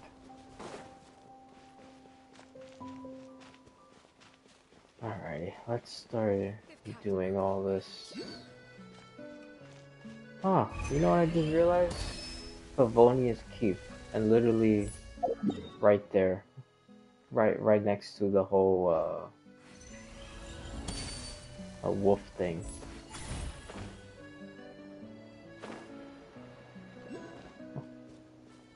I wonder if we're supposed to tell the information about that to Barca, so Barca could go back and tell the wolf.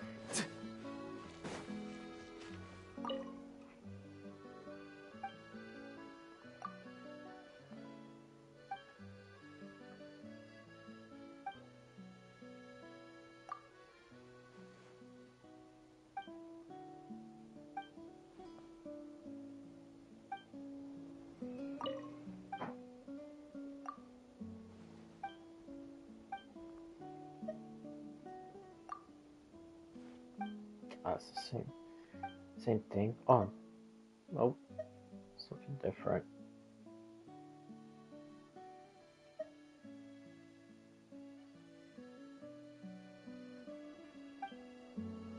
No, basically the same thing. Captain Hertha.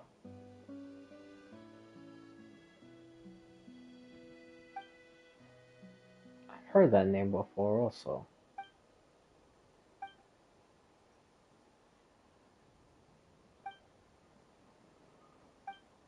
Where did we even meet that person from anyway?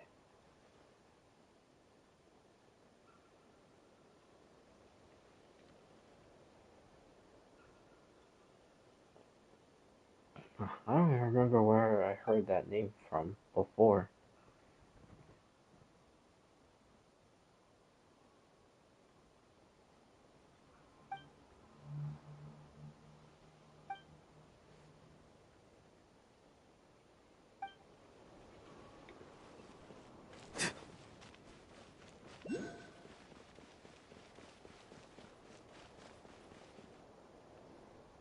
Nanina's covering the north, so we'll have Laurent take the east. Right, that's all for now. Hey, Avarka! Huh? Honorary Knight? Paimon? What brings you to my camp? Not at all. Any camp of the Knights of Favonius is your camp too. So make yourself at home. Though, you should give me a heads up next time so I can have the Quartermaster break out the good stuff for you. Is this really the Expeditionary Forces camp? Paimon was expecting it to be a bit more... crowded? Not many from the force are still stationed here. And of those who are, most are out patrolling. Truth be told, it is a bit of a ghost town. We're also gathering all the Abyss-related intel we can. Situation in Nodcry's stable for now, but we must remain vigilant. You never know when the Abyss will come roaring back. Intelligence is the foundation of any campaign. It's not just enemy movements. Terrain or shifts in the weather can mean the difference between victory and defeat. Moving forward, we plan to form a long-term partnership with the Northern Intelligence Network. Turn this temporary camp into an intelligence station. An intelligence station? Whoa! Like the kind in Fontanian spy thrillers? Haha, as if. Name one book with a camp this lightly defended in it. During these years out on campaign, we've found that different abyssal disasters are occurring all over Teyvat. They're unnaturally cunning, always shifting, with no two attacks quite going off the same. I hope to use the Northern Intelligence Network to share our findings, and use that collaboration to keep gathering information on the Abyss. This isn't any one nation's burden. Every day, countless winds blow through Nodcry. I'd say that makes it the perfect place to set up an outpost. Oh, so that's why. So this is chivalry in action. Haha, well, chivalry's good and all, but in reality, we've only just established this station, and don't even have a good map of the nearby terrain. If you stumble across any building materials or intel nearby, don't forget to bring them back with you. Rest assured, you're our honorary knight. We'll look after you. One expedition wraps up, another begins. Grandmaster! We've got big trouble, sir! Oh, what is it? That important guest we were expecting today? He's trapped at the foot of the mountain. What? Is it who I think it is? Yes, sir, it's him. Most of our available manpower is tied up in patrols. Who do we reassign? No need. Just point me in the right direction. I'll handle it myself. Honorary Knight, Paimon, till next time.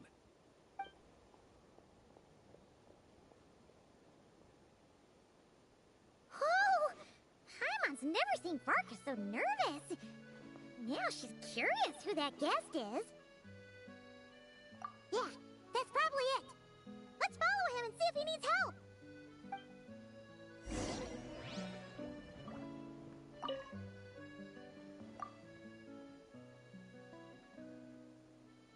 Carnosimus. Oh, that's Jean and Barbara's father, right? Pretty sure it is, right?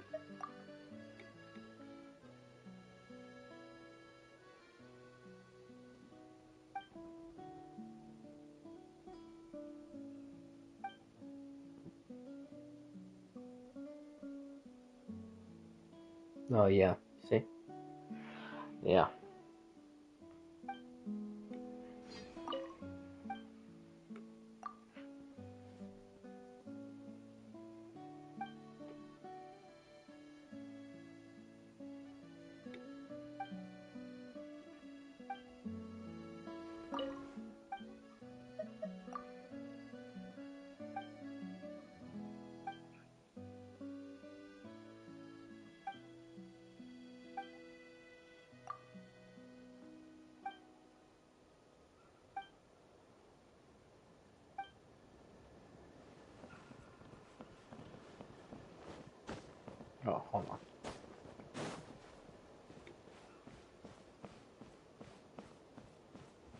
No. Thought there was gonna be stuff to read. Dude, it's just so convenient that these guys are right here, next to this.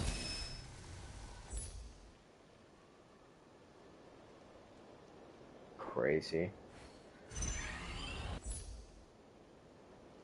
It's even more crazy. Dude, I swore this was gonna be the Sarista.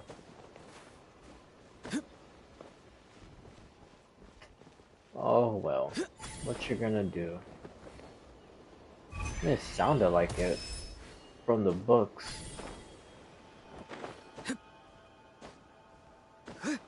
But now considering exactly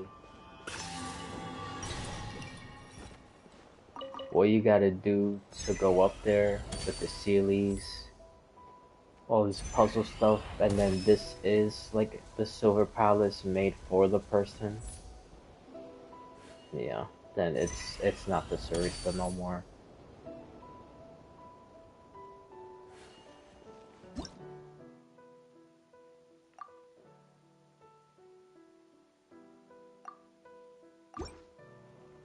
I have light sleep. Or light sip. Sleep.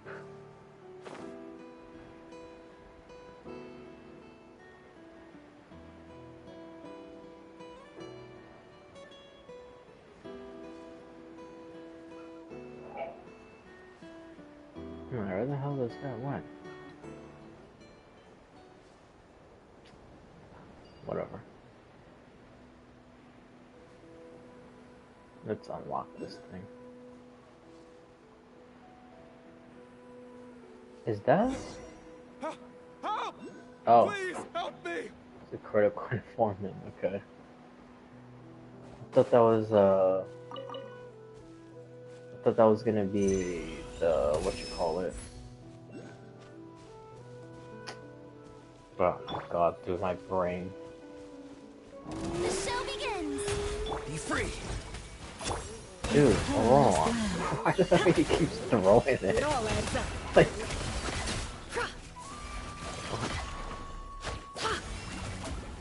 Lord.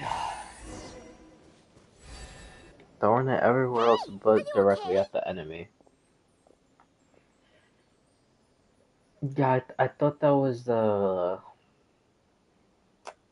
bar dude for a second. But that's I'm someone else. Whew. Good thing you guys showed up so fast. Or I might not have made it by sundown. Praise be! Our essential supplies made it through safe and sound. What kind of supplies are that important?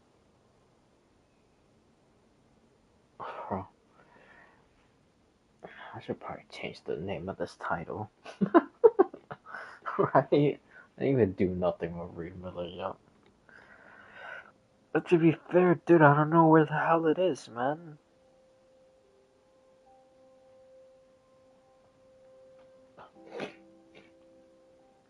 Actually, you know what?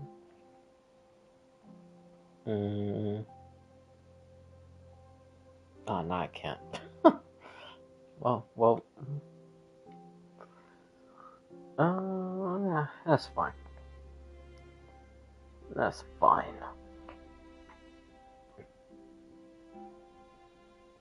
Good eye. This year is the dandelion wine we specially ordered from Dawn Winery. Pure Mondstadt in a bottle. You have no idea what it took us to get it here, all the way from there. Ha! And a fine job you did. You're drinking with us at the feast tonight. Whole camp's been looking forward to toasting you. A feast. So, the only reason you were in a hurry was to make sure the drinks got there in time? And here Paimon thought you were finally being serious about something serious! What's that?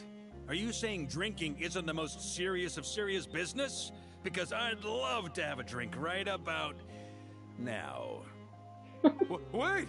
Please, wait a second. Now is not a good time. Yeah! Listen to him! First, you gotta take care of the serious... This is a custom brew. It needs to be kept constantly rolling to prevent settling and keep its flavor. Having sat for so long, I'd say the taste is Oh degraded my god, by at dude. least 10%. 10%! Unacceptable! Nobody touches a drop till it's ready. Okay.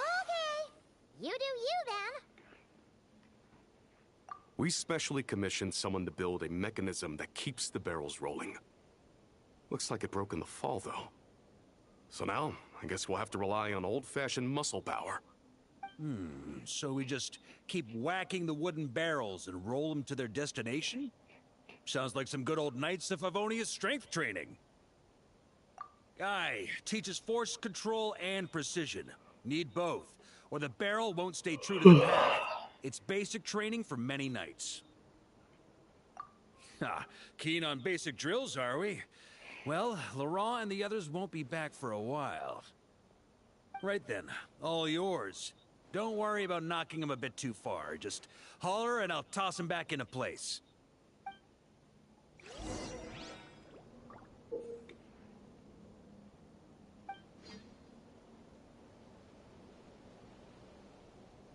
Dude. Oh, whoops. Back when I was training Noelle, she'd blast the barrels to splinters the second she got nervous. Couldn't stop her from cleaning up the whole mess herself afterward. Over time, she became the finest cleaner in the Knights, bar none. Ha! She might not have realized it, but that's progress too. Bro, when he goes back to Mondstadt and give all these people new titles, he better knight Noelle.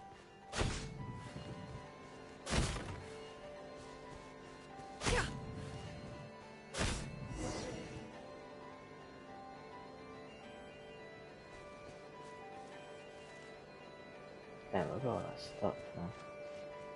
First time I did this training with Razor, it took us an entire day to finish. You know why? He spent a quarter of the day rolling the barrels, and the other 3/4 trying to figure out what the heck I was talking about. Okay. Alrighty.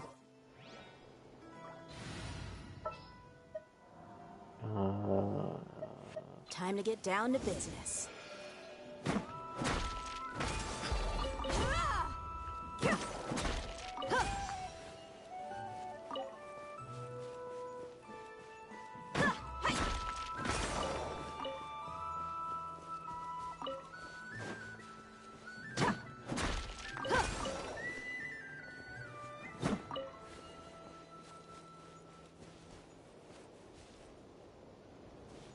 The hell? Where did it go? Wait, did I pick it up without even realizing it?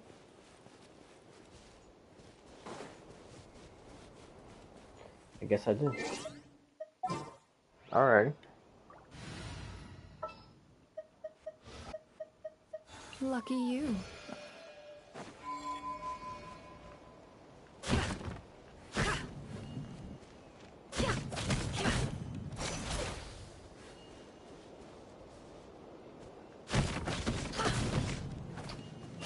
I broke this. Oh.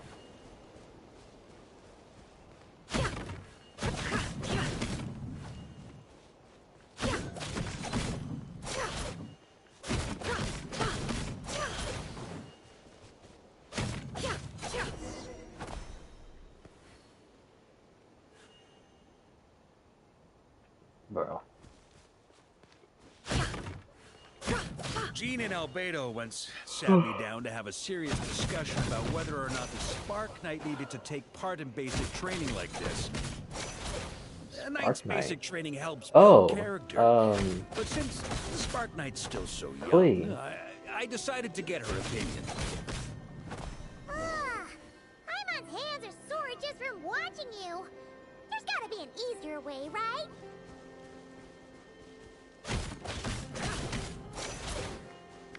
Come to think of it, you haven't met Rowan yet, have you?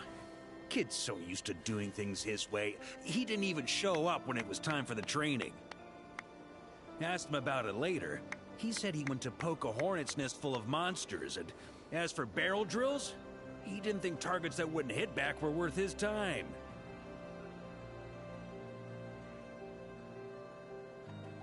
What does that mean? Is he a bow and arrow character?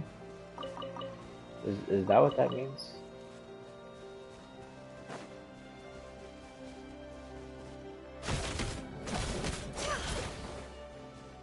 Yeah, I'm surprised they haven't shown no animation for him. But isn't he supposed to come out with Barca?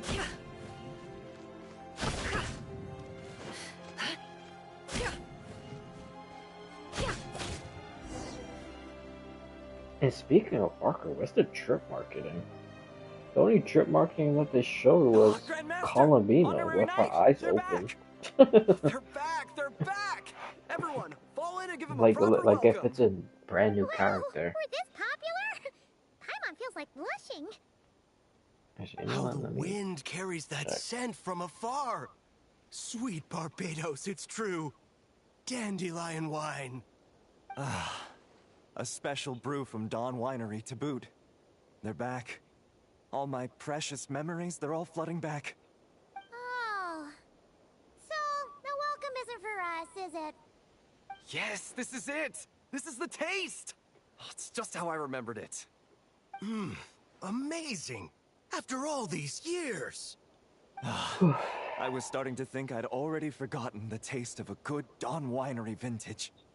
If the taste hasn't changed, then my home back in Springvale probably hasn't changed either. Right? Thank you, Honorary Knight. That's enough. Put a cork in it, everyone. Barrels stay sealed until everyone's back. Let's finish the party prep in the meantime. Oh, yes, sir. On it, sir. Like I said, drinking is the most serious of serious business.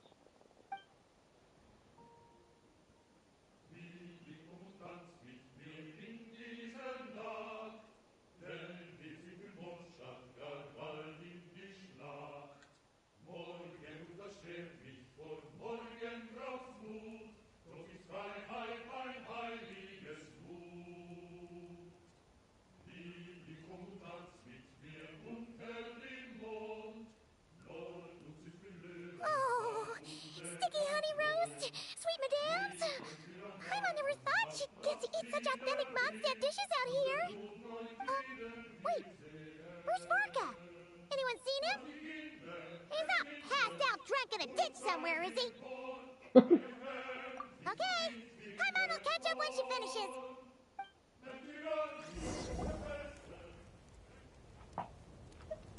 One more plate. Okay, this is the last one. Paimon swears.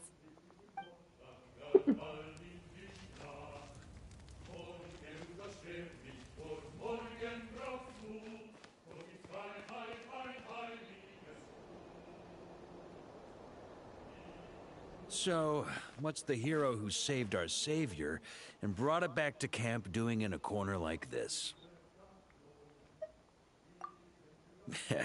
Truth is, what I've got in my cup is the most special of special brews. It can only be drunk alone. But since you've caught me, nothing for it. Here, have a cup.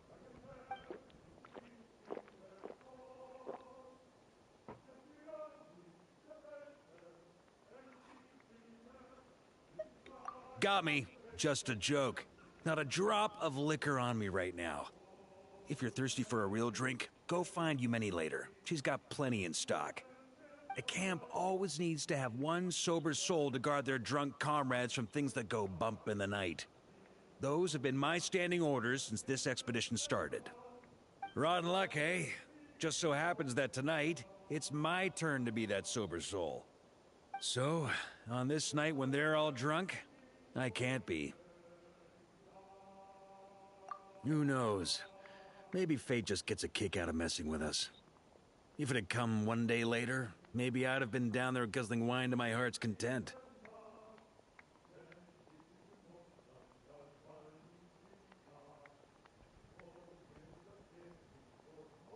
But if it had come but one day later, maybe you'd have passed the camp by, missed the feast, never even had this chance to talk. Nobody can say what choices lead to what outcomes until the time comes. Just like when I decided to lead this expedition out of Mondstadt. Never imagined I'd make it this far. Oh, finally, let's see. Let's see what he says. That's how it turned out, aye. But when we marched, all I knew was this. An abyssal storm was brewing up north, one that threatened to scour all of Teyvat. It took us some time to mobilize, but where would the enemy appear? What form would they take? That was all a complete mystery to us when we set out. All we could do was gather intel as we marched, preparing for every contingency. Ha! Quick study, aren't you? Alas, the enemy won't sit around twiddling their thumbs while we finish preparing. Every hour we hesitated, the Abyss was devouring the lives of countless people. The sooner we marched, the sooner we could change their fates. That was all the intel we needed to launch this expedition. None of that formality, honorary knight. And you're no different. Your journey's also changed many people's fates. Be it Mondstadt back then, Dvalin, or Nodcry now, the expeditionary force. Even my fate, too. The fact that we can sing around the bonfire, drinking and thinking about the future, none of that could have happened without your arrival, traveler. Who's to say? Fate's fickle and hard to fathom after all. But as long as you're alive, there's hope. The wine we didn't drink tonight, we can have tomorrow. The lads will save my share. As long as we're still breathing, tomorrow will bring more wine and laughter. So cheers to tomorrow, to hope.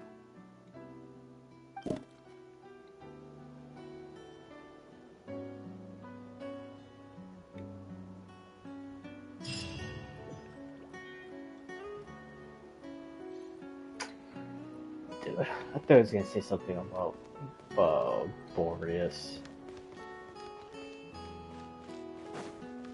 Ah, well.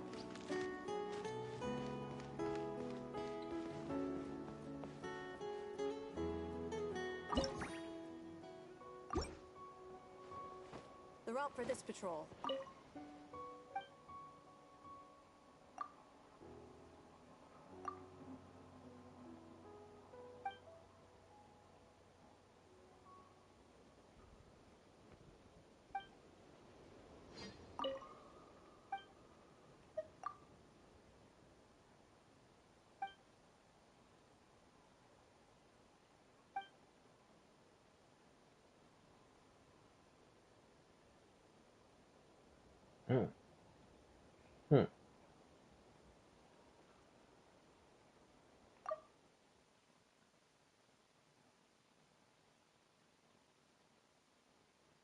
Sorry, what's right? Why, bro? Why Barker didn't mention that? You gotta talk to an NPC about this? Bro, I was right. Well, once again, like always, right about something, but wrong about part of that something. Because I thought it was the wolf himself that told Varka to go over here for whatever. But that part wasn't true. But they did come over here because of the connection of the wolf.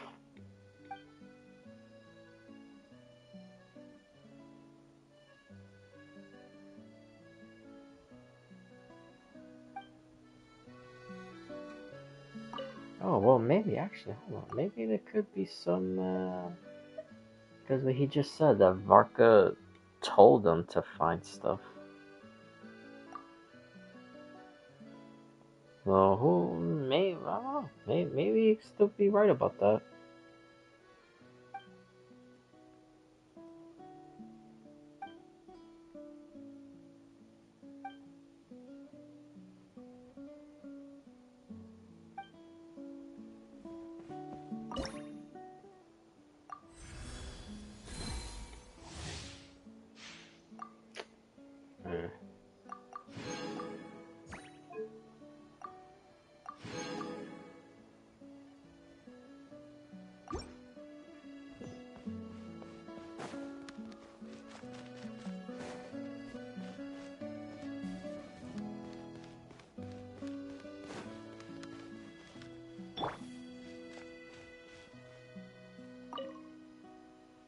Turn left. Turn right. Oh, just some Knights of Favonius formation drills. These three overdid it last night, so I'm sobering them up. And rooting out the worst offender while I'm at Oh, it, I need to whose grand freaking find prize his will be beat 20 Miller crap, laps. dude. The Expeditionary My Force God. is allowed to drink liquor, but ground rules stand for when and how much you drink. Let me see something real quick. I only had a little bit. Me too. Save the excuses. Prove it with your feet. Show me you can nail a picture-perfect parade ground pivot while you're plastered. Yes, sir. Honorary Knight. Feel like helping me get them cleaned up?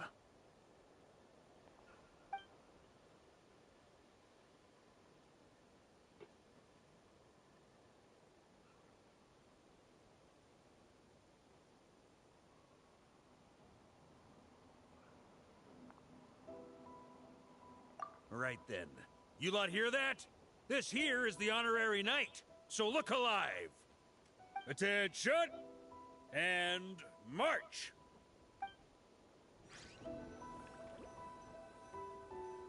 If Captain Arthur were here too.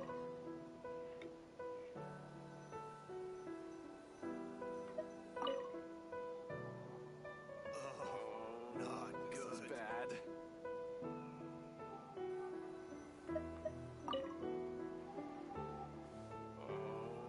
This is bad.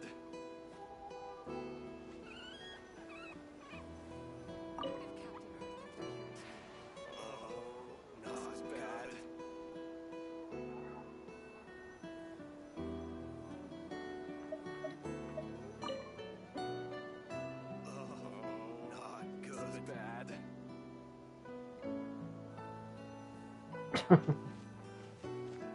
I don't even know what the hell.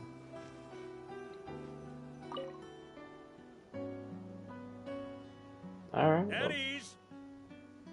Well, Honorary Knight, who's the drunkest of the bunch?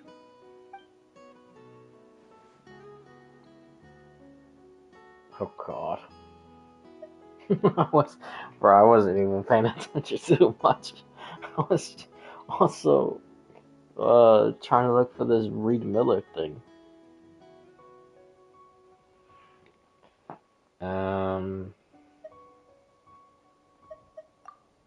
I'm innocent, I swear. I didn't even drink the most. But you still got hammered, didn't you? 20 laps, not one less. Keep at it until you can take on anything, even when you're as drunk as a skunk.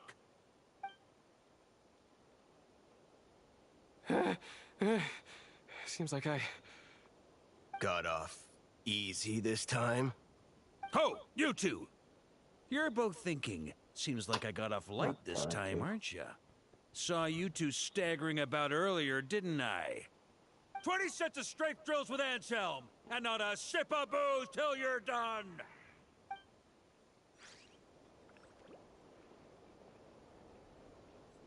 If Captain Hertha were here too.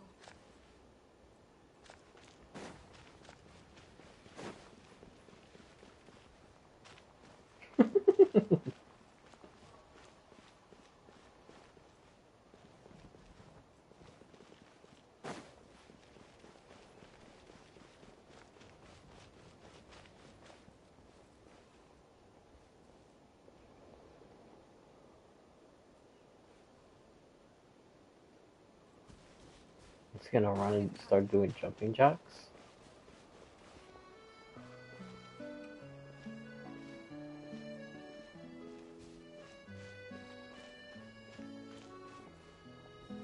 No, he's just gonna run back and forth. Alrighty. Well.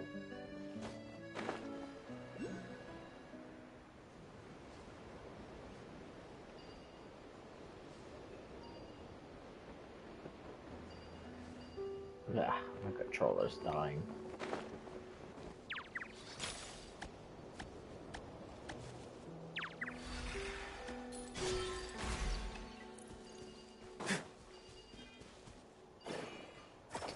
Bro, what else, man? Dude, they need to put all this stuff like in just one thing already.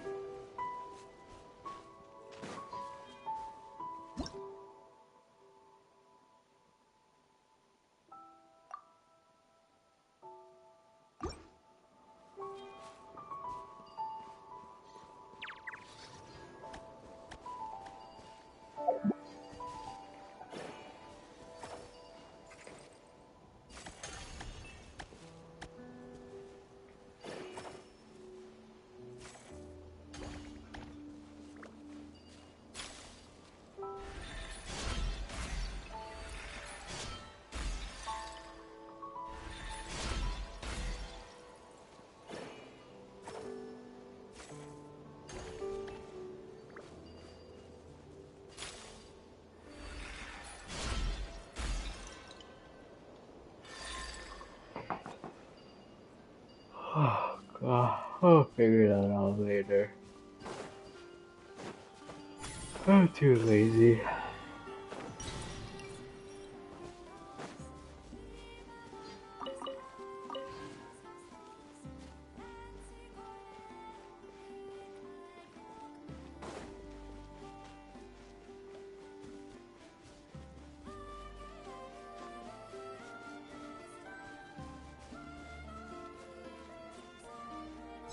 Yeah, more of these floating things.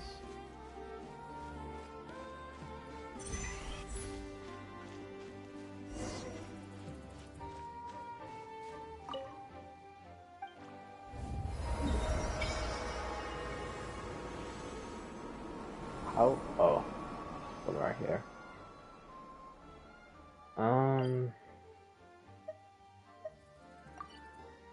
You know what? Let's just get rid of this already. How? Oh, I was meant to interact with this. I forgot. Can't do that.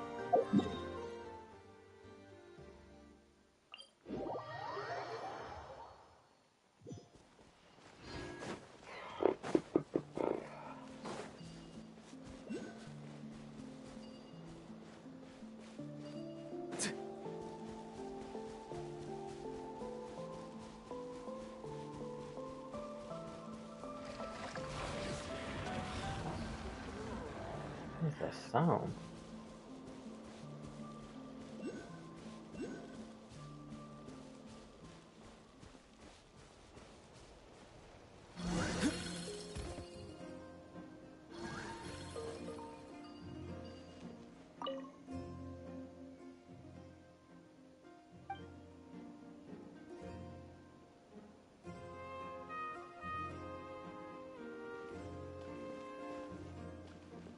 Alrighty.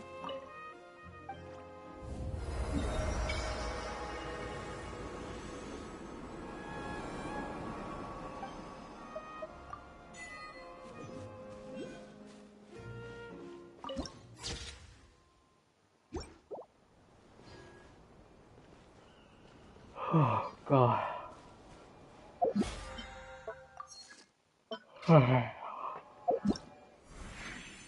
I'm tired, bro.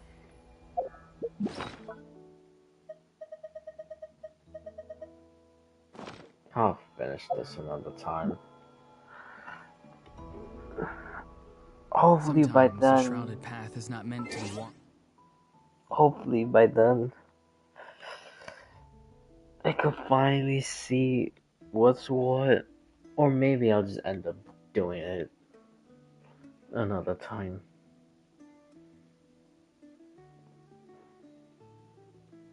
Or I see which quest is what. And then I'll just do those quests.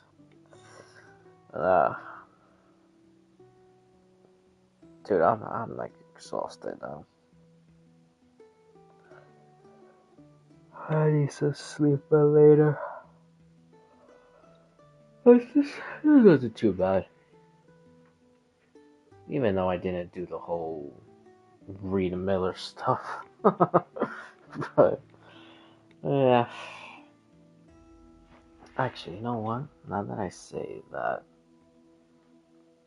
let me see something real quick. Let me see something real quick.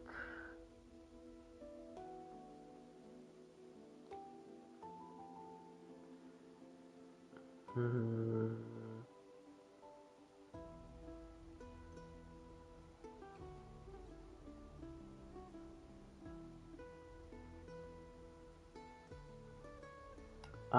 Okay. I don't know why that's not working. But anyways, whatever. That's fine.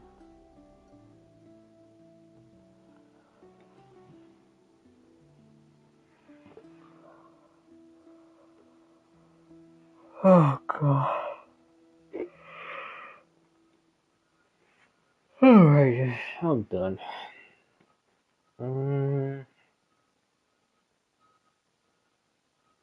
I don't know. Maybe I'll stream this later again. I don't know.